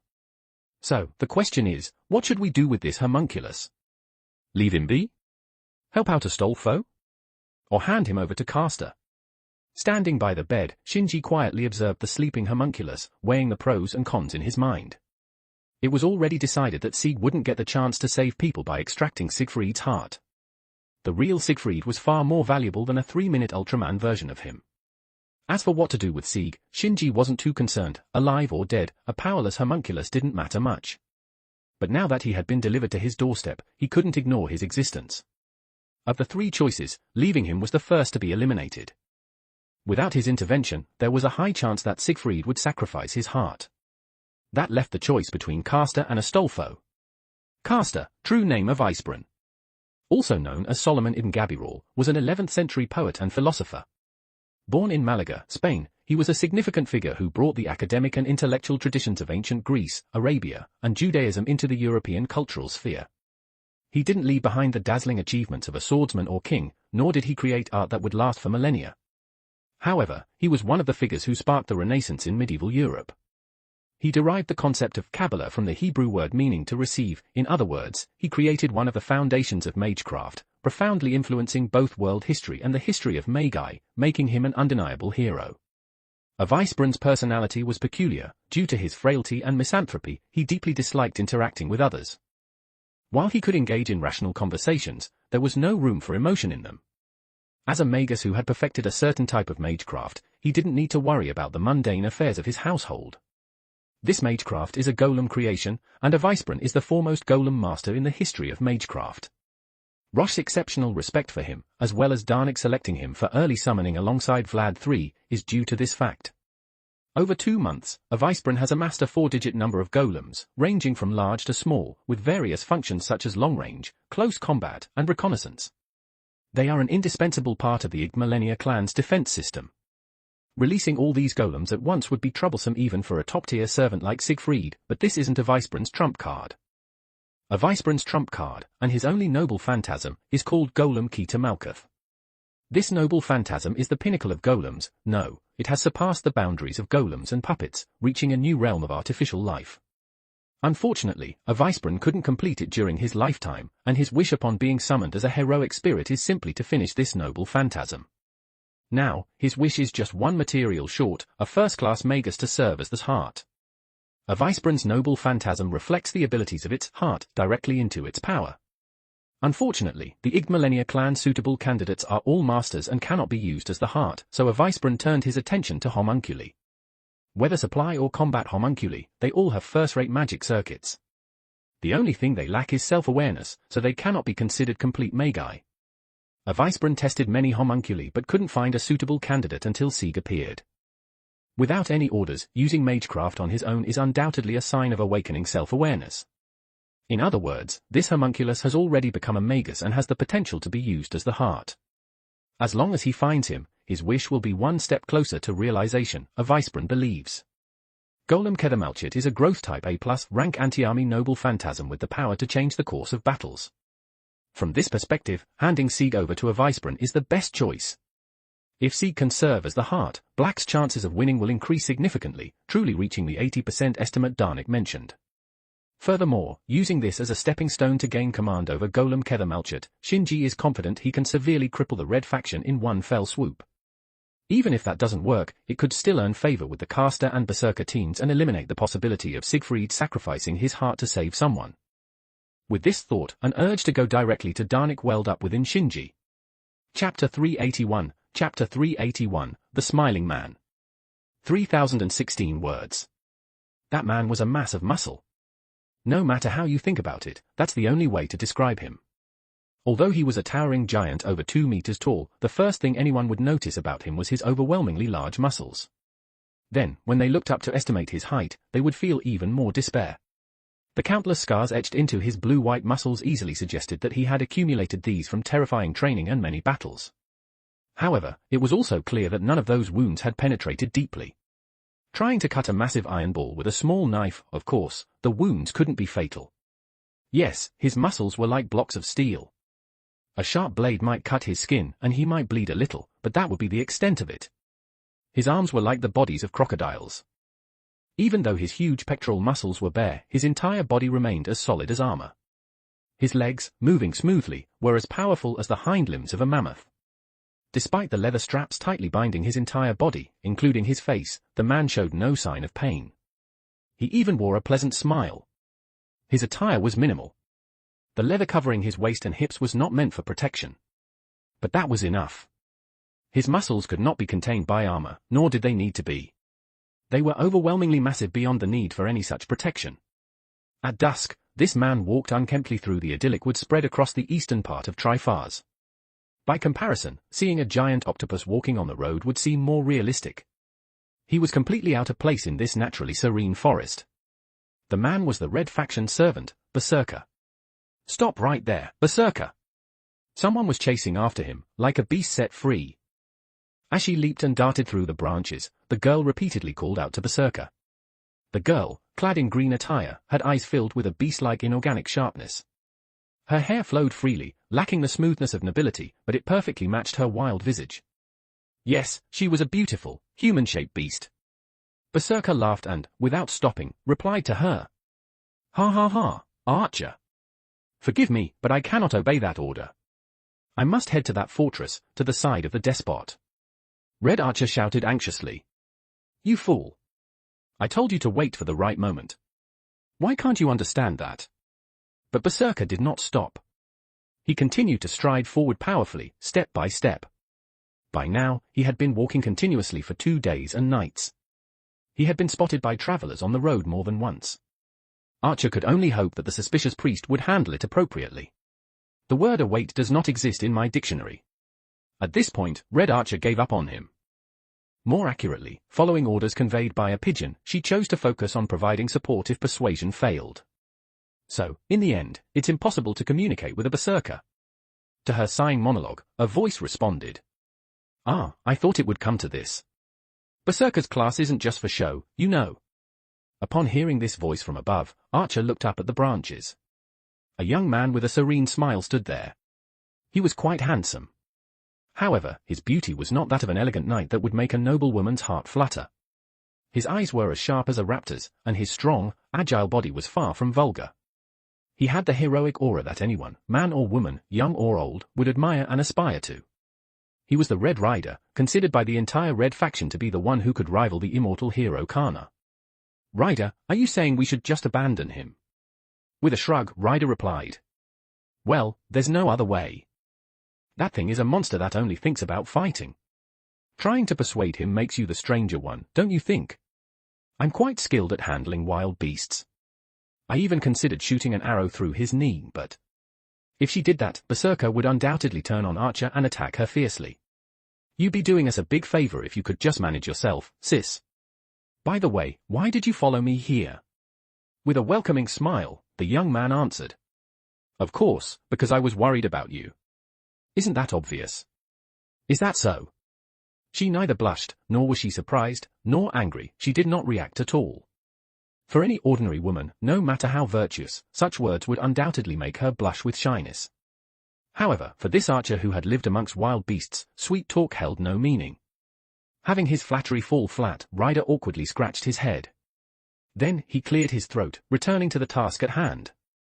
In any case, our mission is to provide rear support, which means aiding Berserker within our capabilities while gathering as much intelligence as possible. We're about to face the enemy. If things go smoothly, that guy should reach the fortress by midnight. However, there should be an intercepting force before that. Ah, indeed.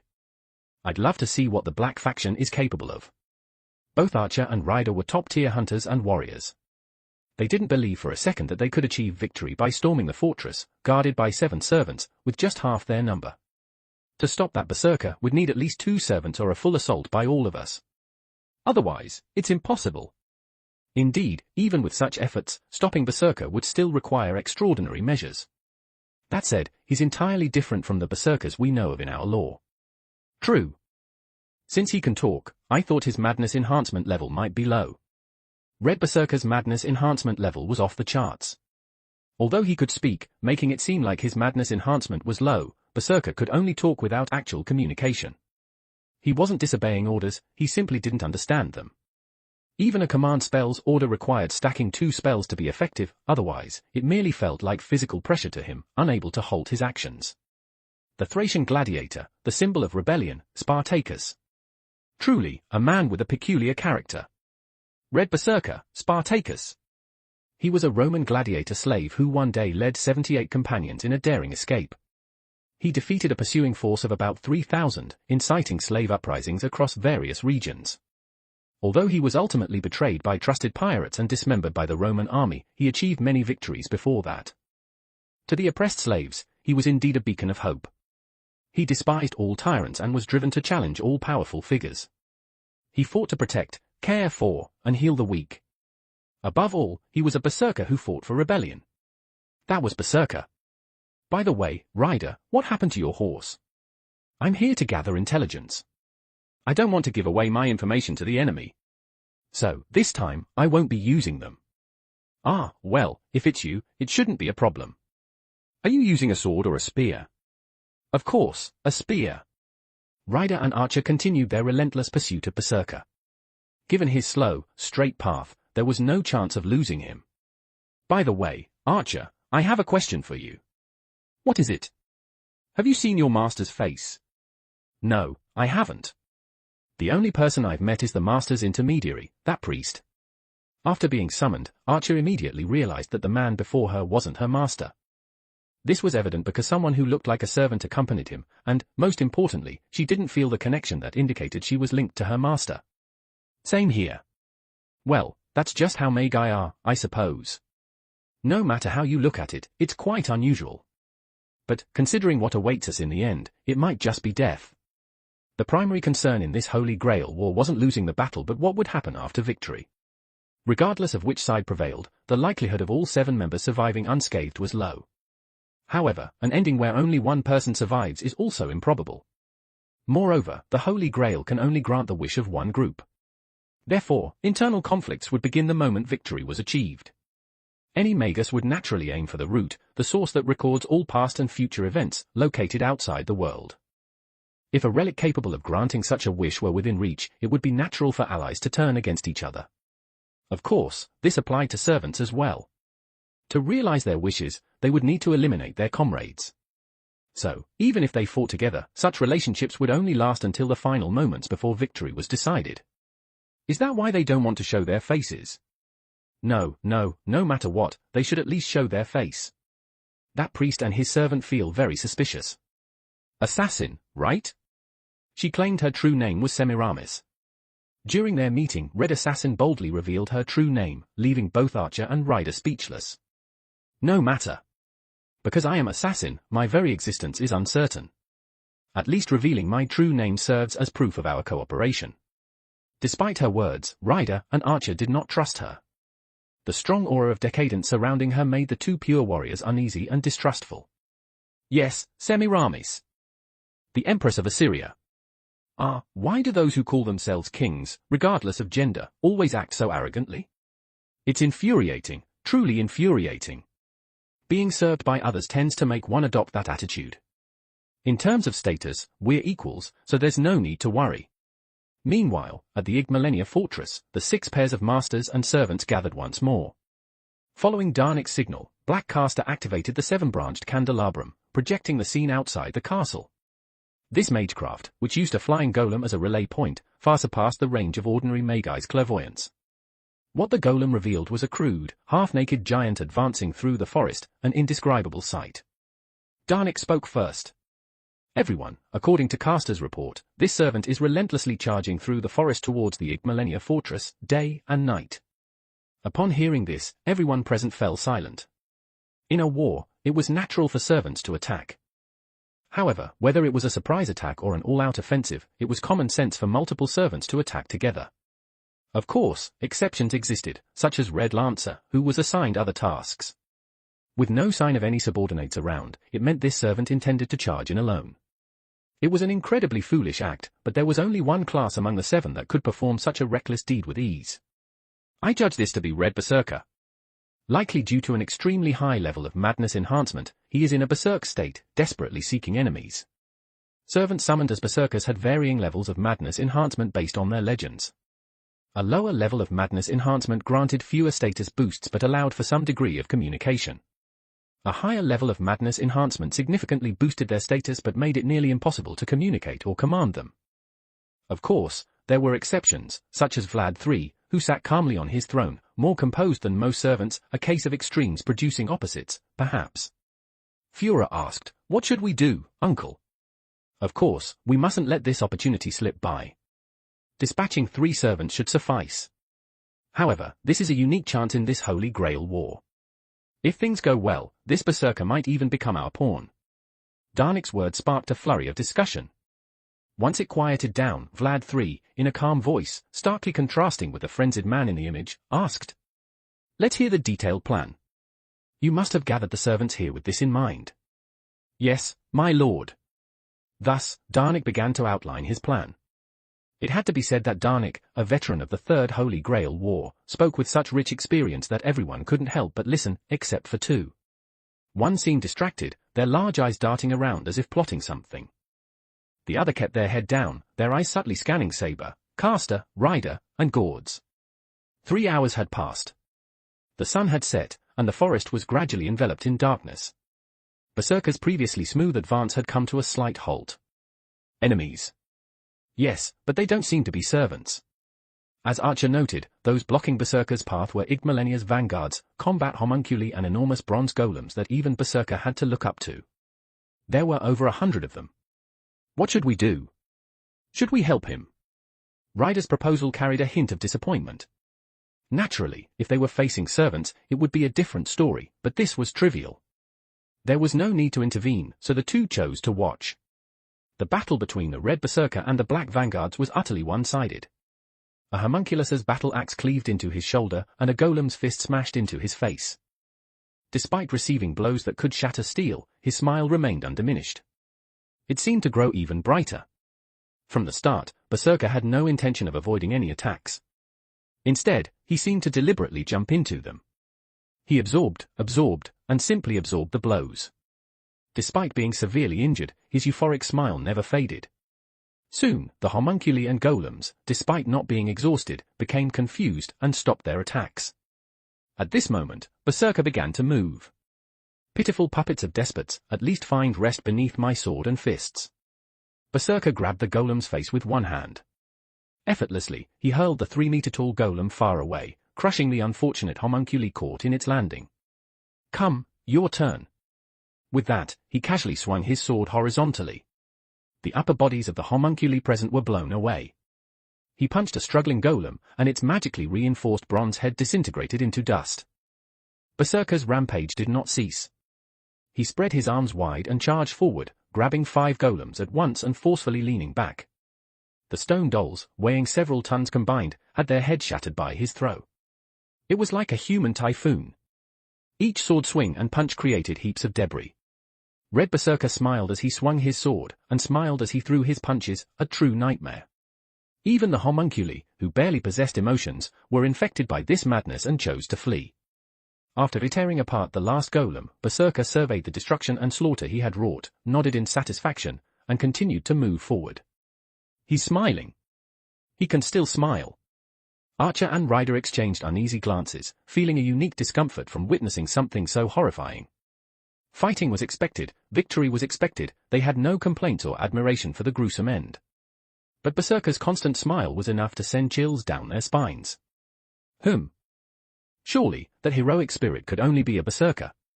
If he had shown anger, Archer and Ryder might have considered him a rational berserker. But he was smiling. Smiling in delight, as if something thrilled him deeply, fighting, killing, smashing. Anyway, now his strength is clear. To stop him, we'll need some significant noble phantasms.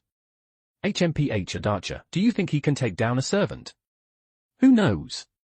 If that guy's noble phantasm keeps functioning, it's not impossible. But making a noble phantasm keep functioning is an incredibly difficult feat. Even though they fought on the same side, the Red servants didn't share the details of their noble phantasms with each other. Berserker was an exception, as his master had disclosed it. His noble phantasm was called Crying Warmonger, Howl of the Wounded Beast. Due to its extremely unique nature, in a typical Holy Grail war, it would be nearly certain he wouldn't survive. But if those black servants keep mindlessly attacking him, it might turn into something interesting. Indeed, the more he got injured, the more damage he took, the stronger he became. With that noble phantasm, there was even a chance he could decide the outcome of this Holy Grail war with a single blow. Archer twitched her nose slightly in apparent displeasure. The smell of iron and machine oil seemed to be an unbearable stench for her, akin to an animal. What's wrong? We've been discovered. The black servants are approaching. Archer's senses far surpassed Ryder's. If her words were true, they would soon face the enemy. All right, time to fight. Understood. Two servants summoned their respective weapons. The spear summoned by Ryder was significantly different in appearance from the spear of the Red Lancer, Kana. Lancer's steel spear was a massive lance that relied on its sharp spearhead and immense weight to cause destruction. In contrast, the spear held by Ryder was simple, sturdy, and designed for close combat. Judging by its length and the way it could be easily gripped with one hand, it was likely a throwing spear. It seemed that Ryder intended to challenge close combat without using his original weapon, Chariot. To be honest, this was sheer bravery. However, his calm demeanor vividly showcased just how heroic the Red Rider was. On the other hand, Archer summoned her unmistakable bow. The black-coated western bow, longer than her height, was said to be the celestial bow granted by the goddess of the hunt, Artemis. Its name was Tauropolis, Bow of Heaven, an epithet of Artemis, known as the Bull Slayer. It was a perfect match for an archer and a masterpiece of its kind. There was nothing it couldn't pierce. Well then, Ryder, I will retreat and cover Berserker alongside you. She immediately retreated, disappearing into the darkness of the forest. Even though Ryder could sense her presence, he had no idea where she was. It seemed that becoming a top-tier hunter made blending into the forest a simple task. All right. Now, let me give them a gentle greeting.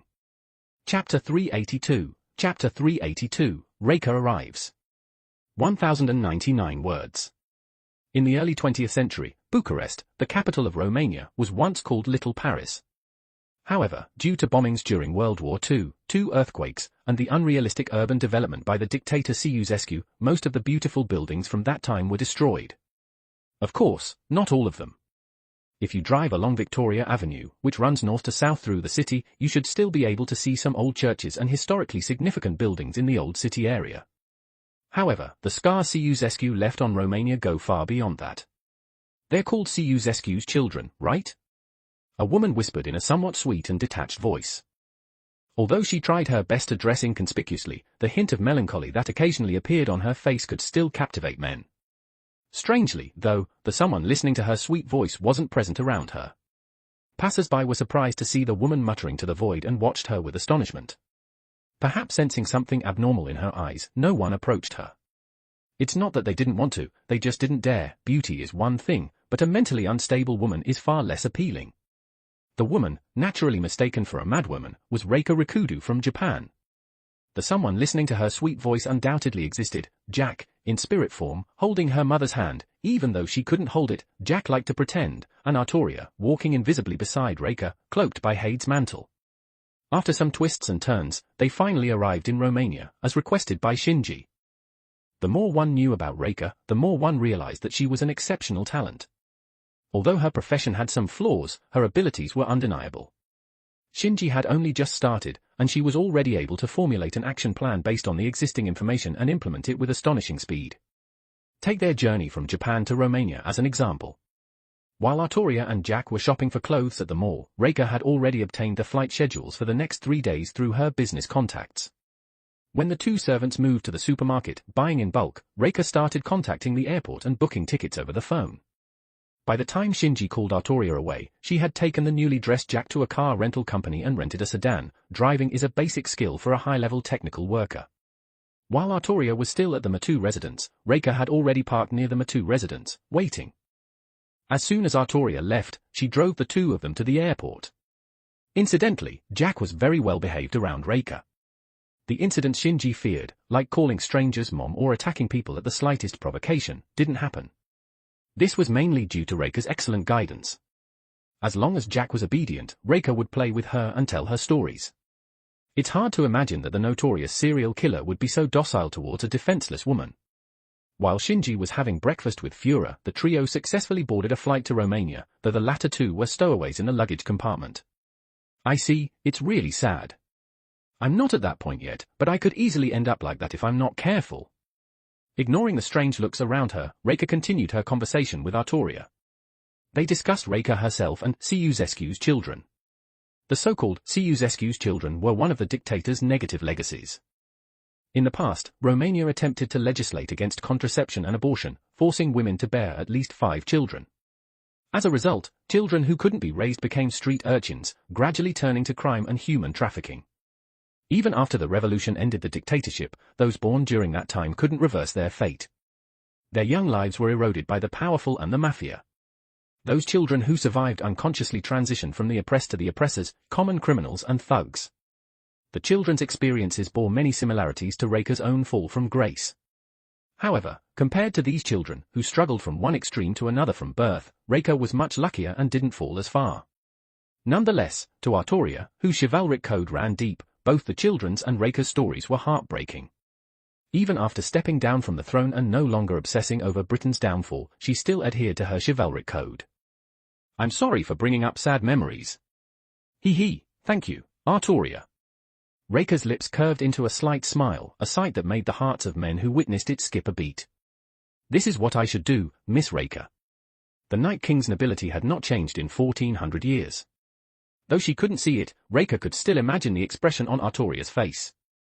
She genuinely felt pain and regret for her and sincerely wanted to protect her. Perhaps, to the others, Artoria seemed naive and foolish, but Reika didn't dislike people like her at all. Having experienced the ups and downs of life and engaged in one of humanity's oldest professions, she had seen too many people, too many events, and too much darkness, which made her appreciate this purity all the more. In her more than 20 years of life, aside from her parents, only 2 people were willing to give to her unconditionally. One was Jack, who relied on her unconditionally and regarded her as a mother, the other was Artoria. Although her feelings for the latter were far less pure than for the former. Their interactions over the past few days, including the discussions about Ceausescu's children and her fall from grace, were deliberately guided by her, aiming to draw closer and better protect herself. But now, that's no longer necessary. These 2 hearts, purer than diamonds, awakened her cold heart that trusted no one and measured everything as mere stakes, allowing her to once again feel the warmth of human kindness. If agreeing to help Shinji was merely to repay a life-saving debt, seducing Shinji was just a way to repay the heavy kindness in another form. Now, with her daughter Jack and the knight Artoria, she was once again willing to try to give, to try to believe in the people her daughter and the knight believed in. P.S. Although what Shinji did was essentially no different from what Jack did in the original story, the difference lies in intent. Jack was unintentional, while Shinji was intentional. This destined the difference. If it weren't for an innocent and kind-hearted person like Artoria, there would always be a barrier between Shinji and Reika Rikudo, one that even physical intimacy couldn't remove. Chapter 383, Reika's Wisdom. 1212 words. It's never safe for a young, beautiful woman to walk alone at night. If local law enforcement is lax and crime is rampant, she becomes like a moth lamp, attracting all sorts of ill-intentioned people. 2 men were already following her. They had the idea of attacking her in a place where the police couldn't see and where there were few pedestrians. The woman staggered lightly, stepping into a narrow alley between buildings without a second thought. This wasn't just a situation where they would steal her handbag and leave. If a tourist disappeared, no one would notice. The men intended to take everything from her: money, body, and life. They reached out to the woman with the intent to seize it all. In this place, even if she screamed, no one would care. That's what the men thought. However, they probably didn't expect that the woman was thinking the same thing. Having experienced the highs and lows of life and living in the grey areas of society, Reika had a deep understanding of both the upper and lower echelons of black and white. She was accustomed to these shadowy dealings and knew how to handle them. Reika's steps were light, her white sneakers making slight squeaks on the dark pavement. She seemed completely unaware of the greedy eyes behind her and the hands of sin drawing ever closer. Oh! The man who reached out let out a cry of surprise. For some reason, his outstretched hand never touched the woman's shoulder. In that instant, he felt like he was trying to grab a ghost, which made him shiver with fear. But when he heard the crack of breaking bones and felt the intense pain in his arm, he finally understood his situation. His hand was broken, but why? The woman hadn't even turned around. Before he could reflexively think of an answer, even more intense pain surged through him. Ah! A tremendous force struck the man's abdomen, and with the horrifying sensation of all his internal organs churning, he was sent flying, slamming heavily against the walls on either side of the alley. Who? The other man, who had been slower to react and hadn't yet reached out, stood there in bewilderment. He had no idea what had happened.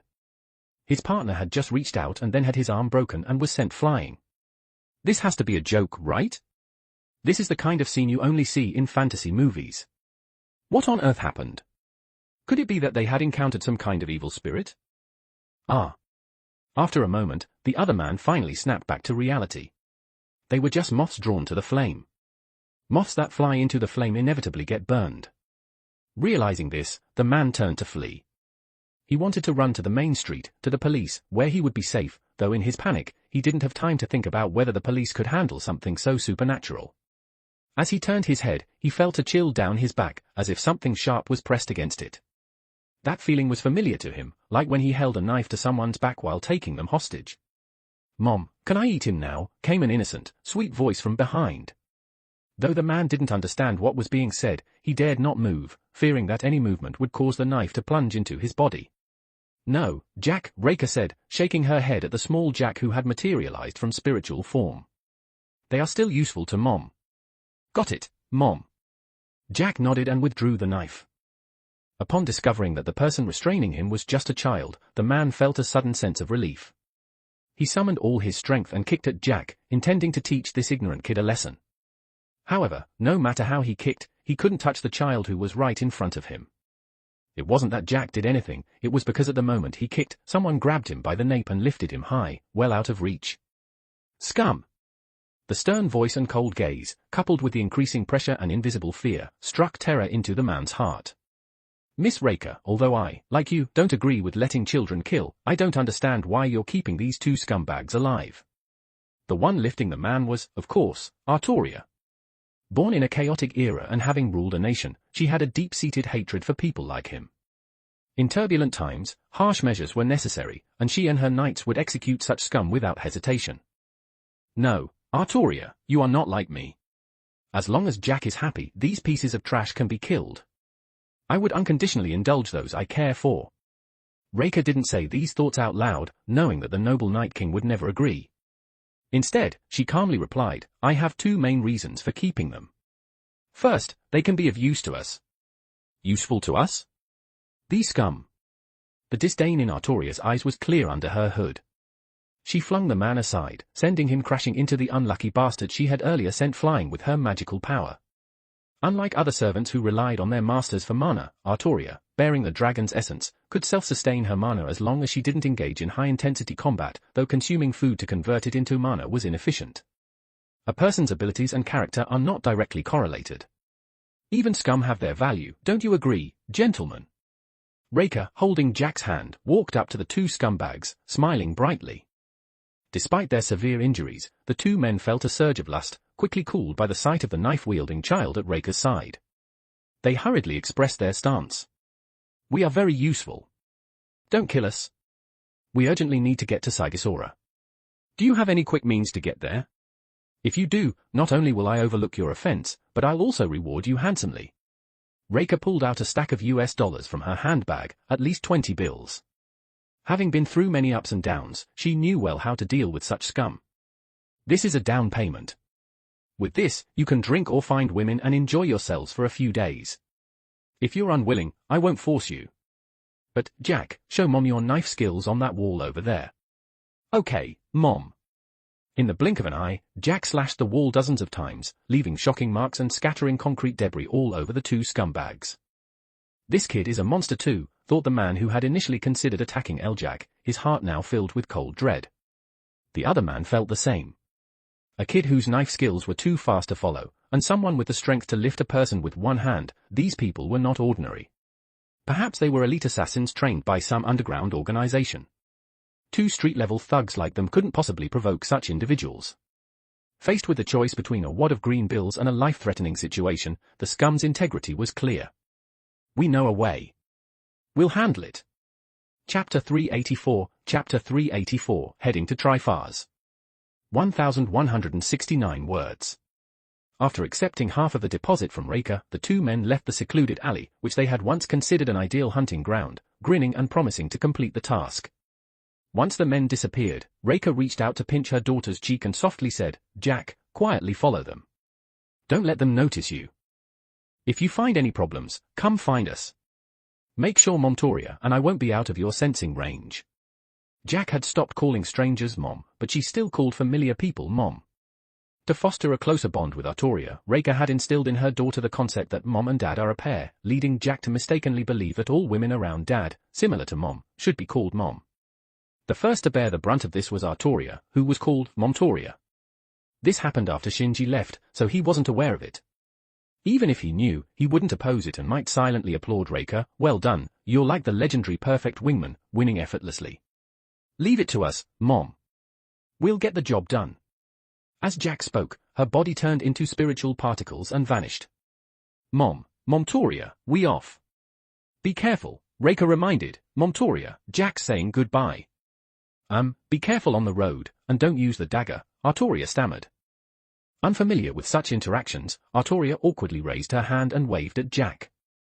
Her usual heroic demeanor was nowhere to be found in her stuttering, weakening voice. "Okay, Montoria," Jack replied earnestly, then turned into spirit form and phased through the wall, following her targets. Without looking back, Raker could sense Artoria's discomfort and asked with a smile, "Still not used to Jack calling you Mom?" Artoria lowered her arm and muttered, "I've been meaning to ask, why don't you correct Jack?" "Why don't you deny it when Jack calls you Mom?" countered Raker. Artoria fell silent for a long moment before finally speaking, "Because I can't refuse." The legend of Jack the Ripper is terrifying and brutal, but upon learning the truth behind the legend, Artoria felt only sorrow and pain. What crime had unborn children committed? They just wanted to be born into this world as complete beings. Being called Mom by such a group of children, whether as the King of Britain or as a woman who had stepped down from the throne, she couldn't refuse. "I feel the same," Raker said, holding Artoria's hand.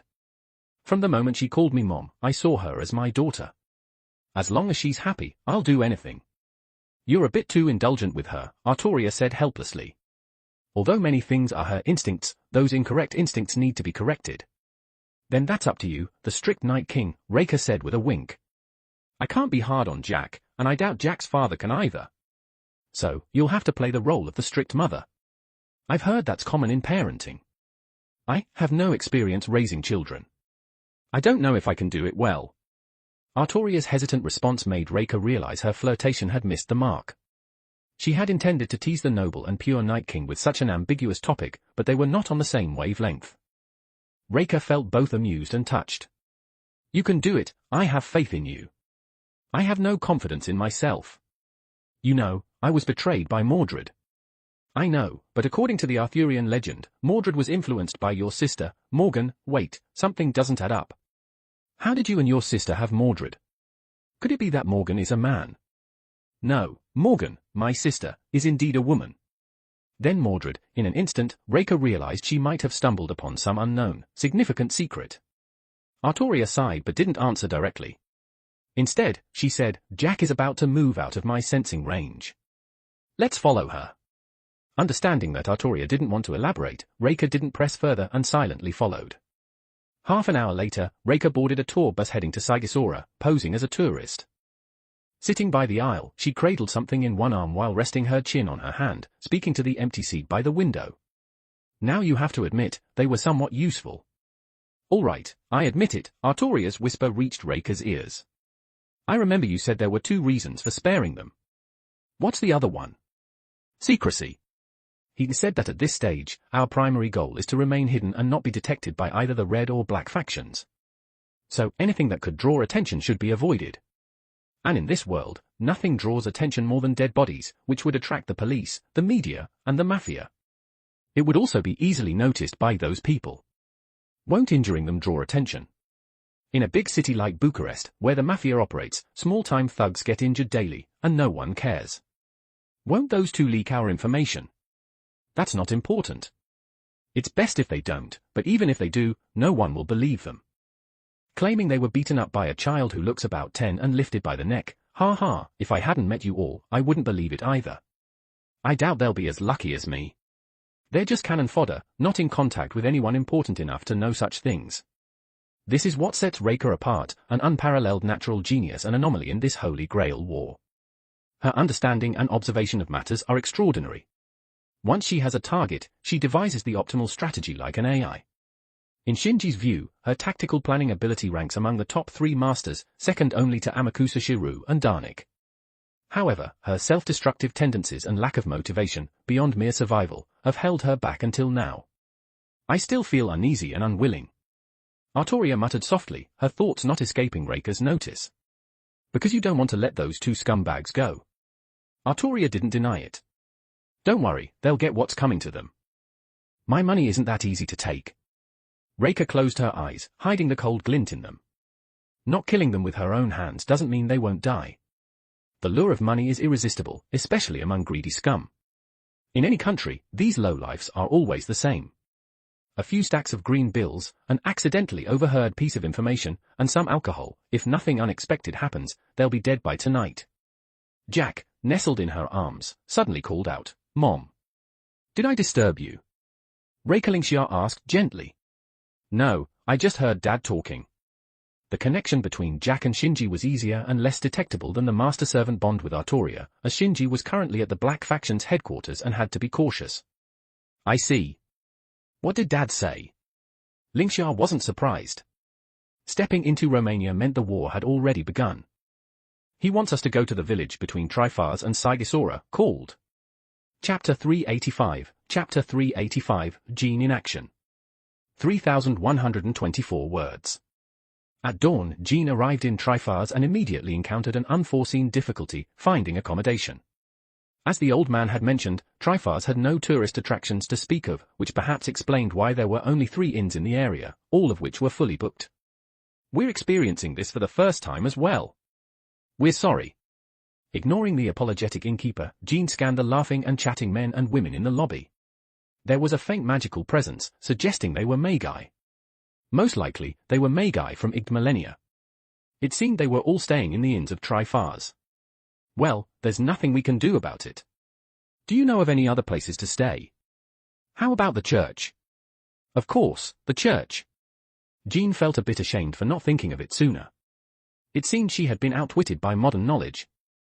Normally, one would first seek refuge in a church. After asking the receptionist for directions to the church, she set off. Perhaps due to overhearing her conversation at the inn, she noticed a few people following her. I wish you'd conduct your information exchanges through proper channels. After all, I'm not a magus, I'm a servant. It must have been because of her civilian clothes. Due to her incarnation, she couldn't dematerialize as a spirit, which was rather unfortunate. Regardless, her plan to stay at the church was now known. And for the sake of her body, she wanted to avoid sleeping outdoors. With no other choice, Jean headed towards the church. She knocked on the door of the modest wooden church and requested to stay for a few days. The nun kindly agreed. The only available space is the attic room. Is that all right? Given her current situation, Jean couldn't afford to be picky, nor did she need luxurious accommodations. As long as there's a place to rest, that's enough. Thank you very much. The nun introduced herself as Alma Patricia. She carried herself with grace, a woman born and raised in this modest town, seemingly content with nothing but God's grace.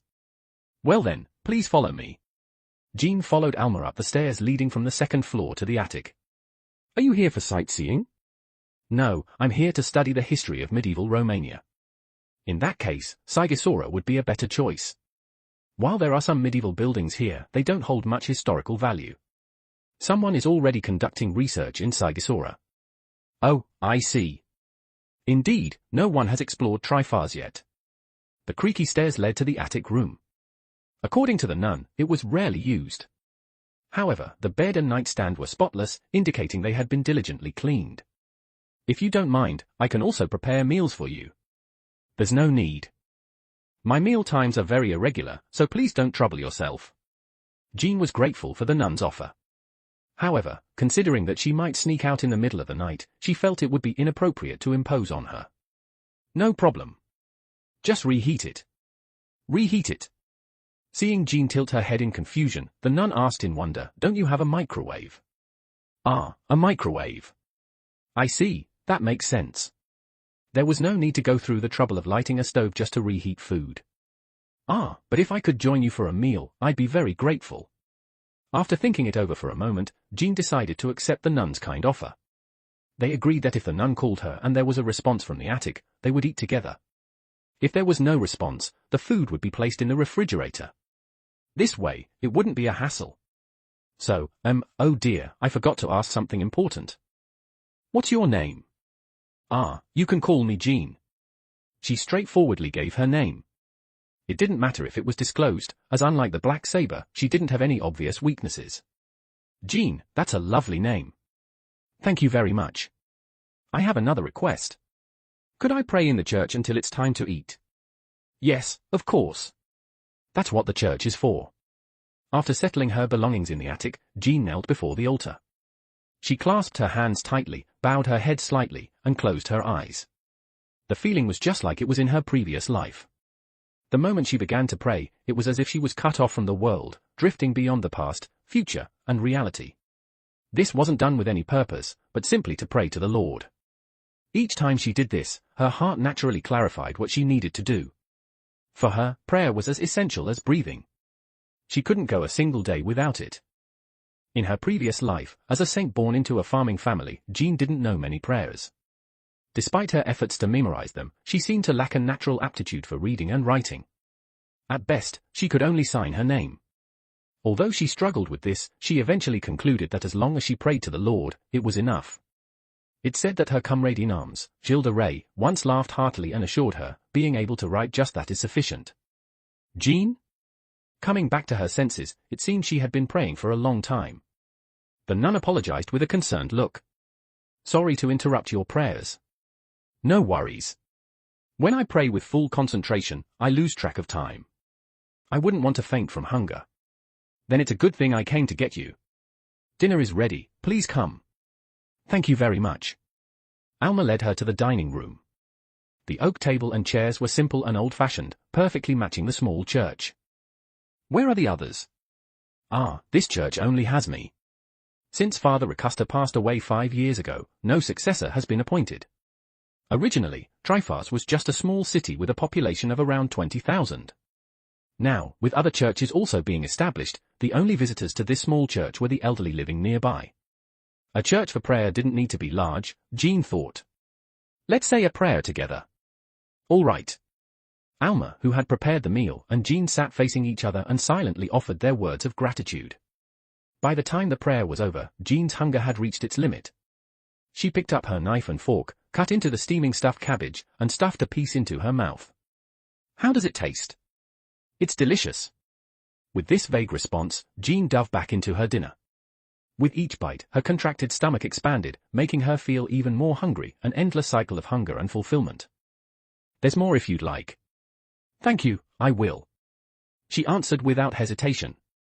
Jean, originally a farmer's daughter, had a voracious appetite that could compete with even the roughest of soldiers. The simple, home-cooked Romanian food was far more appetizing to her than any fancy aristocratic cuisine. Seeing Jean's blissful expression as she savored the meal, Alma, who had cooked the food, couldn't help but smile.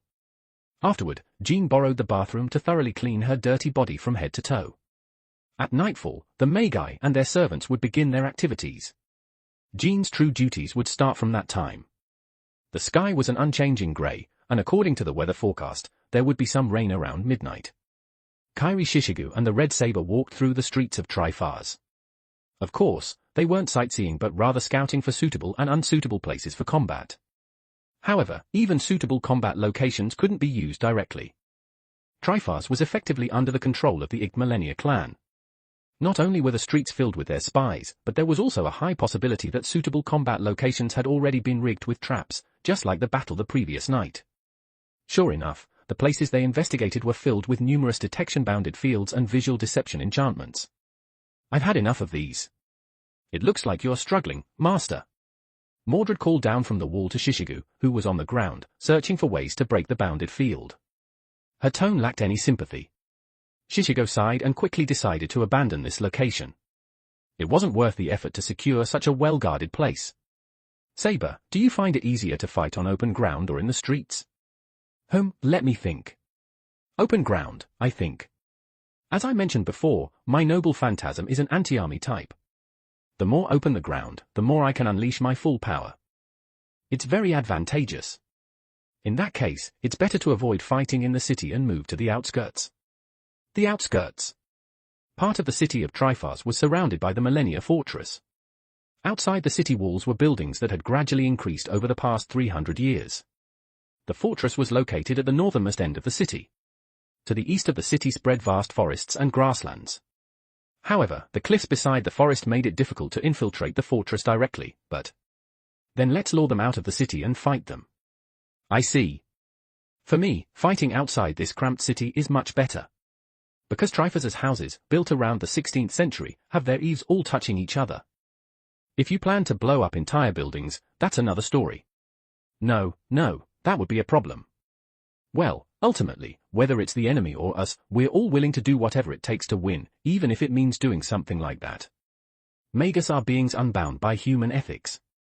No matter how many civilians are sacrificed, as long as they can uphold the principle of secrecy, it's not an issue. That said, everything has its limits. If one person dies, at most their close ones will mourn. But if 10 or 100 people die, public institutions will get involved. Eventually, the situation escalates to a level where it's beyond one's capacity to conceal, prompting the Mage Association to take action. Therefore, battles should be fought at night, and bounded fields to disperse crowds should be set up beforehand. However, this time it was the Holy Grail War. Summoning heroes from myth and legend and letting them run rampant, sacrificing an entire street might be seen as an unavoidable consequence. Moreover, every blade of grass and tree on this street belonged to the Igmalenia. Noticing that Mordred had suddenly fallen silent and seemed bothered, Shishigu turned around and saw a blatant expression of displeasure on her face. What's bothering you? I'm pissed off at how this will end up sacrificing civilians. Why don't Magus have such a basic sense of ethics? Saber spat out these words with clear disdain. They can't help it, that's just the way Magus is. HMPH, it's disgusting. I hate that kind of thing, Master. All right. I'll try my best not to involve civilians, Your Majesty. The swinging feet of Saber, who was sitting on the wall, suddenly stopped. Just now, what did you call me? Who? I called you a king. Because just now, you referred to civilians as a people, didn't you? Using the term people is a privilege of great figures. And besides, isn't becoming a king your wish? Since you'll achieve it someday, calling you that now shouldn't be a problem, right? Is it? Saber's expression froze. No, nothing wrong with that. In any case, your basic principle is to avoid involving civilians too much. Is that all right? After coughing twice, Mordred returned to her usual demeanor. She stood arrogantly on the wall, looking down at Shishigu, and said, Exactly. Attacking ordinary people to replenish mana is also prohibited. Got it. So, that's our basic principle. Shishigu was a fairly skilled magus. He had considered these two methods as extreme measures in his tactics. But if the crucial servant rejected them, then there was no helping it. If the servant proactively wanted to attack civilians to replenish mana, that would be one thing. But if she didn't want to, then it was best to give up on that idea. Shishigu's approach was not to manipulate Saber according to his ideas but to prioritize letting Saber act according to her own will. In a typical Holy Grail war, since you have to face 6 opponents, both master and servant must inevitably entrust their lives to each other, regardless of their bond. But this time, the probability of a master dying while the servant survives was quite high. To put it bluntly, even if they defected to join an enemy master who had lost their servant, it wouldn't be a big deal. In other words, for a master who hasn't established a relationship of trust with their servant, what awaits them is the blade of betrayal. Especially, this red saber views the relationship between master and servant as a mere alliance. If there's a disagreement that she believes compromises her interests, she is likely to abandon her master. That isn't betrayal, but abandonment. This is an essential quality for a king. Am I being played? That's paranoia. Alright, nothing more to see here. Next. Hearing the sound of wings flapping and a bird calling, the two of them looked up at the sky. A pigeon dropped a piece of paper at their feet before flying away. There was no doubt that it was from their mutual interest holder, Father Shiru's group. Communication. As soon as Shishigu read it, his expression tightened. It was probably bad news, Mordred thought, jumping down from the wall to glance at the paper. Berserker has gone berserk and is attacking the fortress. Hey, keep your voice down. Shishigu hurriedly tried to stop her. This wasn't something to be shouted out in broad daylight.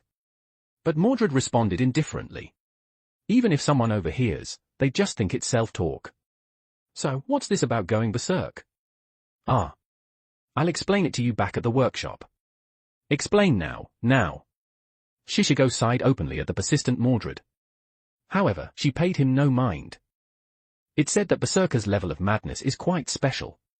Because he can converse, at first glance it seems like you can communicate with him, but in reality. Shishigo spread one hand. It seems he can't understand what we're saying. No matter who speaks, Berserker won't change his combat objective or stop. So, to achieve his goal, he rushed out. HMPH, so what is this so-called goal? Most likely fighting. What else could it be? This is troublesome. By the way, why does it trouble you? Shishigu looked at Mordred, dumbfounded. In a 7-on-7 battle, if one stands out, that means death. At that moment, the battle turns into 7-on-6. Since there are no replacement combat forces for servants, this is an absolute disadvantage. Avoiding piecemeal deployment of forces is fundamental. Especially when reinforcements are unavailable. However, Berserker had started his rampage. Since there was no way to rescue him, it was almost certain that Red Berserker would be killed. This was truly troubling information for Shishigu, who was on the red side. On the other hand, Saber, already familiar with the situation, seemed completely uninterested. Isn't this great? A mere Berserker is just a servant who will die sooner or later once the fighting starts. Just ignore him, ignore him. Saying this, she took a bite of the apple Shishigu had bought from the market, immediately furrowing her brows. Then she handed the apple back to him. Tastes bad, here you go. You are heartless. Ooh, this is awful. Shishigu also bit into the apple and wrinkled his brow. Late at night, while Alma was sound asleep, Jean left the attic and went outside. The night in Trifars was truly enveloped in a deathly silence. However, the eerie wind, the stench of corpses, and magical energy were undeniable evidence that a Holy Grail war was taking place in this city. Jean soaked her right hand in holy water from the church and then sprinkled it into the air. The water glowed faintly, moving smoothly, and began to outline a three-dimensional map of the city. This was one of the privileges granted to the ruler-class servant, the ability to explore the area. The result of the exploration, only one red servant was confirmed to be in Trifars. Puzzled, she expanded the scope of her exploration. In the Millennia Fortress, there were 6 servants gathered, marked in black. 6 red servants missing, and 1 black servant. Understanding that Trifars was entirely enemy territory, it seemed the red faction had distanced themselves from the city and were observing the situation. It was likely that the lone red servant was a scout. But does that mean the lone black servant was also out scouting? The red faction was probably stationed in the nearby city of Sigisora. Strictly speaking, the Holy Grail War had to be conducted within one city. Thus, stationing in Sigisora could be considered a breach of the rules. However, given the current situation, this strategy might be unavoidable. After all, Trifars was under the control of Ig Millennia. Unlike Fuyuki, which maintained some level of fairness due to the presence of the 3 founding families, Trifars was under the absolute monarchy of Ig Millennia. Moreover, the city scale was very small. It was a city that seemed to have long resisted development. Unlike Fuyuki, places for outside magus to hide were very scarce. Conversely, Igmalenia merely entrenched themselves in a strong and strategically important Millennia fortress. No matter how much they secured the Greater Grail, this was too unfair. Stationing in a city outside Trifars should be forgiven to some extent. The city was so peaceful it was almost terrifying. If this were a regular Holy Grail war, there should have already been a few skirmishes. Since the Red faction isn't making a move, the Black faction doesn't plan to act either. So, would tonight be a peaceful night? As if to betray Jean's assumption, the servants within the fortress all moved out at once, but not towards Trifars. Instead, they headed outside. Towards the forest. Jean changed the exploration range, directing it towards the ideal forest spreading to the east of Trifars. The response from the Red servants was confirmed, 3 of them. The city market seemed calm, it appeared they intended to battle in the outskirts. Well, it's good that the residents are safe. But natural destruction was also troubling. Hoping the situation wouldn't escalate to the level where the forest would be burned down like what happened with Red Lancer, Jean raced towards the forest. Chapter 386, Rushing to the Battlefield. 1159 words. As the Red Rider and Red Archer swiftly darted through the forest, the 6 black servants did the same, albeit slower than the Red faction's agility. It wasn't because they couldn't run fast or were unaccustomed to moving through the forest, it was simply that their current speed was sufficient. Divided into 3 groups, the Black Rider Astolfo and Black Archer Chiron formed the first group, Black Berserker Vlad III and Black Caster Icebrun II, and Black Saber Siegfried and Black Assassin Matu Shinji III. The first group was to intercept and take down the advancing Red Berserker Spartacus, the second group was to coordinate and monitor the battlefield, and the third group was responsible for sniping any potential reinforcements. After all, the Red faction wouldn't be foolish enough to let Spartacus charge alone, even if they considered him expendable. To execute Darnik's plan, all 6 black servants stationed at Millennia Castle had been mobilized with the sole objective of bringing Spartacus under control. Will it be that smooth? Even on their way to the battlefield, Astolfo remained carefree, as if he were heading to a picnic rather than a battle. The outcome of a battle is only determined at its conclusion. The Red Berserker is a formidable foe. Walking through the forest, Chiron's presence melded seamlessly with the environment. Unlike human-made fortresses, he preferred coexisting with nature. It's fine, it's fine. We have 4 people to capture him, even the caster left his workshop. Plus, I always feel our berserker is more dangerous than theirs. Astolfo rested his hands behind his head, glancing sideways at Chiron, whose expression remained calm. Because this was once his territory, I can feel the ley lines responding to him. Ah, that's nice. I wish I could be summoned to my homeland too. I'd probably be stronger, although I'm already pretty strong, ouch. Before he could finish, Astolfo suddenly yelped in pain. It wasn't because his carefree attitude had annoyed Chiron and earned him a reprimand, it was purely his own doing. He was so engrossed in talking that he failed to watch where he was going and collided headfirst with a large tree. While unenchanted objects couldn't cause substantial harm to a servant, it didn't mean it didn't hurt. After all, they weren't incorporeal spirits immune to physical impact. You should watch where you're going. I worry you might make such mistakes in battle, Chiron said with a resigned sigh, stopping in his tracks. Oh, got it. Astolfo held the spot where he had hit himself and performed a quick recovery, jumping up from the ground. After several more minutes, the 2 arrived at the battlefield and witnessed a gruesome scene. The Red Berserker was utterly disregarding the homunculi and golems deployed to intercept him. It was a scene of utter devastation, but the black servants displayed no anxiety. Such combat behavior was expected of heroic spirits and not worth being overly alarmed about. Still, this level of destruction is a bit much. It's truly brutal. That berserker is a monster who slaughters enemies with sheer brute force, without employing any technique.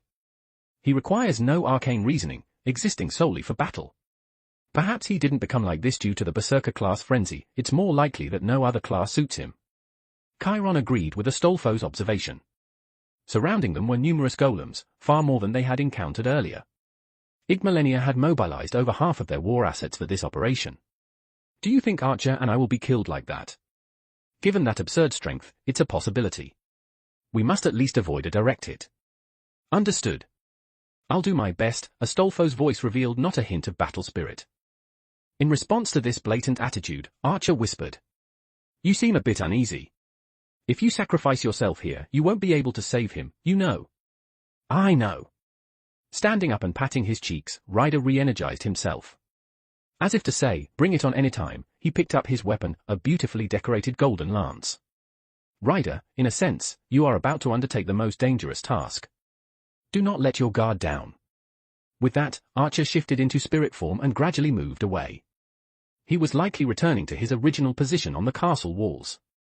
Left alone, Ryder sighed and muttered to himself. Oh dear. I'm not good at this sort of thing. I hate it, I hate how dangerous it is. But I have no choice but to give it my all. In a very bright voice, almost as if in response, the sounds and vibrations gradually approached from the other side of the thicket.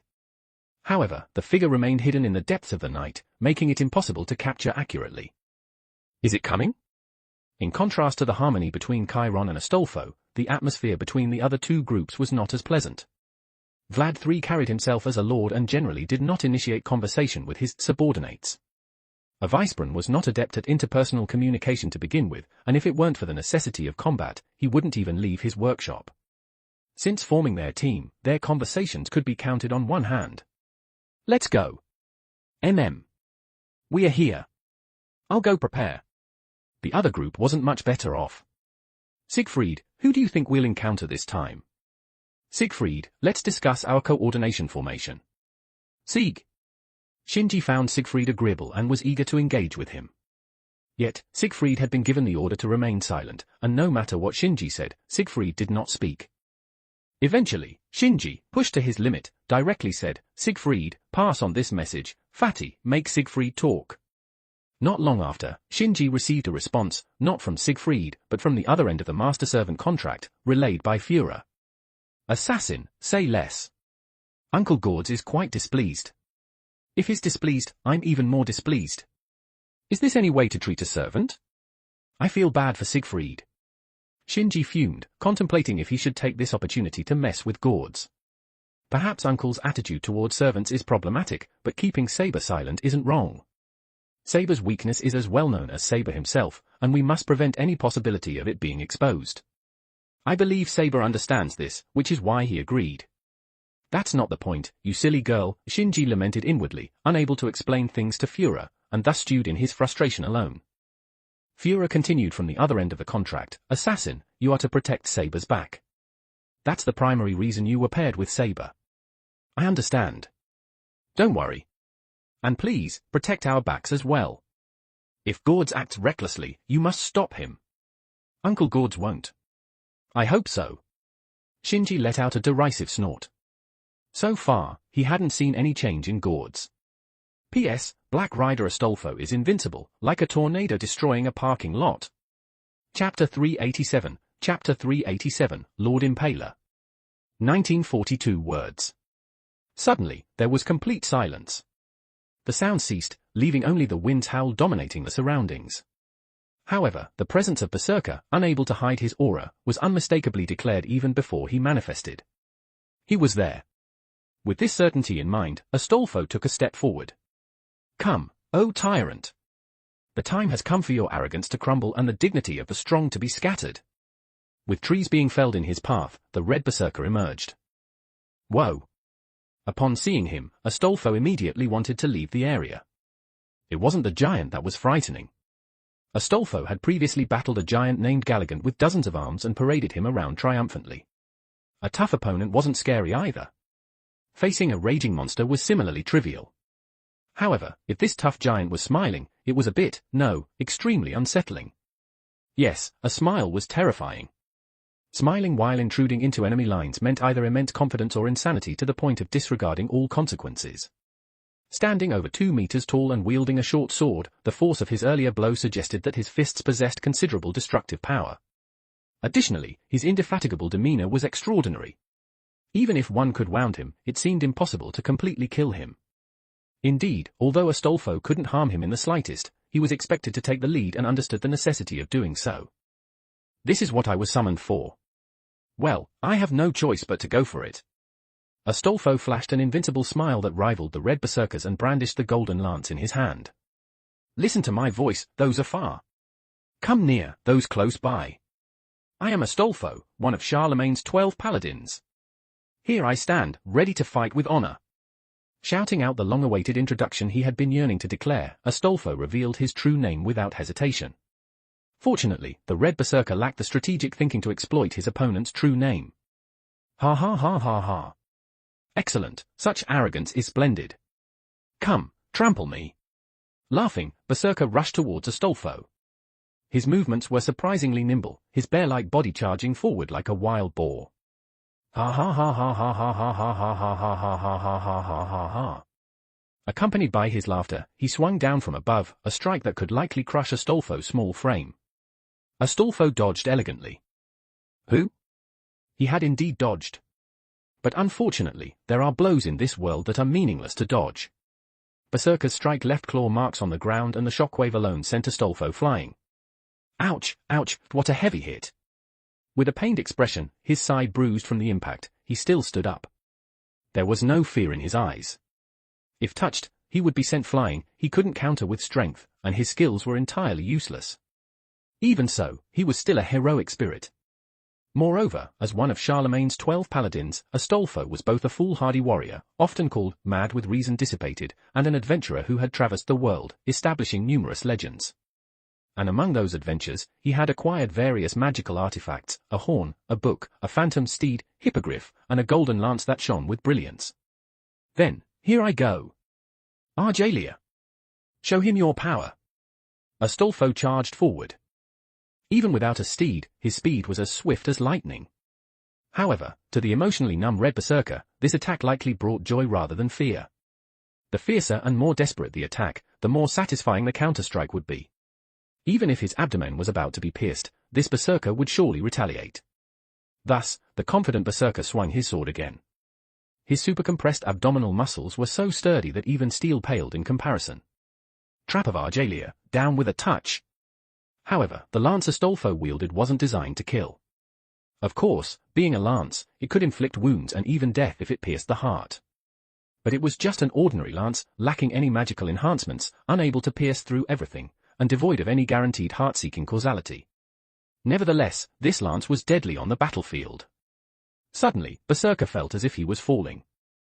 The firm ground he was standing on vanished, making him momentarily forget to swing his sword. Even so, his smile didn't fade, and he showed no surprise. Yet, overturning this unreasonable situation was impossible. The noble phantasm Trap of Argelia, absurdly named as it was, lived up to its literal effect. According to legend, the lance favored by Prince Argelia of Cathay could make anything it touched fall.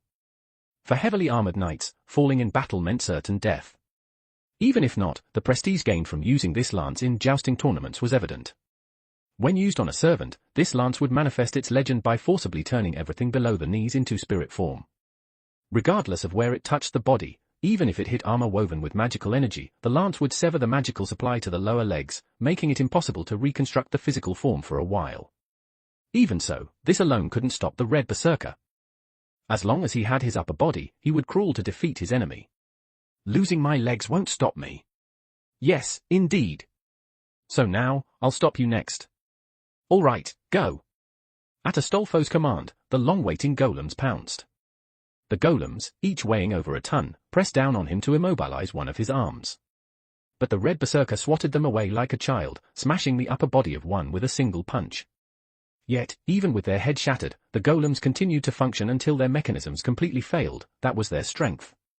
Like ants capturing prey, they methodically and solemnly enveloped the Red Berserker.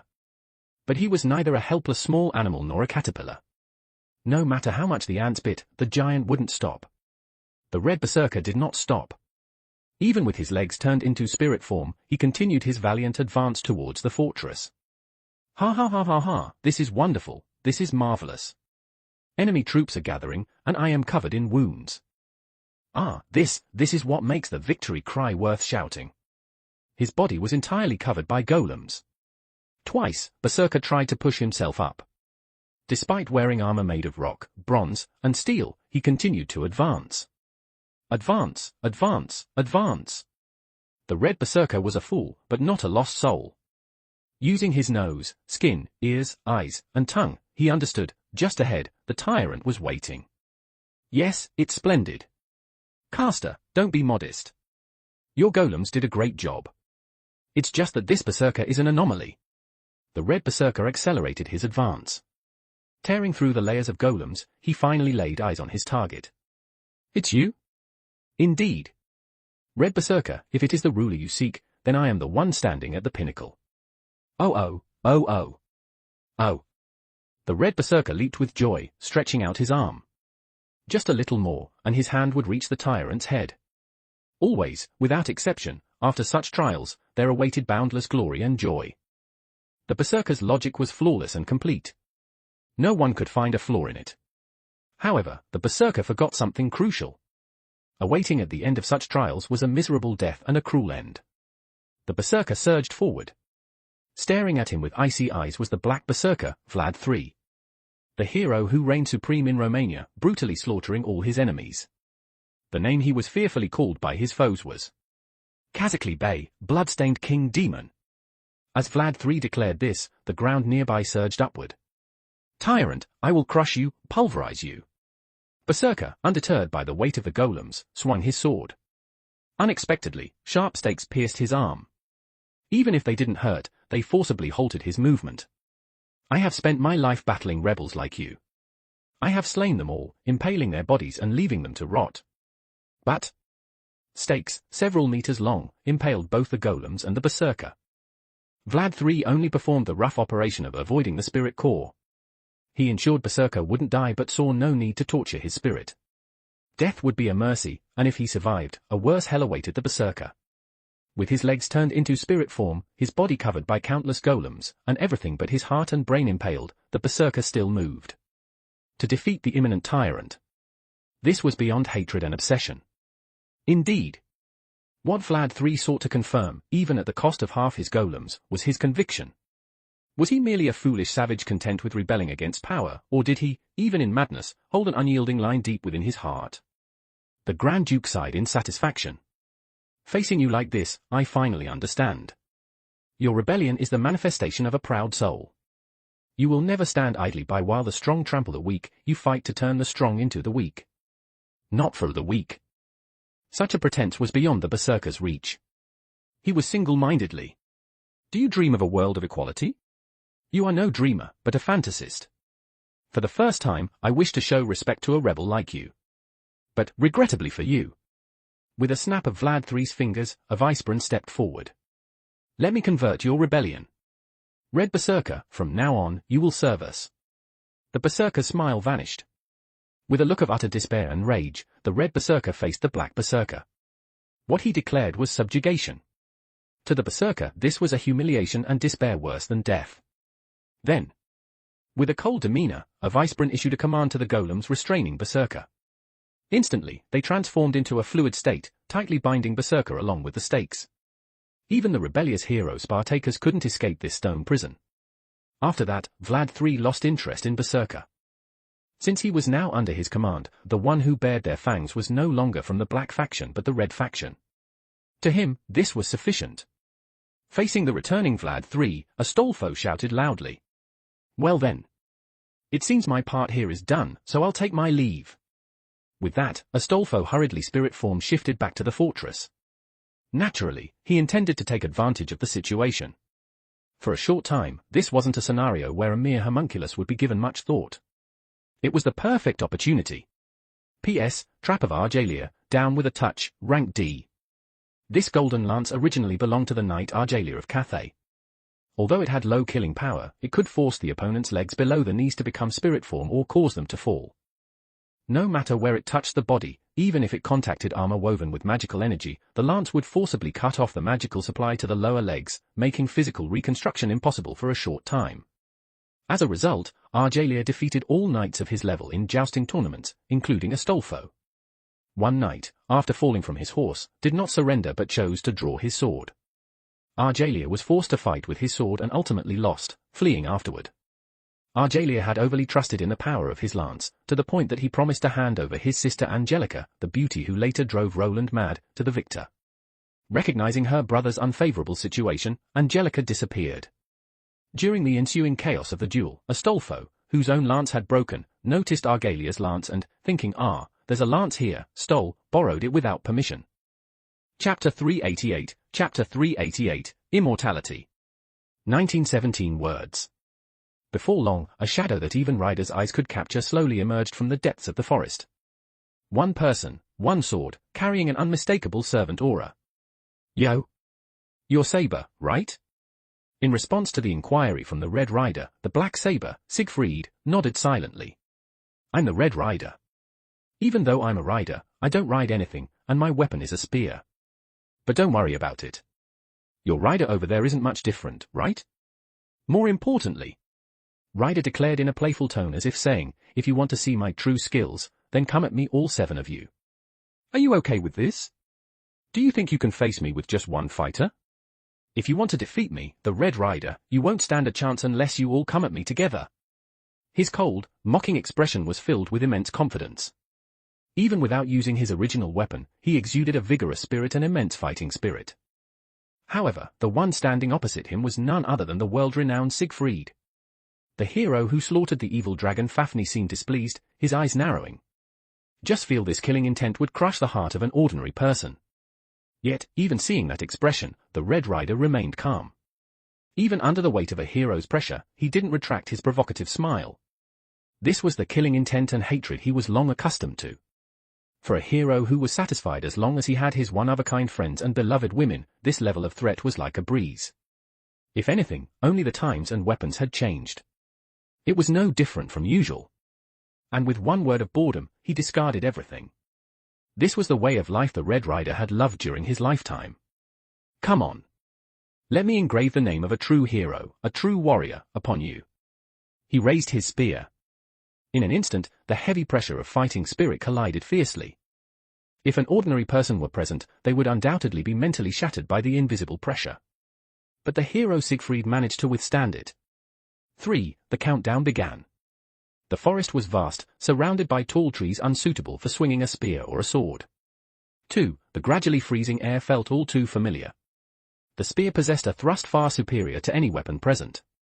With the spear capable of piercing a heart in one strike and penetrating a skull in another, the Red Rider did not find the current environment disadvantageous. 1. On the verge of explosion, as if time had stood still. Most importantly, with the support of the world-renowned archer, the Red Rider's confidence was unshakable. 0. Everything present was swept away, those impure were mercilessly obliterated. Someone stepped forward, someone raised their weapon. Siegfried's greatsword sliced through the air like a bolt of lightning, its speed and power impeccable. But the Red Rider coldly sneered at the Black Saber's fierce attack. His slender war spear traced an arc and easily parried the greatsword. Too naive. Almost simultaneously, he delivered a kick. His fighting style wasn't based on knightly etiquette but was a combat technique thoroughly honed on the battlefield. Siegfried remained unfazed by Rider's kick, taking it squarely on his abdomen and counter-attacking with his sword.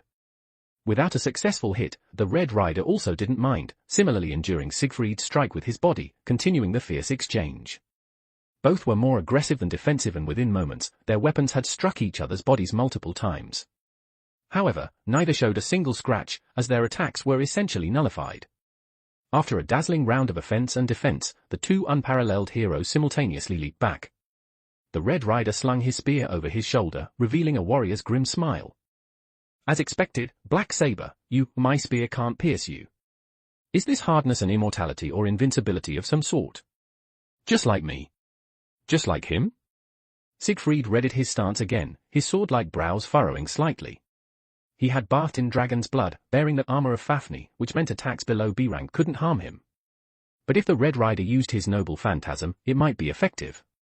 However, the Red Rider didn't seem to have any attack capable of causing damage. His immortality was different from Siegfried's. It wasn't simply a protective force to be broken by sheer power but required specific conditions, like flames or lightning, or certain situational factors, such as being in a forest or at night. No one in this world is completely immortal. Even as a heroic spirit, one remains within the bounds of human. Those who transcend these bounds are extraordinary beings not typically called upon in the Holy Grail War. Determining what kind of immortality the Red Rider had was crucial to securing victory. Having made up his mind, Saber shifted his sword style from offense to defense and raised his eyebrows twice in quick succession. This was the signal Shinji had taught him earlier. Though Siegfried hadn't uttered a word, he remembered everything Shinji said that could be useful in battle. The signal meant to hold their position. As expected of Siegfried, he had sensed something was wrong. Unfortunately, his master didn't have the same keen insight. using his spiritual form and presence concealment skills, Shinji stealthily approached the Red Rider from behind, ready to materialize two of his noble phantasms at any moment. At the same time, Siegfried heard his master Gord's roar. "What are you doing, Saber? That guy isn't even scratched. Use your noble phantasm, now." "Not yet." The Red Rider wasn't serious yet. The mystery of his unscathed invincibility remained unsolved. If Siegfried's noble phantasm could penetrate his defense, fine, but if not, it would expose his true name and weakness. Despite his master's scolding, Siegfried refused to act foolishly and ignored the command. "Hope you understand," Siegfried thought. Normally, he would exert every effort to persuade him, but there was no time for that now. The Red Rider, unaware of Siegfried's inner turmoil, continued, "We seem to be at an impasse." Saber, adhering to his agreement with his master, didn't respond. Seeing no reaction, the Red Rider's face showed a trace of displeasure. "You're quite the cold one. Those who can't laugh on the battlefield will forget how to smile in Elysium. This world is already so gloomy it's rotting and festering. So, shouldn't we at least be happier as we fade away? Don't you think?" "I don't. Laughing on the battlefield can sometimes insult the enemy. No, at least there's the danger of others seeing it that way. Enjoying the thrill of combat by acknowledging each other's strength is one thing, but laughing over corpses is just plain mockery." Facing Siegfried's silent refusal, the Red Rider extended a finger and repeated his earlier words. "It's better to be happier when you dissipate. Didn't I already say that?" In the next instant, an invisible arrow, faster than sound, shot straight at Siegfried's chest. The impact sent Saber crashing through several trees, tumbling to the ground. Fura was becoming increasingly satisfied and impressed with her servant. To be honest, she initially harbored some wariness and dissatisfaction towards Shinji. Whether he genuinely forgot his true name or was lying, it indicated a lack of trust toward his master, which made Fura, who wanted to work in unity with her servant, feel uneasy. She might be naive and lacking in worldly experience, but it didn't mean she had low emotional intelligence. After all, she was the next head of the vast Igmalenia family, lacking none of the qualities of a leader. She hadn't forced the issue or used a command spell because she didn't want to overly pressure a newly summoned servant and damage their nascent relationship. In this respect, she was entirely the opposite of Gord's. After Shinji left, she did not immediately rest as he might have thought. Instead, she pondered how to get along with her servant and how to make him lower his guard. In between her thoughts, she would occasionally sense Shinji's position to see if he was scouting the area. Of course, she found nothing. Sensing his location across the whole of Asia was beyond even the Igmalenia's capabilities. If they could do that, they wouldn't need the Holy Grail to rebel, they could simply confront the clock tower head-on. However, Fura didn't doubt Shinji because of this. Instead, she saw it as a testament to his abilities as an assassin. With a noble phantasm that could conceal his presence, it wasn't unreasonable that he could hide his location. If she, his master, couldn't sense him, then neither could the enemy, which was a demonstration of his strength. It seemed he hadn't lied about his capabilities, he was indeed very powerful, perhaps with a good reason for hiding his true name. In this mutual misunderstanding, their bond paradoxically grew stronger, a curious situation, indeed. With a good start, getting along became much easier. From then on, Fura discovered more and more of Shinji's shining qualities, his diligent effort during night shifts, his cheerful and engaging conversation that could last all afternoon, his keen insight into defensive weaknesses and servant true names, and notably, his skill in beating calls at computer games, which helped maintain her brother's dignity. As their time together grew and his abilities became evident, Fura stopped worrying about his true name, believing she would learn it eventually. Her trust in Shinji deepened. So when Shinji suggested she and Gord's team up to observe the battle from Millennia Castle, she agreed first and asked for the reason later. Servants team up, masters team up, it facilitates coordinated combat, that's the surface reason. And the deeper reason? I'm afraid that fat guy will lose his head. He's your polar opposite, you respect and trust me, but he treats Siegfried as a puppet and a tool. What's worse is his egocentric nature. If his opinion clashes with Siegfried's, he'll undoubtedly think he's right and force Siegfried to comply. The problem is, in combat, 10 of him can't compare to Siegfried. So I hope you can stop him when he makes a mistake. Uncle Gord's isn't as bad as you say. He's difficult to get along with, but fundamentally, he's not a bad person. You don't trust my judgment. I do, but I also trust my own. Then let's wait and see. No matter what happens, I won't lose out. If things go as you say, all the better. If it turns out as I predict, then we'll rely on you. As for whose judgment is better, we'll have the answer after this battle. Shinji's smile and confident tone aroused Fura's fighting spirit. She was a genius on whom many had placed high hopes, and geniuses are always unwilling to lose. Even if her combat abilities couldn't match those of a servant, she couldn't be outdone in everything. I will win. It doesn't count now just by saying it. How about this, if you win, I'll help improve your mystic code. If I win, you help me make 2 items. How about that? Deal. Deal. To Fura's surprise, her fighting spirit had barely risen when it was ruthlessly crushed by reality. When she heard Gord shout, "What are you doing, Saber? That guy hasn't even taken a scratch. Use your noble phantasm," quickly, she knew she had lost. Assassin is really impressive. The young girl praised him while starting to dissuade Gord's uncle. Chapter 389, Chapter 389, I have seen through your immortality. 1,453 words. Aside from Black Saber Siegfried and his master Gords, all the other masters and servants had somewhat established a master-servant relationship. Fura had great trust in Shinji. Darnik served Vlad III with respect. Chiron and Calls were like mentors and friends. Roche sincerely respected Avicebrun. Though Selenik found Astolfo's free-spirited nature somewhat tricky, she was charmed by his purity and honesty, making it hard for her to find fault as long as nothing major happened. Only Gords had long given up on communicating with Saber. He made no effort to understand him and was simply afraid of revealing his true name. Gords had no idea what Saber was thinking. What was hidden in that man who seemed like a machine? Was it discontent? Rebellion? Murderous intent? Contempt? Or was he thinking nothing at all? What were his goals and his beliefs? These were things that should have been asked beforehand. But Gords refused to do so. He wanted to treat his servant as mere equipment. Perhaps it was out of vanity, or maybe he was obsessed with the idea that a servant is ultimately just a familiar. In any case, the fact that Saber was neither gaining nor losing ground in his battle with the Red Rider was causing an inappropriate sense of agitation to build up inside him. Gords was the most excellent mage on the black side, and his servant was the strongest saber. So why hadn't they achieved any notable feats? Lancer was an exception, as he was a hero not inferior to Siegfried, also possessing immortality, like Karna. But why was it that facing a rider, who wasn't one of the 3 main knight classes, they were still in such a situation? Berserker had successfully suppressed the opposing Berserker, yet they couldn't even deal with a rider on their side. This was unacceptable. Saber needed to achieve notable accomplishments, not just let Assassin and Caster steal the spotlight. Driven by this mindset, Gords began to issue haphazard commands through the master-servant link, just as Shinji had feared. Typically, masters did not give detailed commands during a servant battle. This was because they had absolute trust in their servants' experience and skills, which far surpassed those of modern mags. Most masters would only express their opinions on strategic matters. However, Gords, overwhelmed by anxiety, had lost his composure. Saber!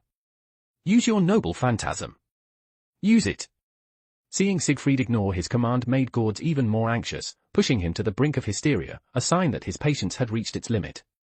Naturally, Fura could not remain indifferent to this. "Uncle, please don't rush. The battle has just begun, and it's not yet the decisive stage. There's no need to use the noble phantasm so soon." But so far, Saber hasn't inflicted any damage on the enemy. Fura's clear voice slightly alleviated Gord's agitation and anger. It's human nature to get stuck in a rut when alone, but having someone to advise you can help significantly. Gords also had to consider Fura's status as the next head and Darnik support for her. The enemy hasn't harmed Saber either. It's a stalemate. Based on the enemy's displayed attributes, he might be the top tier. Before Fura could finish her sentence, a green light swiftly approached from a tricky angle, striking Siegfried and piercing his dragonblood armor, resulting in an injury. The balance was broken.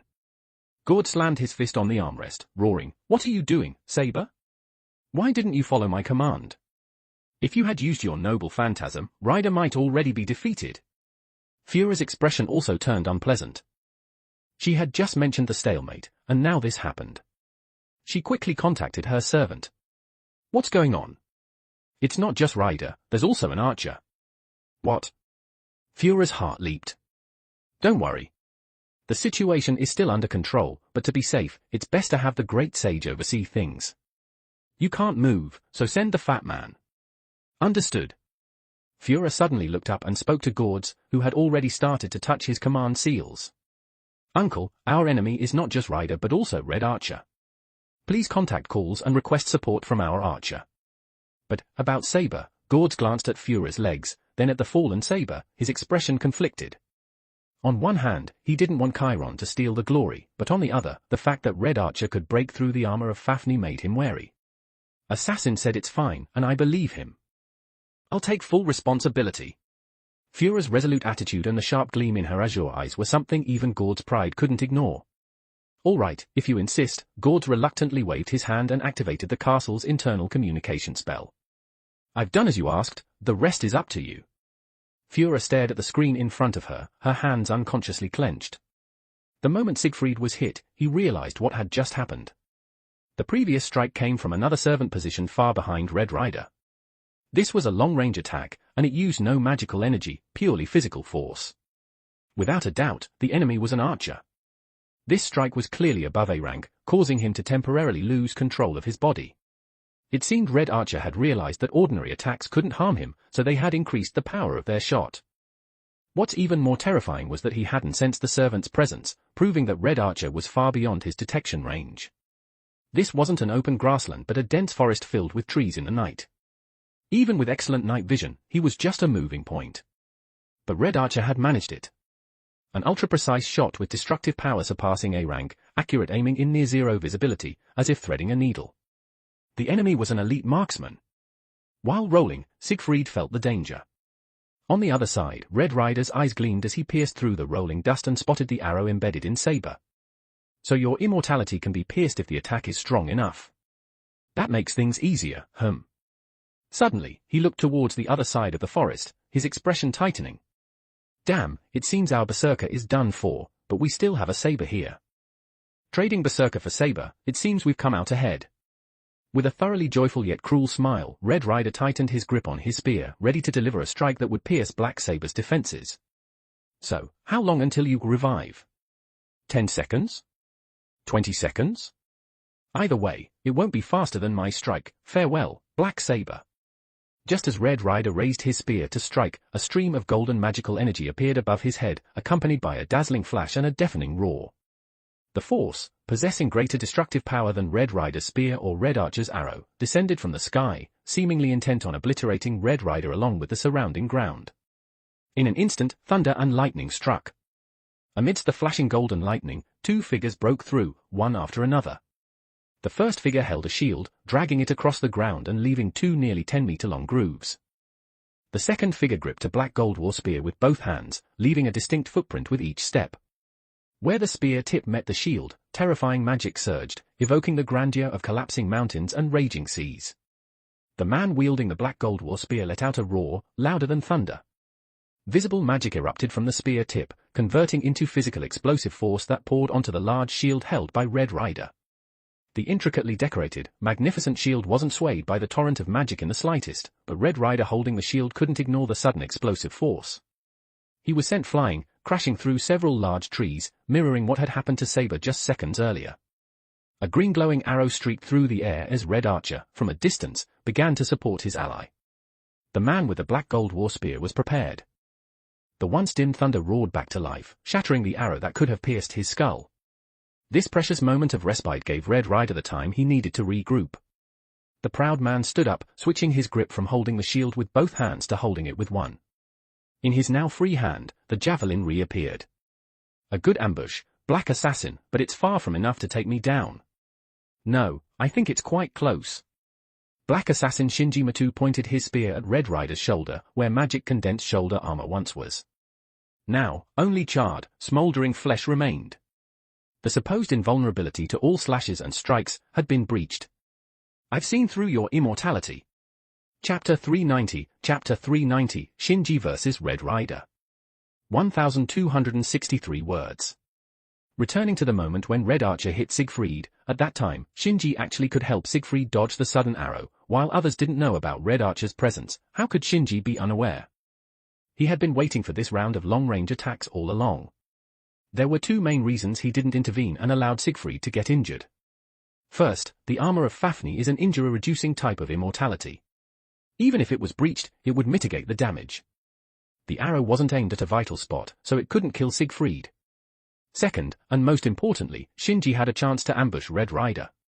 The best timing was when Rider was gathering strength, preparing to finish off Siegfried in one strike. Thus, Shinji didn't move. Whether Siegfried and Red Rider were probing each other, Siegfried falling after being hit by an arrow, or Führer questioning him, he stayed still, focusing on waiting for the right moment.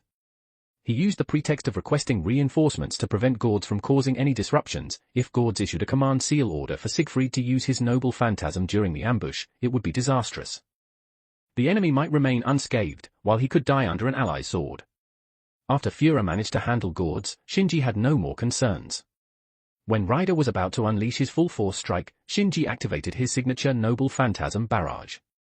Indra's thunder led the charge, followed by Shinji himself wielding Ishtar's war spear. One attack came from the front, the other from behind, trapping Red Rider in a pincer movement. In that critical moment, Red Rider remained calm despite the surprise. The instant he sensed the unfamiliar servant's presence and magic fluctuations, he decisively abandoned his immediate target.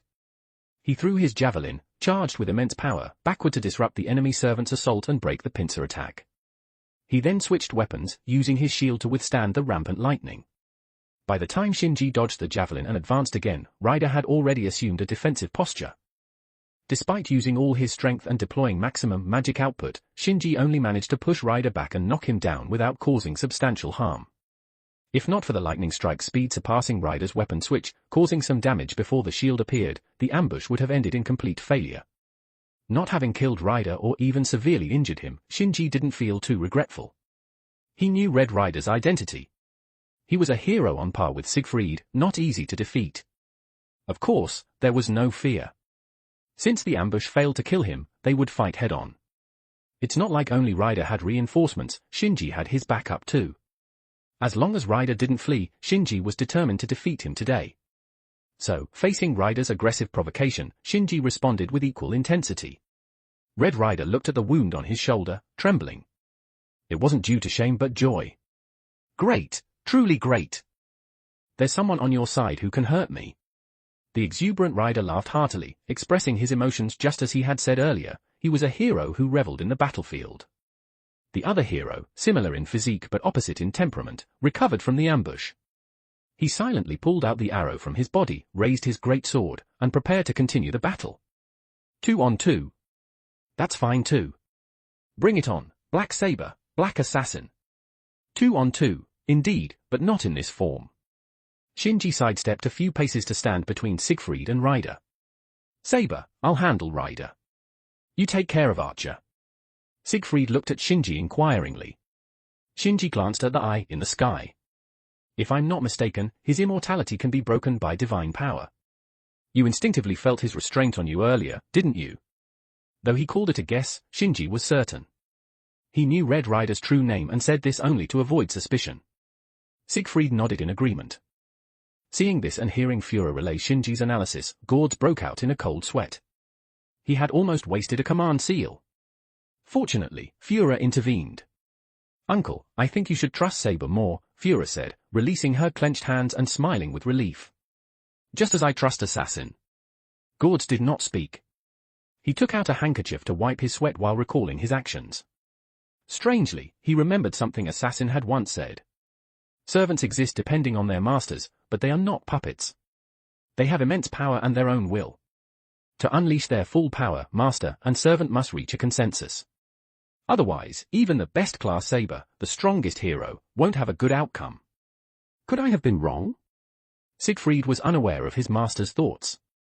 Realizing he couldn't handle Rider, he chose to trust his companion and went to confront another enemy. Whispering "Be careful" to Shinji, Siegfried rushed towards the direction from which the arrow had been shot. He intended to find the archer hiding somewhere. No way, Red Rider wasn't about to let Saber leave. He raised his shield and charged directly at Siegfried.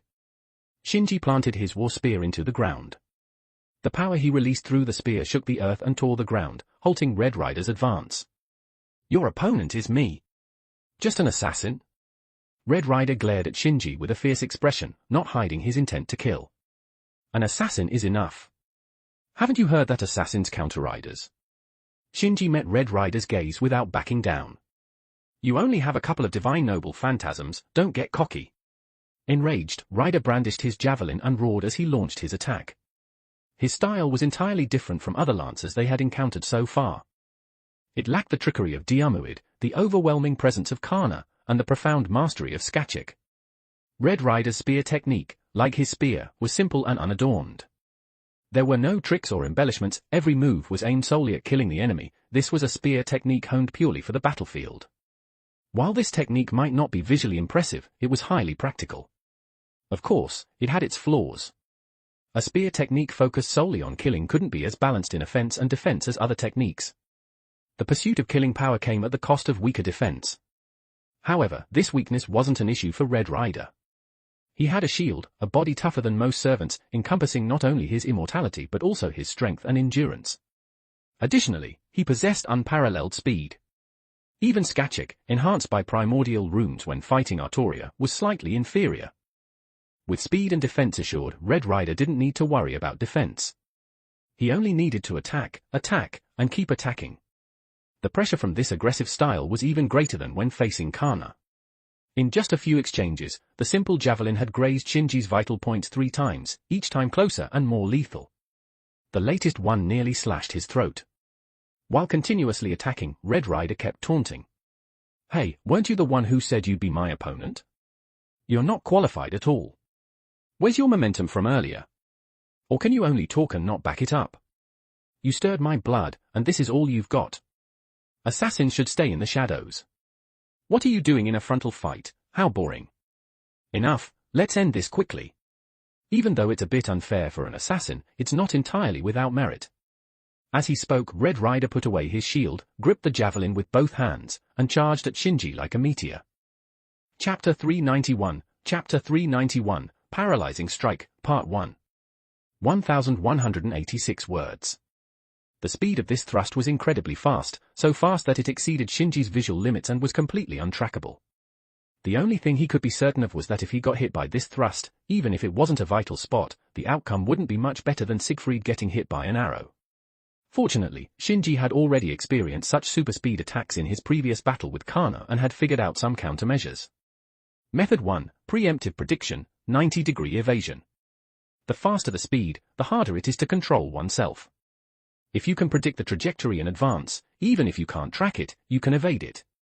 The 90-degree route perpendicular to the enemy's trajectory is the hardest to chase and can buy the most time for reorganizing or counter-attacking. The moment Red Rider gripped his spear with both hands, Shinji locked his eyes firmly on Rider's feet. Whichever foot he stepped forward with would determine Shinji's direction of evasion. When Rider stepped forward with his right foot, Shinji dodged in the opposite direction, narrowly avoiding Rider's path. After charging forward for a few more meters, Rider halted, his voice tinged with a hint of surprise. "Oh? Your strength isn't impressive, but your reflexes are quite fast.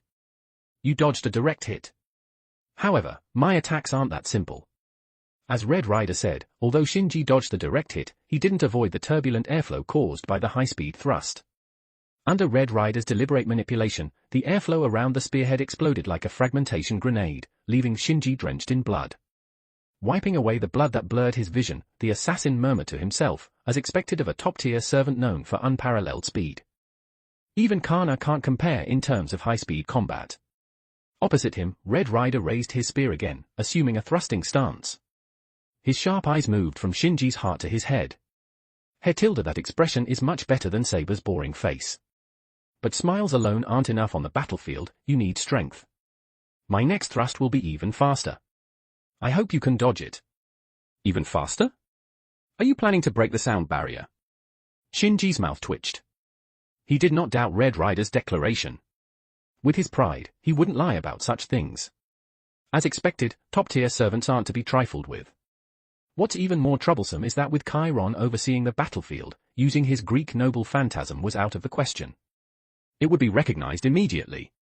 No choice, he had to use that. The moment he made his decision, Shinji lowered his center of gravity and placed his hand on the ground. At the same time, Rider leaned forward, channeling power into his legs, causing the ground around him to crack densely. The next second, Rider disappeared from his position, the air tearing apart with 2 ear-piercing explosions. 2 explosions? Yes, 2. One was the sound of the high-speed thrust. The other was thunder? Indra's thunder? A golden divine thunderbolt cut across horizontally like a golden serpent, blocking the space between them. Accelerating, Ryder didn't expect this move, crashing straight into the lightning, causing him to roll continuously. Yes, continuously rolling. No mistake in the description. Ryder's body was resilient, a single lightning strike couldn't kill him, at most leaving some burn marks and causing some paralysis. It was this paralysis that was deadly. Red Ryder was sprinting at high speed, and anyone with common sense knows the demands intense exercise places on the body. Even a slight stitch or cramp can lead to disastrous results, let alone paralysis. This was Shinji's second method for dealing with super speed attacks, paralysis. As long as the opponent wasn't someone like Kana, who used mana burst for propulsion, anyone relying on their physical speed would succumb to this technique, except perhaps those with high lightning resistance, like the son of the thunder god. You run fast, don't you? You have quick feet, right? But if your body doesn't obey you, I doubt you can run. Can you move faster than lightning? Can you defy inertia? Do you think physical laws don't apply to you? Do you fancy yourself capable of overturning Isaac Newton's principles? Unfortunately for Red Ryder, no matter how fast he ran, he couldn't outrun lightning. Although Shinji couldn't track Ryder's movements, he could predict his trajectory and intercept lightning in advance. Once Ryder focused on high-speed thrusting, decelerating or changing direction required some distance.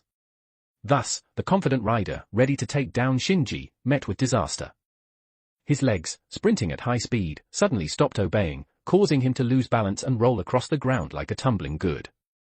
Of course, even tumbling, Ryder was not easily dealt with. After falling, he curled into a ball, using inertia to roll forward, his relentless momentum akin to a charging chariot, giving Shinji a surreal sense of déjà vu. No wonder this looks so familiar. Isn't this the human bullet tank? Where did you learn this ultimate move from the Akimichi clan? This is the Fate set, not the Naruto set. Speechless, Shinji continued to channel his mana, summoning 2 more bolts of lightning to strike at the lean human bullet tank. Of course, unless he fully unleashed the lightning with the support of the Vajra, the damage to Ryder would be limited. Even so, Shinji didn't want to miss the chance to pursue, given the vast difference in their raw power, he couldn't afford any slack if he didn't want to be defeated. After the second lightning bolt, Red Ryder finally stopped rolling and sprang to his feet. He glanced at the ground where Shinji had summoned Indra's thunder, which still radiated unabashed magical energy. So that lightning noble phantasm can be controlled from a distance. But to stop me, this alone isn't enough. Red Ryder began to run again. He had discarded his spear during the tumble and made no move to retrieve it, confident in his fists. Shinji didn't dare be careless, his eyes enhanced with reinforcement magic never leaving Ryder's figure. Even if he couldn't keep up, he had to predict Ryder's movements based on the afterimages on his retina. There! Golden lightning burst from the ground, cutting across Red Ryder's path. To Shinji's surprise, Ryder didn't charge headlong into the lightning as expected. Instead, he made a sharp turn, narrowly avoiding the thunder.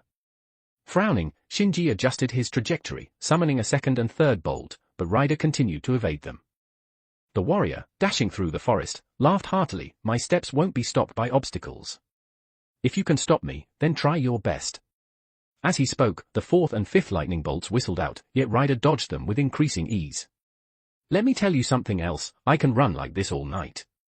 How long can your lightning noble phantasm last?" "Don't worry, certainly longer than you can," Shinji replied, continuing to summon lightning, while Ryder kept evading. "Is that so?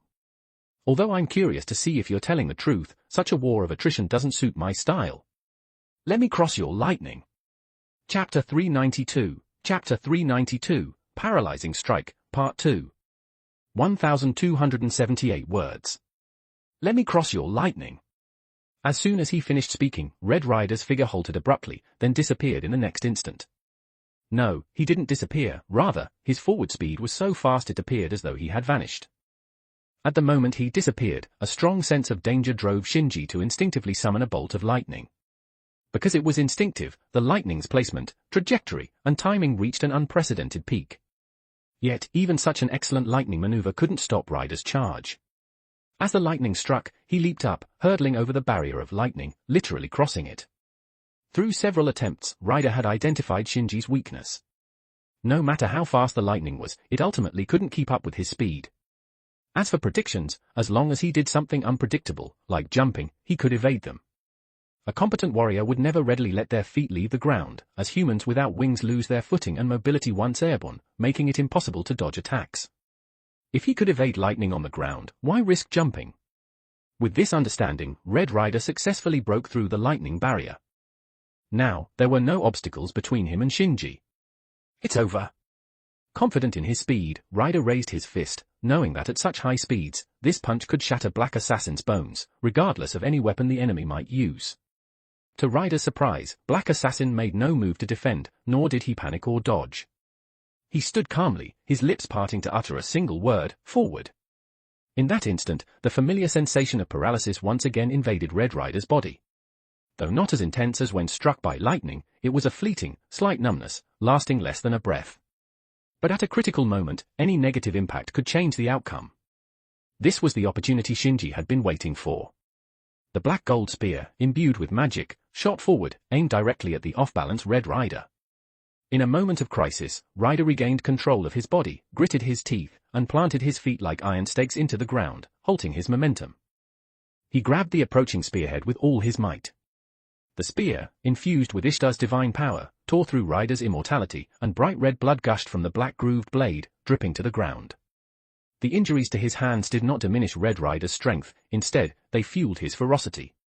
With a roar, his arm muscles bulged unnaturally, and the sudden burst of power overpowered Shinji, who was augmented by mana burst. The spear's tip was less than 3 centimeters from Rider's heart. Having stopped the heart-piercing strike, Red Rider didn't continue the struggle with Shinji. Instead, he let go and retreated. Normally, this would leave him open to a follow-up attack, but Rider's speed far exceeded Shinji's. In a few strides, he was out of attack range. Watching Rider move at a speed a quarter slower than his initial charge, Shinji felt a twinge of regret. Had Rider retreated at full speed, there might have been a chance. Being so cautious left no opportunity. After all, dealing with a top-tier servant wasn't easy. Red Rider stopped about 20 meters away, his amber eye scanning as if searching for something. After a moment, he uncertainly asked, "A bounded field?" Shinji didn't have the habit of explaining his techniques to enemies and remained silent. Red Rider didn't mind, nodding to himself, "Yes, a bounded field. I can feel the connection between the magical energy in the air and that lightning noble phantasm. You must be using a bounded field to borrow the noble phantasm's power to affect my movements." Shinji still didn't speak, but this time it was because there was nothing to say. Rider had seen through the enhanced version of the paralyzing strike. As Rider indicated, Shinji had indeed used a bounded field to alter the battlefield, the latest bounded field he had completed. Ever since defeating Suren Araya, Shinji had been diligently studying bounded field magecraft. However, the bounded field magecraft left behind by Araya was incredibly profound, and after several months of research, Shinji had made little progress.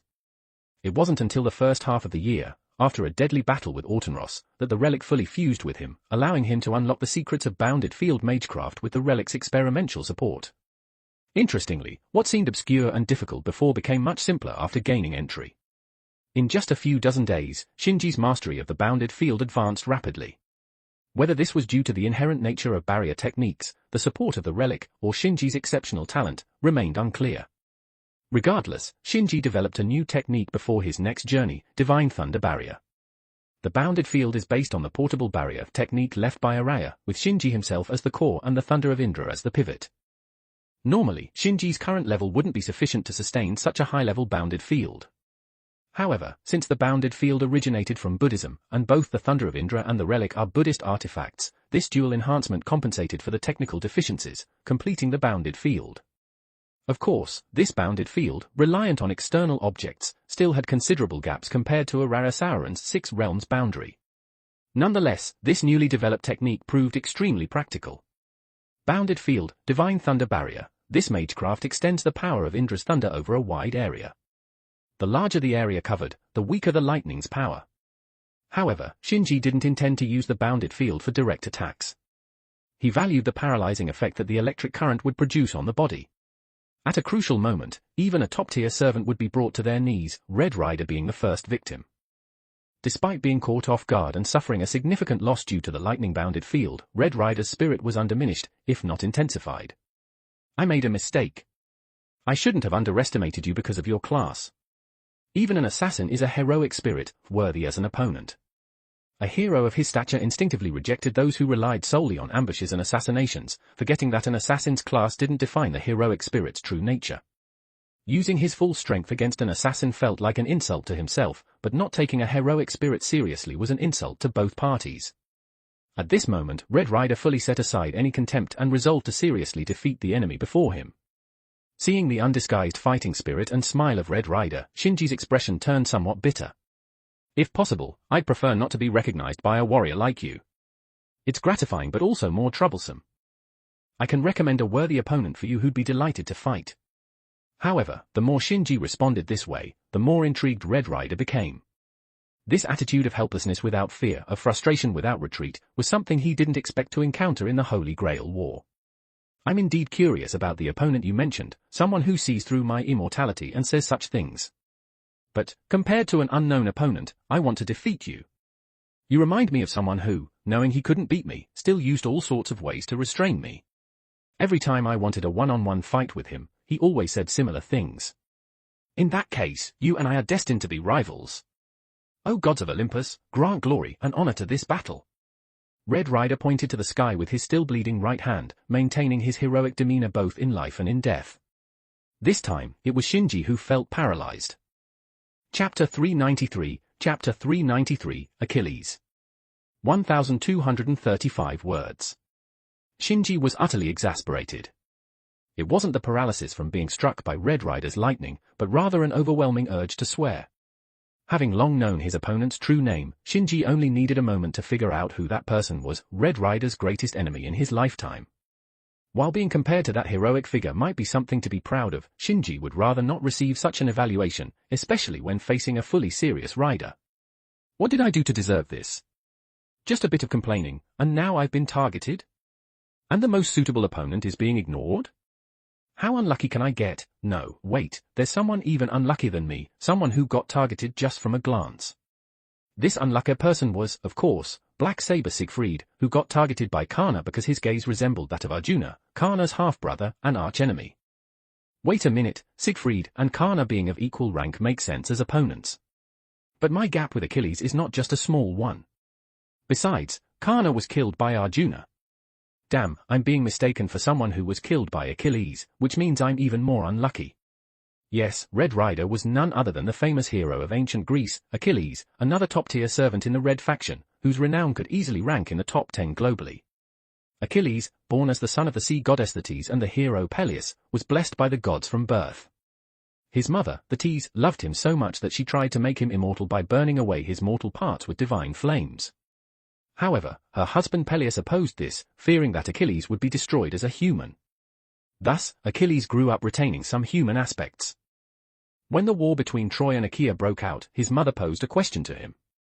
Do you wish to live a long and peaceful life in obscurity, or to gain great fame in war and live a short life as a hero? Achilles' choice is well known.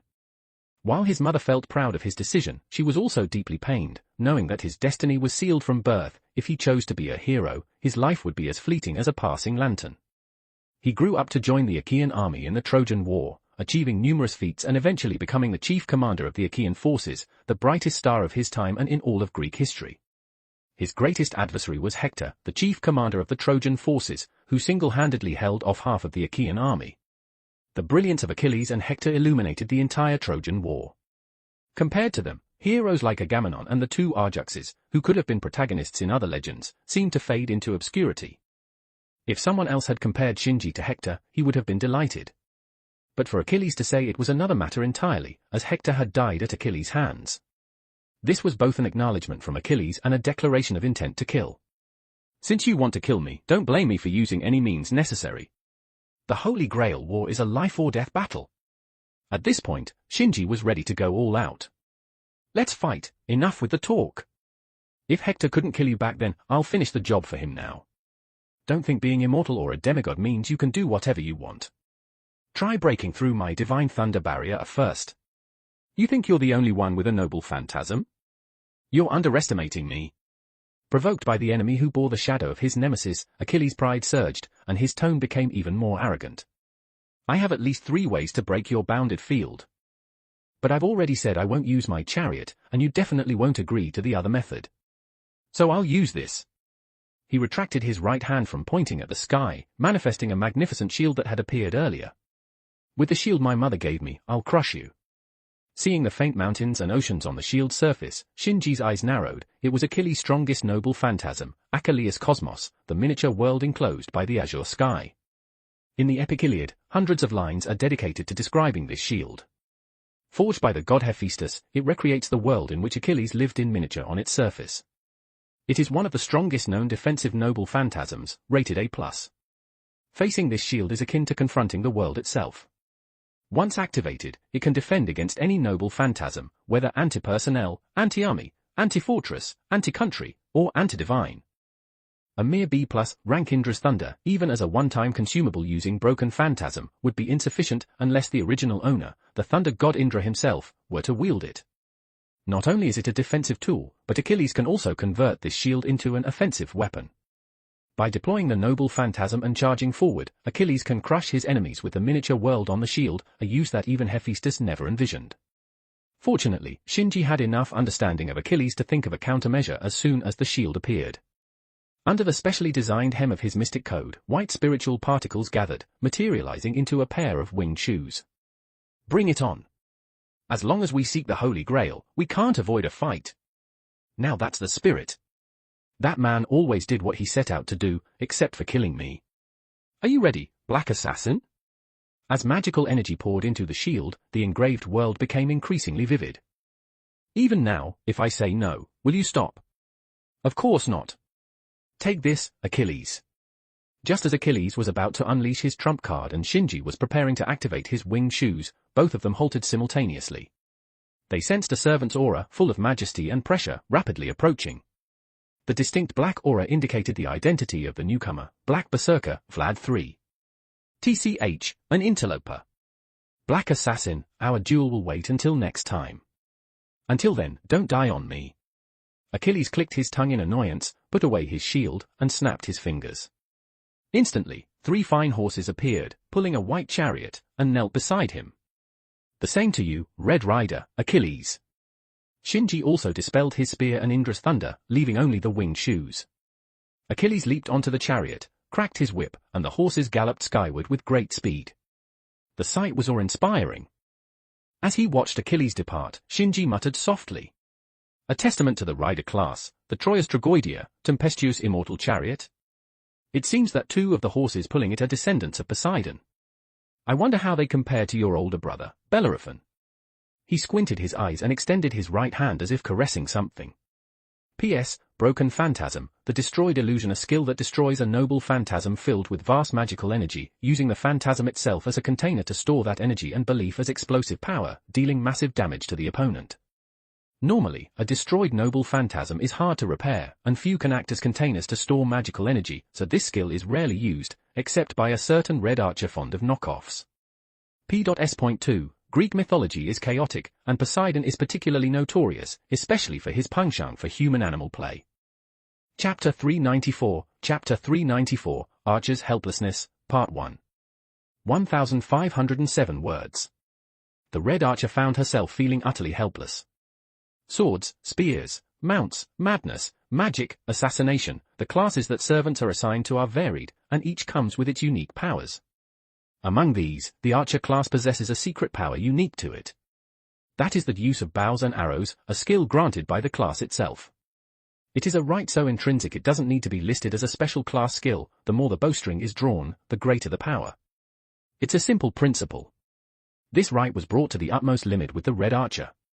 She possessed the celestial bow granted by the goddess of the hunt, Artemis. Praying, aiming, putting all her strength into drawing the bow, if she drew it beyond its limit, the arrow would be endowed with godlike power. She was a master hunter, blessed by the goddess of the hunt. She hailed from the natural paradise of Arcadia and was a princess of Arcadia. However, she did not receive the love of her father, who desired a son and was abandoned in the forest. Artemis, moved by pity, had her raised by a mother bear. She was a member of the largest adventure team in Greek history, and she followed the Argo, leaving behind many legends. She was the one who first struck the fearsome Caledonian boar, achieving the greatest merit among many warriors. Her true name was Atalanta, the supreme huntress in Greek mythology. Her archery had reached divine levels, and her speed surpassed all men. Yet, despite all this, she found herself with no means to stop the incoming black saber. Having grown up in the forest, it was her domain. She knew better than anyone how to conceal herself in the woods. She believed that the black saber couldn't possibly find her hiding spot. But she was wrong. The silent and reticent swordsman did not search, he charged in a straight line as if he already knew her location. Of course, if it were just this, Atalanta would not be afraid. As long as she had her bow and was in the forest, she was confident she could hit any target. However, simply hitting the black saber held little meaning. He had protection, whether from a god, a demon, or something else unknown. Only an arrow drawn to the limit of her celestial bow could pierce his undying body. Unfortunately, even with Atalanta's divine archery, she couldn't easily shoot such an arrow. Releasing such an arrow required more time to draw the bow than usual, and she could only shoot one arrow at a time. More arrows would dilute the bowstring's power. Moreover, the noise caused by such a powerful shot could not be concealed. With Black Saber already on guard, there was no chance to hit his body. He would either dodge or deflect the arrow with his great sword. Black Saber's swordsmanship was on par with her archery. Without the ability to use her multi-arrow technique, the outcome was already determined. As for using her Noble Phantasm, that option never crossed her mind. Her Noble Phantasm was a rank B anti-army weapon, its single-shot power inferior to a fully drawn arrow, merely a waste of magical energy. When Black Saber deflected her third arrow and charged towards the tree she was hiding in, cutting down the century-old tree with one swing, Atalanta knew it was over. Continuing the fight would be a waste of time. She was no match for Black Saber. A prideful heroic spirit might feel unwilling, but Atalanta did not. Her thoughts were as animalistic as her beastly ears and tail. Pride, to her, was not worth more than dog food. This was just a skirmish. Her task was to support the berserker who had infiltrated the enemy ranks. Since she failed, there was no point in staying. There was no need to worry about the Red Rider either. She knew with his abilities, no one could stop him if he wanted to leave. She strapped her bow to her back and, as the tree shook, leaped high like a leopardess. Under the silver moon, she left a silhouette full of feminine allure and wild beauty, reminiscent of the peerless grace that captivated countless heroes after the Caledonian boar hunt. This section must be seen in the manga. Atalanta is depicted beautifully. "Until we meet again, Black Saber," she said, glancing at him with eyes glowing in the dark. Atalanta turned and sprinted away, running at full speed, confident that Black Saber could not attack from a distance. Atalanta was originally a hunter in ancient Greece who prided herself on her unmatched speed. She declared to her suitors, who were enchanted by her wild beauty, that she would marry the one who could outrun her in a race, but the price of failure was death. She shot down those who couldn't catch up with her, a testament to her remarkable speed. Even a servant like the Black Saber, whose average stats were above B, couldn't compare to her. After chasing for a few hundred meters experimentally and confirming that the enemy had left, the Black Saber, Siegfried, stopped pursuing and began to return the way he had come. Even from this distance, he could still sense the fluctuations of the assassin's signature lightning Noble Phantasm, indicating that the battle had likely reached a critical point. He needed to hurry back. Even if he couldn't break the Red Rider's immortality, he could at least serve as a shield for Assassin. Though silent and taciturn, having exchanged only a few words with Assassin, he had come to recognize Assassin as a comrade. His comrade had protected his back, now it was his turn to protect his comrade. Unfortunately, Siegfried had only made it halfway back when he saw the rider departing through the air in his chariot. By the time he returned to Shinji's side, the Black Berserker, Vlad III, had already arrived and was inquiring about Assassin's status. "What? You say the Red Rider is Achilles?" The sudden, explosive revelation moved even the usually composed Vlad III and Siegfried. "Yes." When his Noble Phantasm was partially released, he mentions Achilles, and the three-horse chariot we saw also confirms his true name. The information Achilles had revealed was ample, so Shinji had no reason to hold back. "I see. Your analysis was correct, the Red faction has a second top-tier servant." At this moment, Shinji noticed Siegfried and waved to him. "Yo, Siegfried, you're back. What about the Red Archer?" Such a question required an answer, and Siegfried responded, "She retreated. Her speed was greater than mine, I couldn't catch her." "Any distinctive features?" Vlad III asked. The war had just begun, establishing results was crucial, but gathering sufficient intelligence was also important if they failed to do so. "Yes, she wore green spiritual attire and seemed to retain beast-like features, with visible ears and a tail, somewhat resembling a cat." "A cat?" Vlad III frowned. Could it be a non-human servant, or perhaps an innocent monster like myself. Shinji chuckled but remained silent. She wasn't a non-human servant or an innocent monster, she simply had the fate of being turned into a lion, hence the feline traits.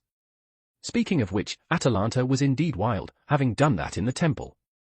Vlad III, oblivious to Shinji's thoughts, continued, however, obtaining the true name of the Red Rider makes this trip worthwhile. Saber, assassin, you both did well. Siegfried bowed his head silently. Shinji nodded slightly. There's one more thing to note, and please have clan head Darnik convey this to all our members. Like Siegfried, Achilles possesses the blessing of immortality. To defeat him directly, one must have the power of a god or attack the weak point named after him. Achilles' heel, Vlad III responded instinctively. He had known of this phrase even during his lifetime, a testament to Achilles' fame. And as the impaler, he was curious to see if his Kazakli base could pierce the tendons of this immortal hero. Even if it couldn't, it didn't matter.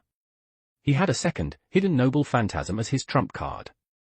However, being in his homeland as a lord, he wouldn't use it unless necessary. At this moment, Shinji suddenly exclaimed. "Ah! What's wrong?" "Nothing, just remembered something. Many scholars who study mythology believe that Achilles is one of the prototypes for Siegfried. Now that I think about it, there's some truth to that. The original usually has an advantage over the copy." Vlad III pondered the legends of both heroes and nodded. "Now that you mention it, indeed." After speaking, they both looked at Siegfried, who showed a hint of helplessness. Regardless of the original and copy argument, he was indeed firmly restrained by Achilles. Seeing Siegfried's rare expression of emotion, Vlad III's interest was piqued. He patted Siegfried's shoulder and comforted him, "You are not alone in your frustration. I believe the great sage is even more frustrated since Achilles was his most outstanding disciple." Chapter 395, Archer's Helplessness, Part 2. 1186 words. As Vlad III mentioned, it wasn't just Siegfried who felt helpless. The Red Archer, who couldn't deal with Siegfried, and the Black Archer, the great sage Chiron, were also in this predicament. Chiron was the most helpless of them all, to the extent that even his master, Calls, who was standing with him on the city wall overlooking the battlefield, could sense it. "Archer, is something wrong? Is the battle not going well?" "No, overall, the battle is in our favor." With his B+ rank clairvoyance, honed as an archer, Chiron could see a Vicebrand's golems firmly containing the Red Berserker. On the other side, although Assassin was at a disadvantage, he was not showing signs of defeat. The only thing Chiron did was use a telepathy-like skill to inform Siegfried of the Red Archer's position. Then why? Because of the Red Rider. "I know him." Hearing Chiron's words, Calls didn't immediately understand. "Isn't this the first time the Red Rider has appeared? How could you?" No matter how hard one tries to hide their true name, there exist undeniable truths in this world. Yes, if you were well acquainted in life, it's only natural to know each other's true names. Calls asked, "Who is he?" "Achilles." "Achilles, the Achilles from the Trojan War." Chiron nodded. "I recall he was your—" "Ah, yes, he was my disciple," Chiron said with a sigh. Even though it's not in the traditional sense, in the Holy Grail War, such situations are not impossible. This so-called destiny sometimes doesn't spare even those of us who have passed away. It's truly ironic. When Achilles was young, his mother Thetis returned to her underwater homeland due to disagreements with his father, Peleus. Thus, Peleus entrusted his old friend, Chiron, who had trained numerous heroes, to educate Achilles. From then on, Achilles lived and learned with Chiron, spending 9 whole years together. It's no exaggeration to say that Achilles spent more time with Chiron than with his parents, especially during the most emotionally turbulent years of his youth. The bond between them had long surpassed that of a typical master and disciple. For Chiron, who possessed a long life, Achilles was not just a disciple but also a son, and sometimes even a mischievous younger brother. Even after Achilles completed his training, Chiron continued to watch over him silently. He knew about the countless legendary feats Achilles had accomplished, worthy of the highest praise as a top-tier hero. He also knew that Achilles would likely be the most outstanding servant in this Holy Grail War. Blessed sincerely by the gods of Olympus, Achilles possessed an invincible body that could nullify any attack. Only those who shared his divine heritage and had divinity skills, or wielded god-forged noble phantasms could harm him. Among the 7 Black Faction servants, only Chiron had divinity. Upon receiving Gord's request for support and recognizing Achilles, Chiron had been genuinely worried for Assassin on the battlefield. If Assassin hadn't possessed a god-forged noble phantasm and managed to injure Achilles, Chiron would have intervened. Since then, Chiron had drawn his bow several times, only to lower it each time, until finally, Achilles departed in his chariot without Chiron having shot a single arrow. Was it because he didn't have the opportunity? No, it wasn't. Given his understanding of Achilles, hitting him when he was unguarded wouldn't be difficult. Eliminating those moments that would only expose himself and were irrelevant to the overall situation, he had at least 3 opportunities to act, one of which had a high chance of directly killing Achilles. However, he missed them all. Yes, that's right, he missed them, not gave up. He knew when he should strike and predicted the outcomes. But every time he drew his bow, there would be a moment of hesitation in his heart because that was his disciple. This hesitation made him miss those fleeting opportunities. Does he regret it? A little bit. But compared to the bond between teacher and student, it's just an insignificant part. Seeing his expression change with his mood was almost unbelievable to Calls because the impression Chiron had given him during this time was one of calm and tranquility as if nothing could shake him, until now. Archer, are you okay? I'm fine. Chiron closed his eyes and exhaled as if trying to expel all his emotions. I just remember the times I lived with Achilles. Seeing him now, you'd never guess that when he was young, just like Roche, he wasn't strong at all. His punches and kicks were soft and weak. Listening to Chiron and recalling Achilles' legends, Calls couldn't help but laugh. So he had such a past. Perhaps only you, as his teacher, would know that, turning the weak him into a hero of world renown, you truly are an exceptional teacher. And he is an exceptional student. Chiron, in this Holy Grail war, you and your disciple, not servant Archer, just Chiron. Don't worry, Calls. Once on the battlefield, there are no fathers, sons, or mentors, only enemies and allies. I won't hold back just because he's my disciple. Besides, I want to see how much he has grown since he left. Chiron opened his eyes again. This time, he had not returned to the calm and tranquility of a sage but instead exuded the unparalleled spirit of a hero, like a drawn bow, ready to shoot an arrow that could split the heavens. My disciple, you remain as proud as ever. This is your most fatal flaw as a warrior.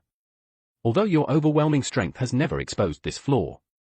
But this time, that arrogance will become a lethal poison, because your opponent is your teacher, Chiron himself.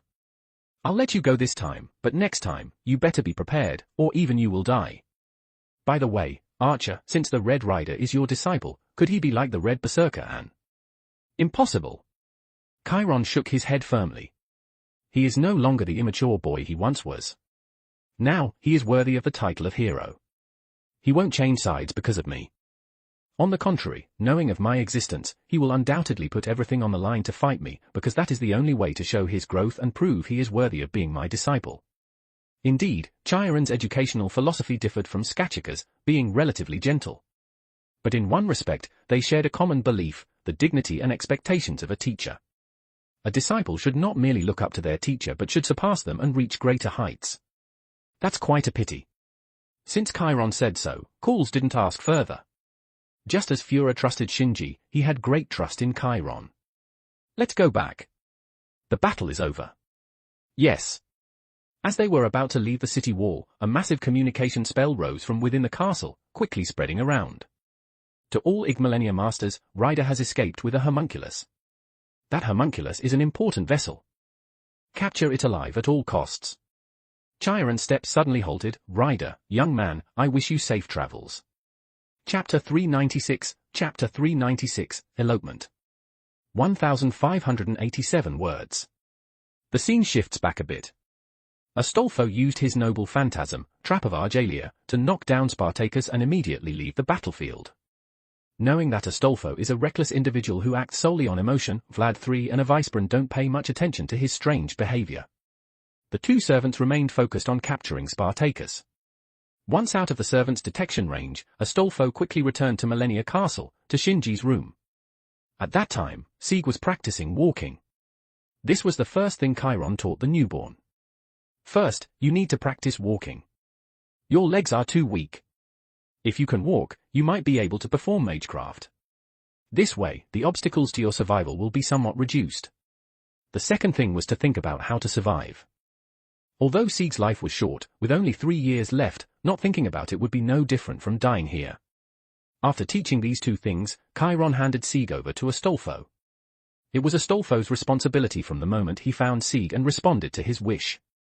Although Astolfo complained, he did not refuse and was prepared to escape with Sieg. His plan was simple: take advantage of the servant's complete deployment, escape the castle, and then use his trump card to leave Trifars in one go. He didn't think about where to take Sieg afterward or what punishment awaited him for not severing the master-servant contract. He simply wanted to take Sieg away, and that was it. With a slightly injured body, Astolfo smiled and extended his hand to the homunculus. "Now's our chance. Let's run." The homunculus immediately understood the situation and grasped his hand, running together. Perhaps because Astolfo was holding his arm, it was overwhelmingly easier compared to usual walking. Even so, due to his frail body, their escape was slow. In the corridors of the castle, they narrowly avoided patrols of homunculi several times. None of them questioned them but silently watched them leave with cold eyes that held faint emotions. Their eyes showed sorrow and a slight hope. But the stone golems, as another form of combat force, were different. Following Castor's advice, Roche dispatched improved surveillance-type golems to chase the two running on the cobblestone paths. Of course, with Astolfo, a servant, beside him, the golems wouldn't attack. First, they couldn't stop Astolfo. Second, the golems' programming was set that way. Castor had no intention of personally pursuing them either. That was a task for others; he had more important things to do. Panting heavily, the two finally escaped the castle. Through the eastern back gate of the fortress, a rushing river came into view. The torrential, muddy flow was set as a magical trap. On the opposite bank lay a series of rugged mountains. Yet, there was freedom. Though it was a freedom filled with slight joy and harsh reality, at least it gave people the will to live. Don't let go of my hand from now on, okay? Sieg nodded nervously. The area was filled with traps and barriers set by magecraft. While a servant might manage, someone like Sieg, a flawed homunculus on the brink of death just from using magecraft, might not last 10 minutes. But the Black Rider, Astolfo, smiled confidently. "I've got this, tar-da." He pulled out a heavy leather-bound book. Though the text and symbols on the cover were faint and unclear, Sieg understood that it was a magical item. "Once, I saved a woman named Rosestilla. She gave this to me back then. Just holding it can break any magic." "That's amazing," Sieg exclaimed. It seemed to be a noble phantasm as well.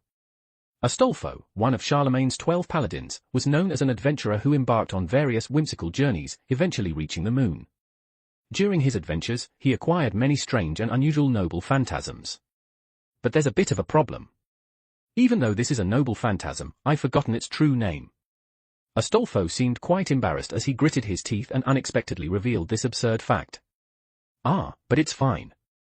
As long as I have it, it should work. At least modern magi shouldn't be able to harm me.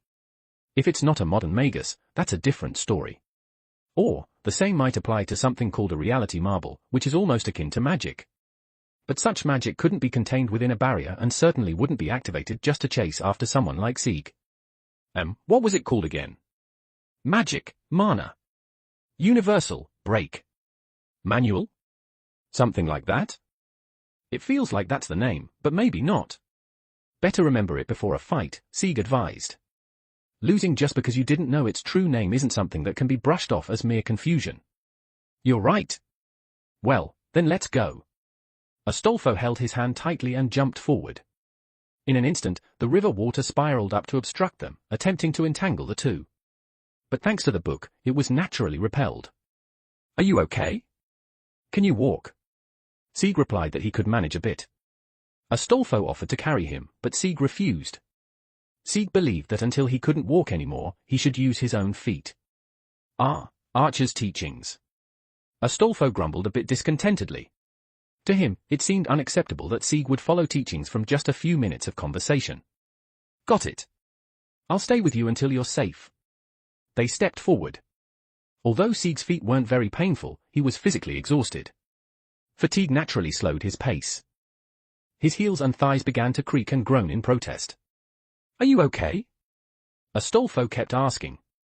Sieg had been walking strong in front of Astolfo, but having stayed up all night, he eventually reached his limit.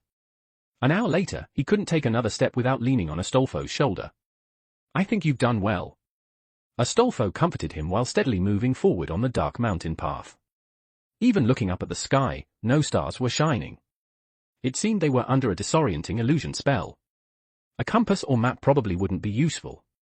However, Astolfo seemed to know the way. He walked straight along the forest path. "Isn't it great being with me?" "Yes, you two should just stay together." A proud smile. The thought of not seeing that smile again tomorrow made Sieg somewhat reluctant. Astolfo would return to the Holy Grail War, while Sieg had to figure out how to survive. The likelihood of his death was high, and there was also a chance that Astolfo might perish in the Holy Grail War. The probability of this being a parting due to death was significant. Astolfo was a hero, an adventurer, and a servant, summoned to the modern world to fight. Compared to Sieg, who was created just to be consumed, they were worlds apart. "What's wrong? Are you deep in thought?" Sieg gave a vague response, not wanting to reveal his worthless feelings of inferiority. The forest, shrouded in darkness, was extremely quiet. Apart from the faint sound of leaves rustling in the wind, there wasn't even a bird's chirp. Was this a countermeasure against familiars? The forest was filled with barriers to a pathological degree. "Ah, this atmosphere brings back memories. Did you know? I was once turned into a tree." Astolfo, looking up at the sky, talked about his past failures with a smile. It was said that Astolfo had made as many fatal mistakes as he had glorious adventures. He lost every single time he participated in horse races, fell into magical traps multiple times, and even the reason he painstakingly gained on the moon evaporated without him noticing. Yet, Astolfo never seemed to suffer from setbacks. It was as if he never considered failures and defeats as setbacks at all. For example, being turned into a tree was quite peaceful and unexpectedly nice. Birds would land on my hands without any caution, and animals, whether deer or wolves, would lean against me. You should check out the manga. Astolfo looks even more enchanting as a tree. Probably only he would think this way. Normally, being turned into a tree would lead to despair. His innate optimism must have been the reason he led such a positive life. "Hey, how do you want to live your life?" Suddenly, Astolfo threw a difficult question at him. Although Chiron had asked him the same question, Sieg could only answer that survival itself was his goal right now, leaving no room to consider what kind of life he wanted to lead. The pitch-black forest. Yes, his life was like this darkness. Aimless, without a goal, just like a forest where even surviving was difficult. Astolfo's genuinely caring voice resonated with Sieg's small soul. Ah, it would be great if they could escape. If possible, Sieg wanted to talk freely and joyfully with Astolfo afterward. Astolfo's steps came to a halt. He tightened his grip on Sieg's hand, which hurt a bit. Blocking their path were Black Saber and his master, Gord's. It seemed they had anticipated their move and were waiting here. Sieg's expression was as emotionless as ever, while Gord's glared at them with visible displeasure. Astolfo sighed and said, "Do you have some secret? Are you a servant?" "I don't think so." Sieg shook his head. Astolfo knew this too but couldn't understand, why go to such lengths for a single homunculus? The castle was full of them, after all. P.S. Darnik, because you could become the nuclear button. Chapter 397, Chapter 397, Train Me, Teacher Chiron. 1,421 words. Even with Shinji's intervention, some things remained unchanged. For instance, Spartacus was still forcibly severed from his original contract with Vlad III and Avisprin, and a new master-servant contract was established. Similarly, Astolfo still used the opportunity to escape with Sieg, only to be intercepted by Gords and Siegfried. The difference this time was that Spartacus's situation was due to Shinji intentionally not interfering, whereas the current scenario was purely coincidental. According to the novel, Gords wasted 2 command spells over the issue of whether to use a noble phantasm and was severely reprimanded by Darnik. At that moment, Avisprin discovered that the homunculus he had been searching for had escaped, so Darnik ordered Gords to redeem himself by capturing Sieg with Saber. This incident ended up providing Sieg with a significant opportunity, and Gords began to reflect and change due to the blow he received. Now things were different. Without Gords making any mistakes, Darnik had no reason to punish him, so there was no need for redemption. The reason why the two still went to intercept Sieg was simply because they were the only available team. Of course, the simplest and most effective method, to use a command spell to order Astolfo to bring Sieg back, was dismissed by Darnik from the start. Astolfo, with a magic resistance of a rank, could resist 1 command spell by sheer willpower. To force a command, 2 command spells would be necessary. Instead of wasting 2 command spells and creating a rift between master and servant, it was more appropriate to send someone to capture Sieg. As commanders, Darnik and Vlad III were naturally in charge of overall coordination and would not personally take action. Rosh and Avisbron were busy dealing with Spartacus. Considering Spartacus's tendency to single-handedly charge at Millennia Castle, it was clear that if left unchecked, he would cause significant trouble. Therefore, a cage capable of restraining him was necessary. Avisbron's idea was to create a dual magical and physical restraint using the liquid that previously bound Spartacus and the castle's dungeon, only releasing him when his combat power was needed. Building this cage required considerable time, so the caster team could not disengage. Among the other teams, Fura was not mobile, so she was immediately excluded. Calls, on the other hand, was a viable option, and Darnik initially considered sending him. Compared to the arrogant Gords, Calls was easier to command. Although Calls was the weakest master in terms of strength, dealing with a supply-use homunculus should not have been a problem, and Chiron could handle a Stolfo. However, to Darnik's surprise, Chiron had been held up and couldn't come. The person responsible for this was none other than Black Assassin Matu Shinji. Upon returning to the castle, Shinji didn't say a word to Gords. Instead, he directly carried Fura's wheelchair, note, carried, not pushed, as pushing was too slow, leaving Gords puzzled. Gords had expected some sharp taunts from Shinji, as he had experienced Shinji's sharp tongue before, but Shinji hurried off, which was quite unexpected. However, Gords did not dwell on this minor matter, as he was pondering a more important issue, how to strengthen the bond between master and servant. Since the start of the Holy Grail War, none of Gords' actions had gone smoothly. After successive setbacks, his overinflated confidence and pride were gradually shattered, and his obscured intelligence began to resurface. He knew he had made mistakes and wanted to have a good talk with Siegfried, but he hadn't found the right opportunity yet. It was difficult for him to lower his pride to apologize directly. Meanwhile, Shinji, carrying the wheelchair, charged straight into Calls' room and bluntly said, "Train me, Chiron." Both Calls and Chiron were stunned by this abrupt request. "I figured it out." "Don't tell me you haven't realized who Red Rider is," Shinji said as he set down Fura's wheelchair. "I did figure it out, but what does that have to do with training?" Chiron still didn't understand. Then, Shinji described the entire battle in detail. Although Chiron and Fura had watched the live broadcast, they couldn't hear the sound and didn't know exactly what had happened.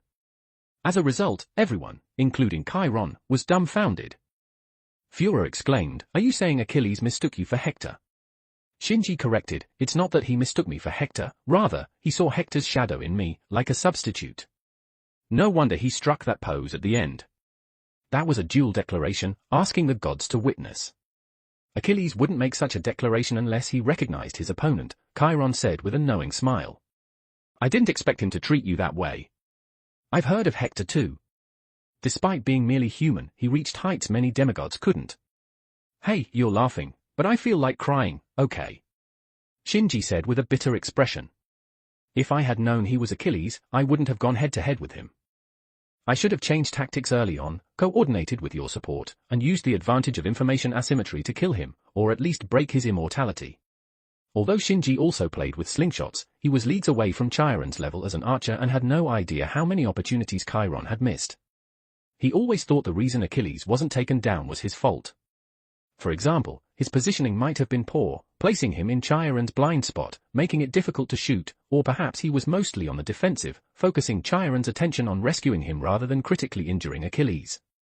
Of course, even if Shinji knew Chiron missed opportunities due to hesitation, he would at most complain a bit regretfully and not take it to heart. After all, humans aren't unfeeling.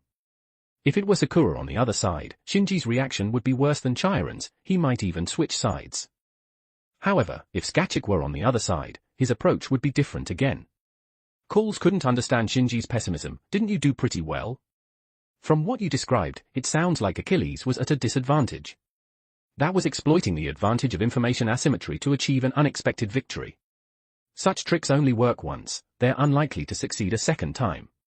I seriously doubt Achilles won't be prepared next time." Shinji began scratching his head. In his previous life, he didn't have seaweed hair but straight hair, making scratching much smoother. "I have some self-awareness. I could probably kill someone at Astolfo's level, and I could manage someone slightly stronger if I fought hard. But with Achilles, I'd be lucky just to escape alive. The strength gap is too big, other factors become negligible, and I've lost the initiative. I don't want to follow Hector's footsteps. So, Chiron, I can only rely on you. You want me to teach you how to deal with Achilles?" At this point, if Chiron still didn't understand Shinji's plan, he wouldn't deserve his reputation as one of the great teachers of Western mythology. At the very least, help me get used to his abnormal speed. That speed is terrifying. For Kana to reach that speed, he must consume a lot of mana and can't sustain it. Achilles has no such concern. Speed is power. I'm afraid that next time, a single mistake could get me killed. I see. As I thought. You may not be top tier in terms of physicality or martial skills, but your control of the battlefield and self-awareness are excellent. These are precisely what Achilles lacks. If you maximize these traits, you might have a chance. So, you mean? You wanted special training, right? Let's start now. Yes, great sage, no, Teacher Chiron, Shinji corrected himself immediately. While special training for others might not yield quick results, this one could. Because Chiron possessed a skill similar to Skachika's bug-level skill, Wisdom of the Divine Gift. The Wisdom of the Divine Gift, rank A+. The various wisdoms of a sage are granted by the gods of Greek mythology. Chiron learned medicine and music from the sun god Apollo, and hunting from the goddess Artemis. He was proficient in nearly all skills within the Greek mythological system. Except for the unique skills of heroes, he could exhibit proficiency at levels B to A in almost all skills. Additionally, with the master's consent, he could impart these skills to other servants. Shinji was very curious about what kind of sparks would fly when Wisdom of Dunscathe met Wisdom of the Divine Gift, and how far he could go with both divine and demonic inheritances. Chapter 398, Chapter 398, Roadblock. 1628 words. Shinji and Chiron were the types who, once they got serious, acted with swift decisiveness. When they said they would start special training, they began preparations immediately. First, we need a sufficiently spacious area. I wonder if there's a suitable place inside the castle. I'll go ask Patriarch Darnik soon. If there's nothing inside, we'll find a place outside the castle. There should be a suitable area within the barrier. Alright, if there's no problem, let's meet at the training ground at 6 tomorrow morning to start training. Not starting tonight. Balancing work and rest is important. You've already had a big fight today. Your body hasn't fully recovered, and you need some time to process the previous battle. All right then. Shinji wanted to say, these minor injuries are nothing. Over at Skachika's, as long as you can move, the training doesn't stop. But since the one across from him wasn't Skachik but Chiron, he conceded, you're the teacher, you decide. What exactly will the training entail? The first step is for you to dodge my arrows. Although I can't match Achilles' speed, my arrows can. You must. Seeing their exaggerated efficiency left the Favej siblings dumbfounded. They were still processing the whole Achilles and Hector situation. Sis, it seems like there's nothing for us to do. Indeed. Why don't we train our magecraft too? Good idea. Wait, no. What's wrong? I just promised Uncle Darnik to catch Ryder and that runaway homunculus, but now. Watching the two servants chatting enthusiastically, Call sighed helplessly. I'll talk to Uncle Darnik. After all, it's an assassin's request, and I can also help them apply for a training ground. Thanks, sis. Call's participation in the Holy Grail War was an accident, so he rarely interacted with the other masters of the Igmalenia clan, including Patriarch Darnik. Going directly to Darnik, and then going back on his word, was quite difficult for him. Fortunately, Fura took on this challenge willingly. Everything that followed went smoothly. When Fura mentioned that Assassin had requested Archer for special training against the Red Rider, Darnik immediately cancelled Archer's task and reassigned it to the Saber team. Gords didn't put on airs and readily accepted Darnik's request, surprising the latter. Had this egotist taken the wrong medicine today? No, he hadn't taken the wrong medicine, his intelligence had merely returned to normal. Just moments ago, Gords had been inquiring about the details of Siegfried's battle, hoping to find a point of mutual understanding. But upon hearing it was Achilles, who was a perfect counter to Siegfried, Gords didn't dare to be arrogant. Knowing that Chiron and the strange assassin were training to deal with Achilles made him more than happy to comply rather than interfere. This led to the Saber team's roadblock scene. Ryder. That homunculus cannot escape. Stand down. Despite being told this, the Black Rider wasn't about to obediently comply. What if I don't? He decisively dismissed Gord's proposal without a second thought. This seemingly impulsive response irritated Gords, but he chose not to argue with this irrational troublemaker and simply waved his hand. Saber, restrain Ryder. Following the command, Siegfried stepped forward. Who? Hey, has your master gone mad? Siegfried, maintaining his silence, swiftly rushed forward, grabbing Astolfo by the head and arm, pulling him away from the homunculus, and pinning him to the ground.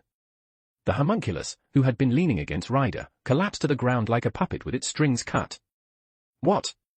Due to the significant difference in their specifications, Astolfo was easily subdued by Siegfried, his legs flailing aimlessly. Wait. Wait a minute. Let go of me, Saber. Just like this, take both of them back. The homunculus, lying on the ground, looked up at Gords. His gaze neither held strong hostility nor begged for mercy. Rather, his eyes were cold and mechanical, like a camera lens, observing humanity. TCH.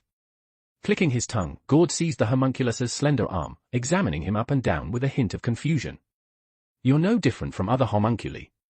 Why does Castor value you so much? What's different about you? All the homunculi of the Igmalenia clan were created by Gords.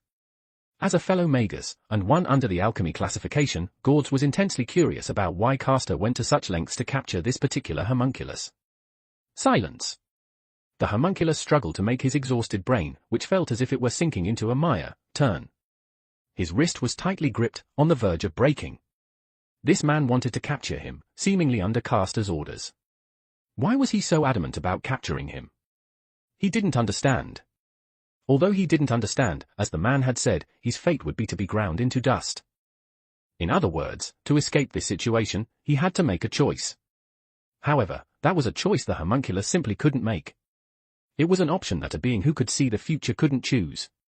Surely, a life as fleeting as his, trampling on others to survive, was against natural law. Bastard! What are you thinking? Don't hesitate. Don't give up. You said you wanted to live, right? You told me you didn't want to die. Then, shouldn't you fight until the end? You have that right. No matter what others say, I, Astolfo, will acknowledge you. Astolfo's words forcibly pulled the homunculus's near-breaking spirit back together. That's right, at the very least, he should have resolved to survive. No matter how clumsy that life might be, he wanted to be able to hold his head high in front of those who had helped him. Didn't he wish to live? Silence him, Saber. Gords, seemingly disturbed by the shout, impatiently glanced at Siegfried.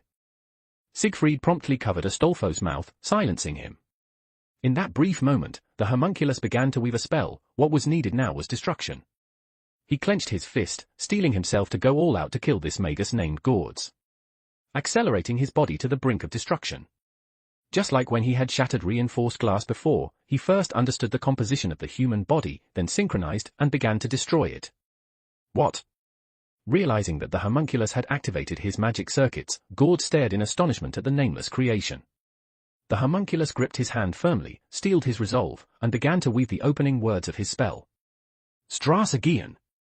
The magical energy flowing through his body transformed in the direction most suited for tearing flesh and crushing bones. To put it metaphorically, his hand was both the barrel of a gun and the sheath of a sword. The bullets or blades that would fly from there would mercilessly destroy Gord's arm and even crush his heart. Anamorphism Eisen Arm, transform into Iron Arm. The hastily woven spell highlighted a fatal flaw in the homunculus's magecraft. This magecraft, which analyzed the composition and transformed magical energy to cause the most suitable destruction for the target, would only cause a small-scale explosion if the composition itself changed. Their compatibility was poor, to say the least. A defective product created using Einspern alchemy faced with Gords, who also studied alchemy, had fatally poor compatibility. A small explosion occurred, causing Gords to recoil slightly. However, this attempt to kill Gords had pushed the homunculus to his physical limit, counting the earlier escape attempt. You bastard! Gords trembled all over, burning with rage. His body was uninjured, and the pain quickly subsided.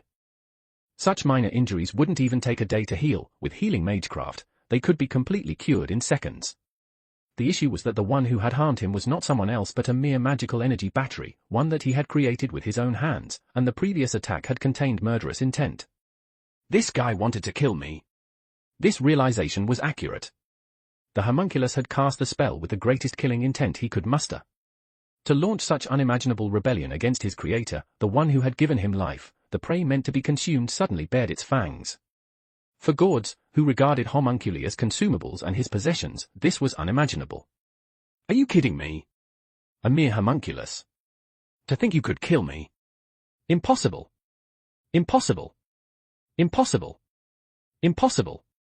Driven by this rage, Gord swung his iron-fisted punch toward the exhausted, defenseless homunculus.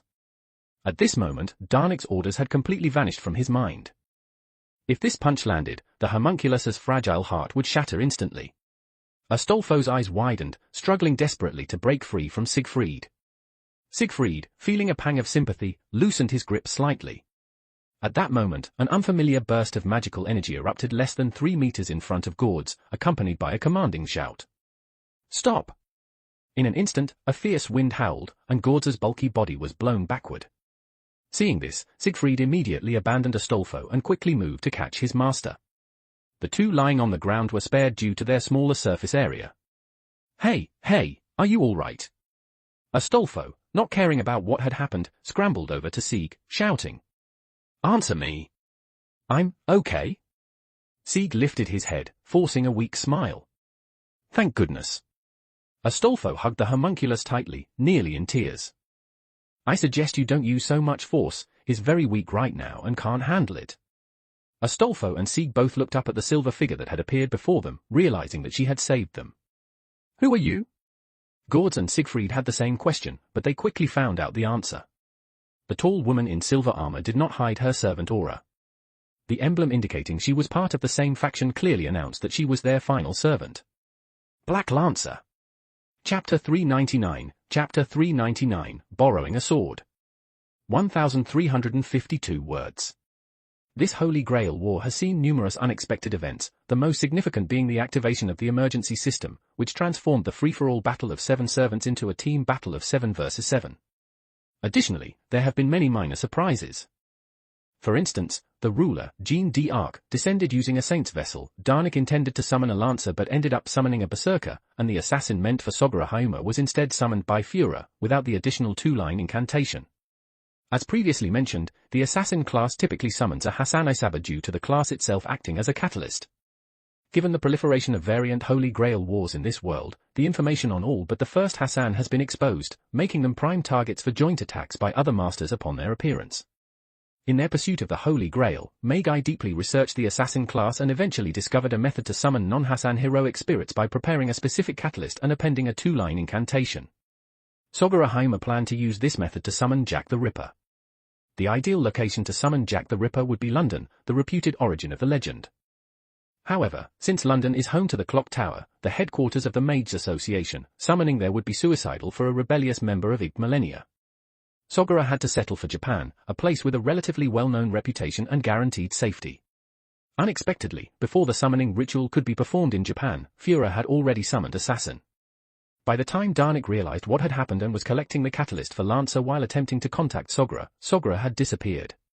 More troubling was that the spirit board treasure collected by the clan indicated Lancer had already been summoned, an anomaly that caught Darnik's attention and caution. To date, the clan members stationed in Japan have reported no news on Sogora. With each passing day, the likelihood of his demise increases. The worst-case scenario would be that members of the Mage Association killed Sogora and replaced him as master, meaning the Red faction could potentially have 2 Lancers. Motivated by this thought, Darnik devised a plan to capture the Red Berserker. If they took one of his servants, he would take one of theirs, ensuring neither side would lose out and might even gain an advantage. Without a catalyst, the strength of a Lancer is purely a matter of luck. Of course, there is also another possibility. The summoned Lancer might be so violent that he killed his master and found a puppet to act as a third party, independent of both the Red and Black factions. In any case, Lancer is more likely to be an enemy than an ally. The moment Gord identified the newcomer, his body tensed, and the anger from being betrayed by his creation dissipated. Black Lancer.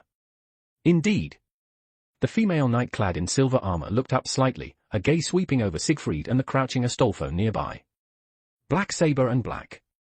This was a lapse on Shinji's part. Although he had informed Artoria of the true names of the Black faction servants, he did not describe their appearances. Other than the ruler, there is no direct way for servants to confirm each other's classes, only external features can be used to make judgments. Siegfried carried a large sword, and the aura of battle energy around him was as imposing as a mountain, making it clear he was a saber. As for Astolfo, though he had a sword at his waist, it was not a noble phantasm and couldn't be used to determine his class. He could be an archer, caster, or rider. Although her knowledge included that Chiron, a Viceprin, and Astolfo were male, Artoria didn't want to make any assumptions due to her own experience. Fortunately, Astolfo quickly introduced himself. I'm Ryder, Astolfo, one of Charlemagne's 12 paladins. Thank you for saving him, Lancer. Thank you. Sieg, held by Astolfo, struggled to stand and forced out the words. No need to thank me. Protecting the weak is what a knight should do. Even after 1500 years, Artoria still adhered to the knightly code. To her, Gord's behavior was undoubtedly bullying the weak, especially this young boy. You don't seem to be Ryder's master. Just a mere puppet, how could he possibly be a master? Don't make me laugh. Before Sieg or Astolfo could speak, Gord interjected. What is going on here? Artoria cast a glance at Gord's, whose body shivered instinctively from the coldness in her eyes. He is a homunculus I created to serve me. Not only did he disobey my orders and escape from the castle, but he also tried to kill me, his creator. And Ryder, I don't know what madness possessed him to assist this homunculus in such a rebellious act. No, that's not it. Still very weak and barely able to stand, Sieg desperately waved his hands, trying to explain. I just didn't want to die. If I stayed there, I would die. I want to live. Live? Gord reacted as if hearing something outrageous. What nonsense. I don't recall giving you such a desire. With only 3 years of life, unable to contribute to the world or leave any mark, what is the point of such a defective product living? I? Sieg's face turned red as he tried to say something but didn't know what to say. Am I or not even allowed to live? That's not true. Astolfo grabbed Sieg's hand and loudly retorted, contributing to the world or dedicating yourself to someone is something you do because you want to. Wanting to live is a righteous roar of humanity. As long as your heart is still beating, you should want to live. You must live on. The final words were a roar. It was hard to imagine that Astolfo, dressed in women's clothing and looking more feminine than a woman, could have such a commanding presence. This roar, like the first thunderclap of early spring, awakened the beast that had been dormant all winter. Sieg's eyes widened, and his breathing became heavy. I want to live. For the rider who saved me, for the archer who treated me, for the assassin who sheltered me, and most importantly, for myself. I want to live. His determined expression, burning eyes, and unyielding will moved both Siegfried and Artoria. I don't remember instilling such a personality in you. Gord was at a loss for words. By this point, he couldn't even muster any anger. It's not unusual for mass-produced items to have 1 or 2 defects, this must be a defective product. If Caster likes it, he can have it. Honestly, every time, I encounter people like this. Artoria felt a slight sense of déjà vu. She thought of Iris Veal, who, like this boy, was also a homunculus, yet lived more genuinely than most humans. Every time, I can't help but want to lend a hand. Is this what Merlin meant by fate? If that's the case, Ryder, may I borrow your sword? Sure, you can have it if you like. Without a second's hesitation, Astolfo handed his sword to Artoria, as if it wasn't his possession. Thank you. Artoria solemnly strapped the sword to her waist. You are an excellent knight. Although we come from different eras, I am glad to have met you in this Holy Grail war. Ah, I'm glad too, Astolfo chuckled foolishly. Knight Astolfo. Yes. Astolfo snapped to attention reflexively. He didn't know why he did it, but he didn't mind the feeling. Perhaps this female knight reminded him of his lord, the greatest emperor of Europe. Hold on to your beliefs and take him away. Yes. But, Saber. I will hold them off for you, with the chivalry we both uphold as my oath. Artoria placed her hand on the hilt of her sword, and visible magical energy surged around the entire longsword. P.S. This is Astolfo's personality, completely indifferent to the value of treasures.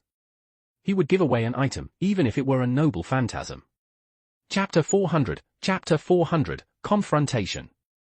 1119 words. As soon as Artoria said this, Astolfo hesitated no more. He grabbed Sieg with one hand and pointed to the sky with the other. Come forth, my companion, Hippogriff.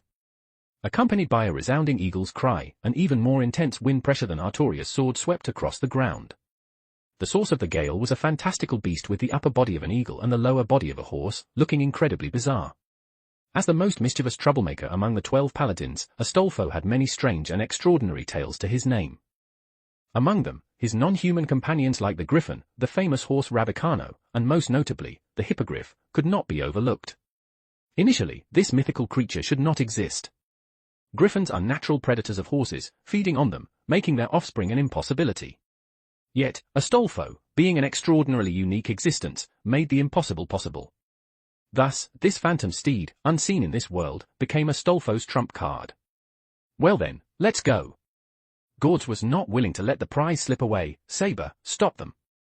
Upon hearing his master's command, Siegfried charged without hesitation. However, just as he took a step forward, Artoria unsheathed her sword.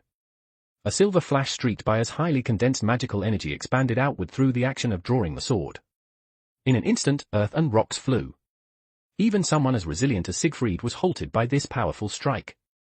Stop! Amidst the swirling dust, Artoria stood tall with her sword, exuding a majestic presence that made Astolfo's eyes sparkle with admiration. So cool. Hurry, leave this to me, Artoria said, standing with her back to the pair, waving her left hand. Then we're off. Lancer, see you next time. Be careful. Exchanging parting words, Astolfo leaped into the air with Sieg. The low-flying hippogriff dove down, catching the two boys securely as they soared into the sky. From the start, Astolfo intended to use the hippogriff's speed to escape with Sieg. However, fearing the master, Selenik, would detect the hippogriff's magical energy consumption, he abandoned this plan in favor of a less noticeable escape on foot. Now that their escape was exposed, there was no need to hide anymore. They had to make a clean break and flee. Watching the hippogriff disappear into the sky, Artoria felt no more reservations. She calmly faced Siegfried and Gords. Do you still wish to continue fighting? Of course, Gords replied, glaring at Artoria with a hostile look. Since you let the homunculus go, you will take his place. We have many questions about your identity and your master. If you can, then try. Artoria shifted her grip from single-handed to double-handed, her preferred way of wielding her sword. Gords glanced at Artoria, then at Siegfried, who silently drew his sword, and let out a contemptuous sneer, a lancer trying to mimic a saber. My lance isn't suited for this kind of environment, and besides, I'm better with a sword than a lance. Anyone familiar with the servant system knows that a servant's class influences their noble phantasms. Different classes come with different types and effects of noble phantasms. While the detailed rules of how noble phantasms are granted remain unclear, many patterns have been observed through numerous Holy Grail wars. For instance, weapon-type noble phantasms have more restrictions, while other types have fewer limitations. Specifically, the saber and lancer classes are directly associated with weapons, limiting the types of weapons they can wield. No matter how skilled you were with various weapons in life, as a saber or lancer, you can only have sword or spear-type noble phantasms. Diarmuid, famous for his dual sword and dual spear combat style, could only use his spears as a lancer. Karna, who once used Vasavi Shakti to force Arjuna off the battlefield, was one of the finest archers of his time. As a lancer, the Holy Grail transformed his bow into a spear. Artoria is another example. Despite her legends revolving more around her sword, as a lancer she is accompanied only by her holy spear.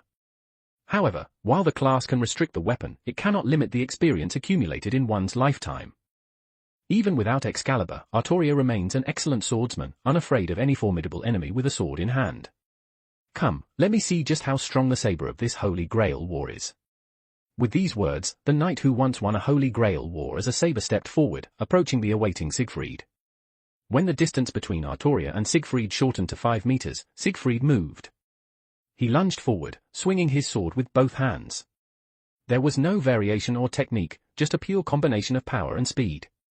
2 lunges, combined with the length of his arms and greatsword, covered exactly 5 meters, maximizing Siegfried's weapon advantage. The sword Astolfo gave Artoria was a typical Western sword, thin and long, designed for single-handed use. While not as extreme as a rapier, it wasn't suited for direct clashes, unlike Siegfried's greatsword, which had a completely different style. Unexpectedly, Artoria ignored the characteristics of her longsword and held it horizontally, preparing to clash head-on with Siegfried. This move surprised Siegfried. He was no novice like Gords, who knew nothing of swordsmanship.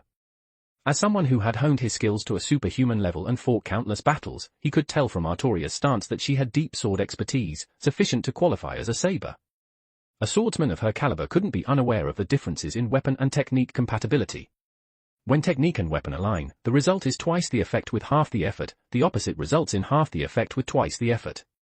If forced, it might be understandable, but this was the first strike. Was she trying to lose on purpose? Despite his doubts, Siegfried's actions remained unaffected.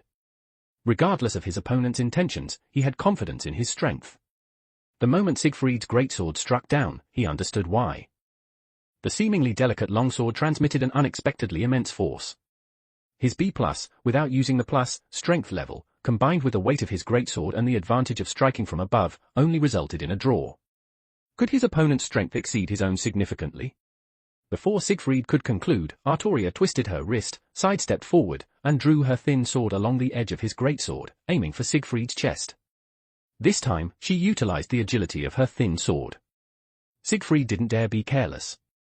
He stepped in the opposite direction of Artoria's movement, intending to escape the thin sword's range and prevent her from closing the distance. However, once again, he miscalculated. The blade, the same color as her armor, grazed Siegfried's chest, drawing a drop of blood. Don't forget to like and subscribe to Novel Wonderland.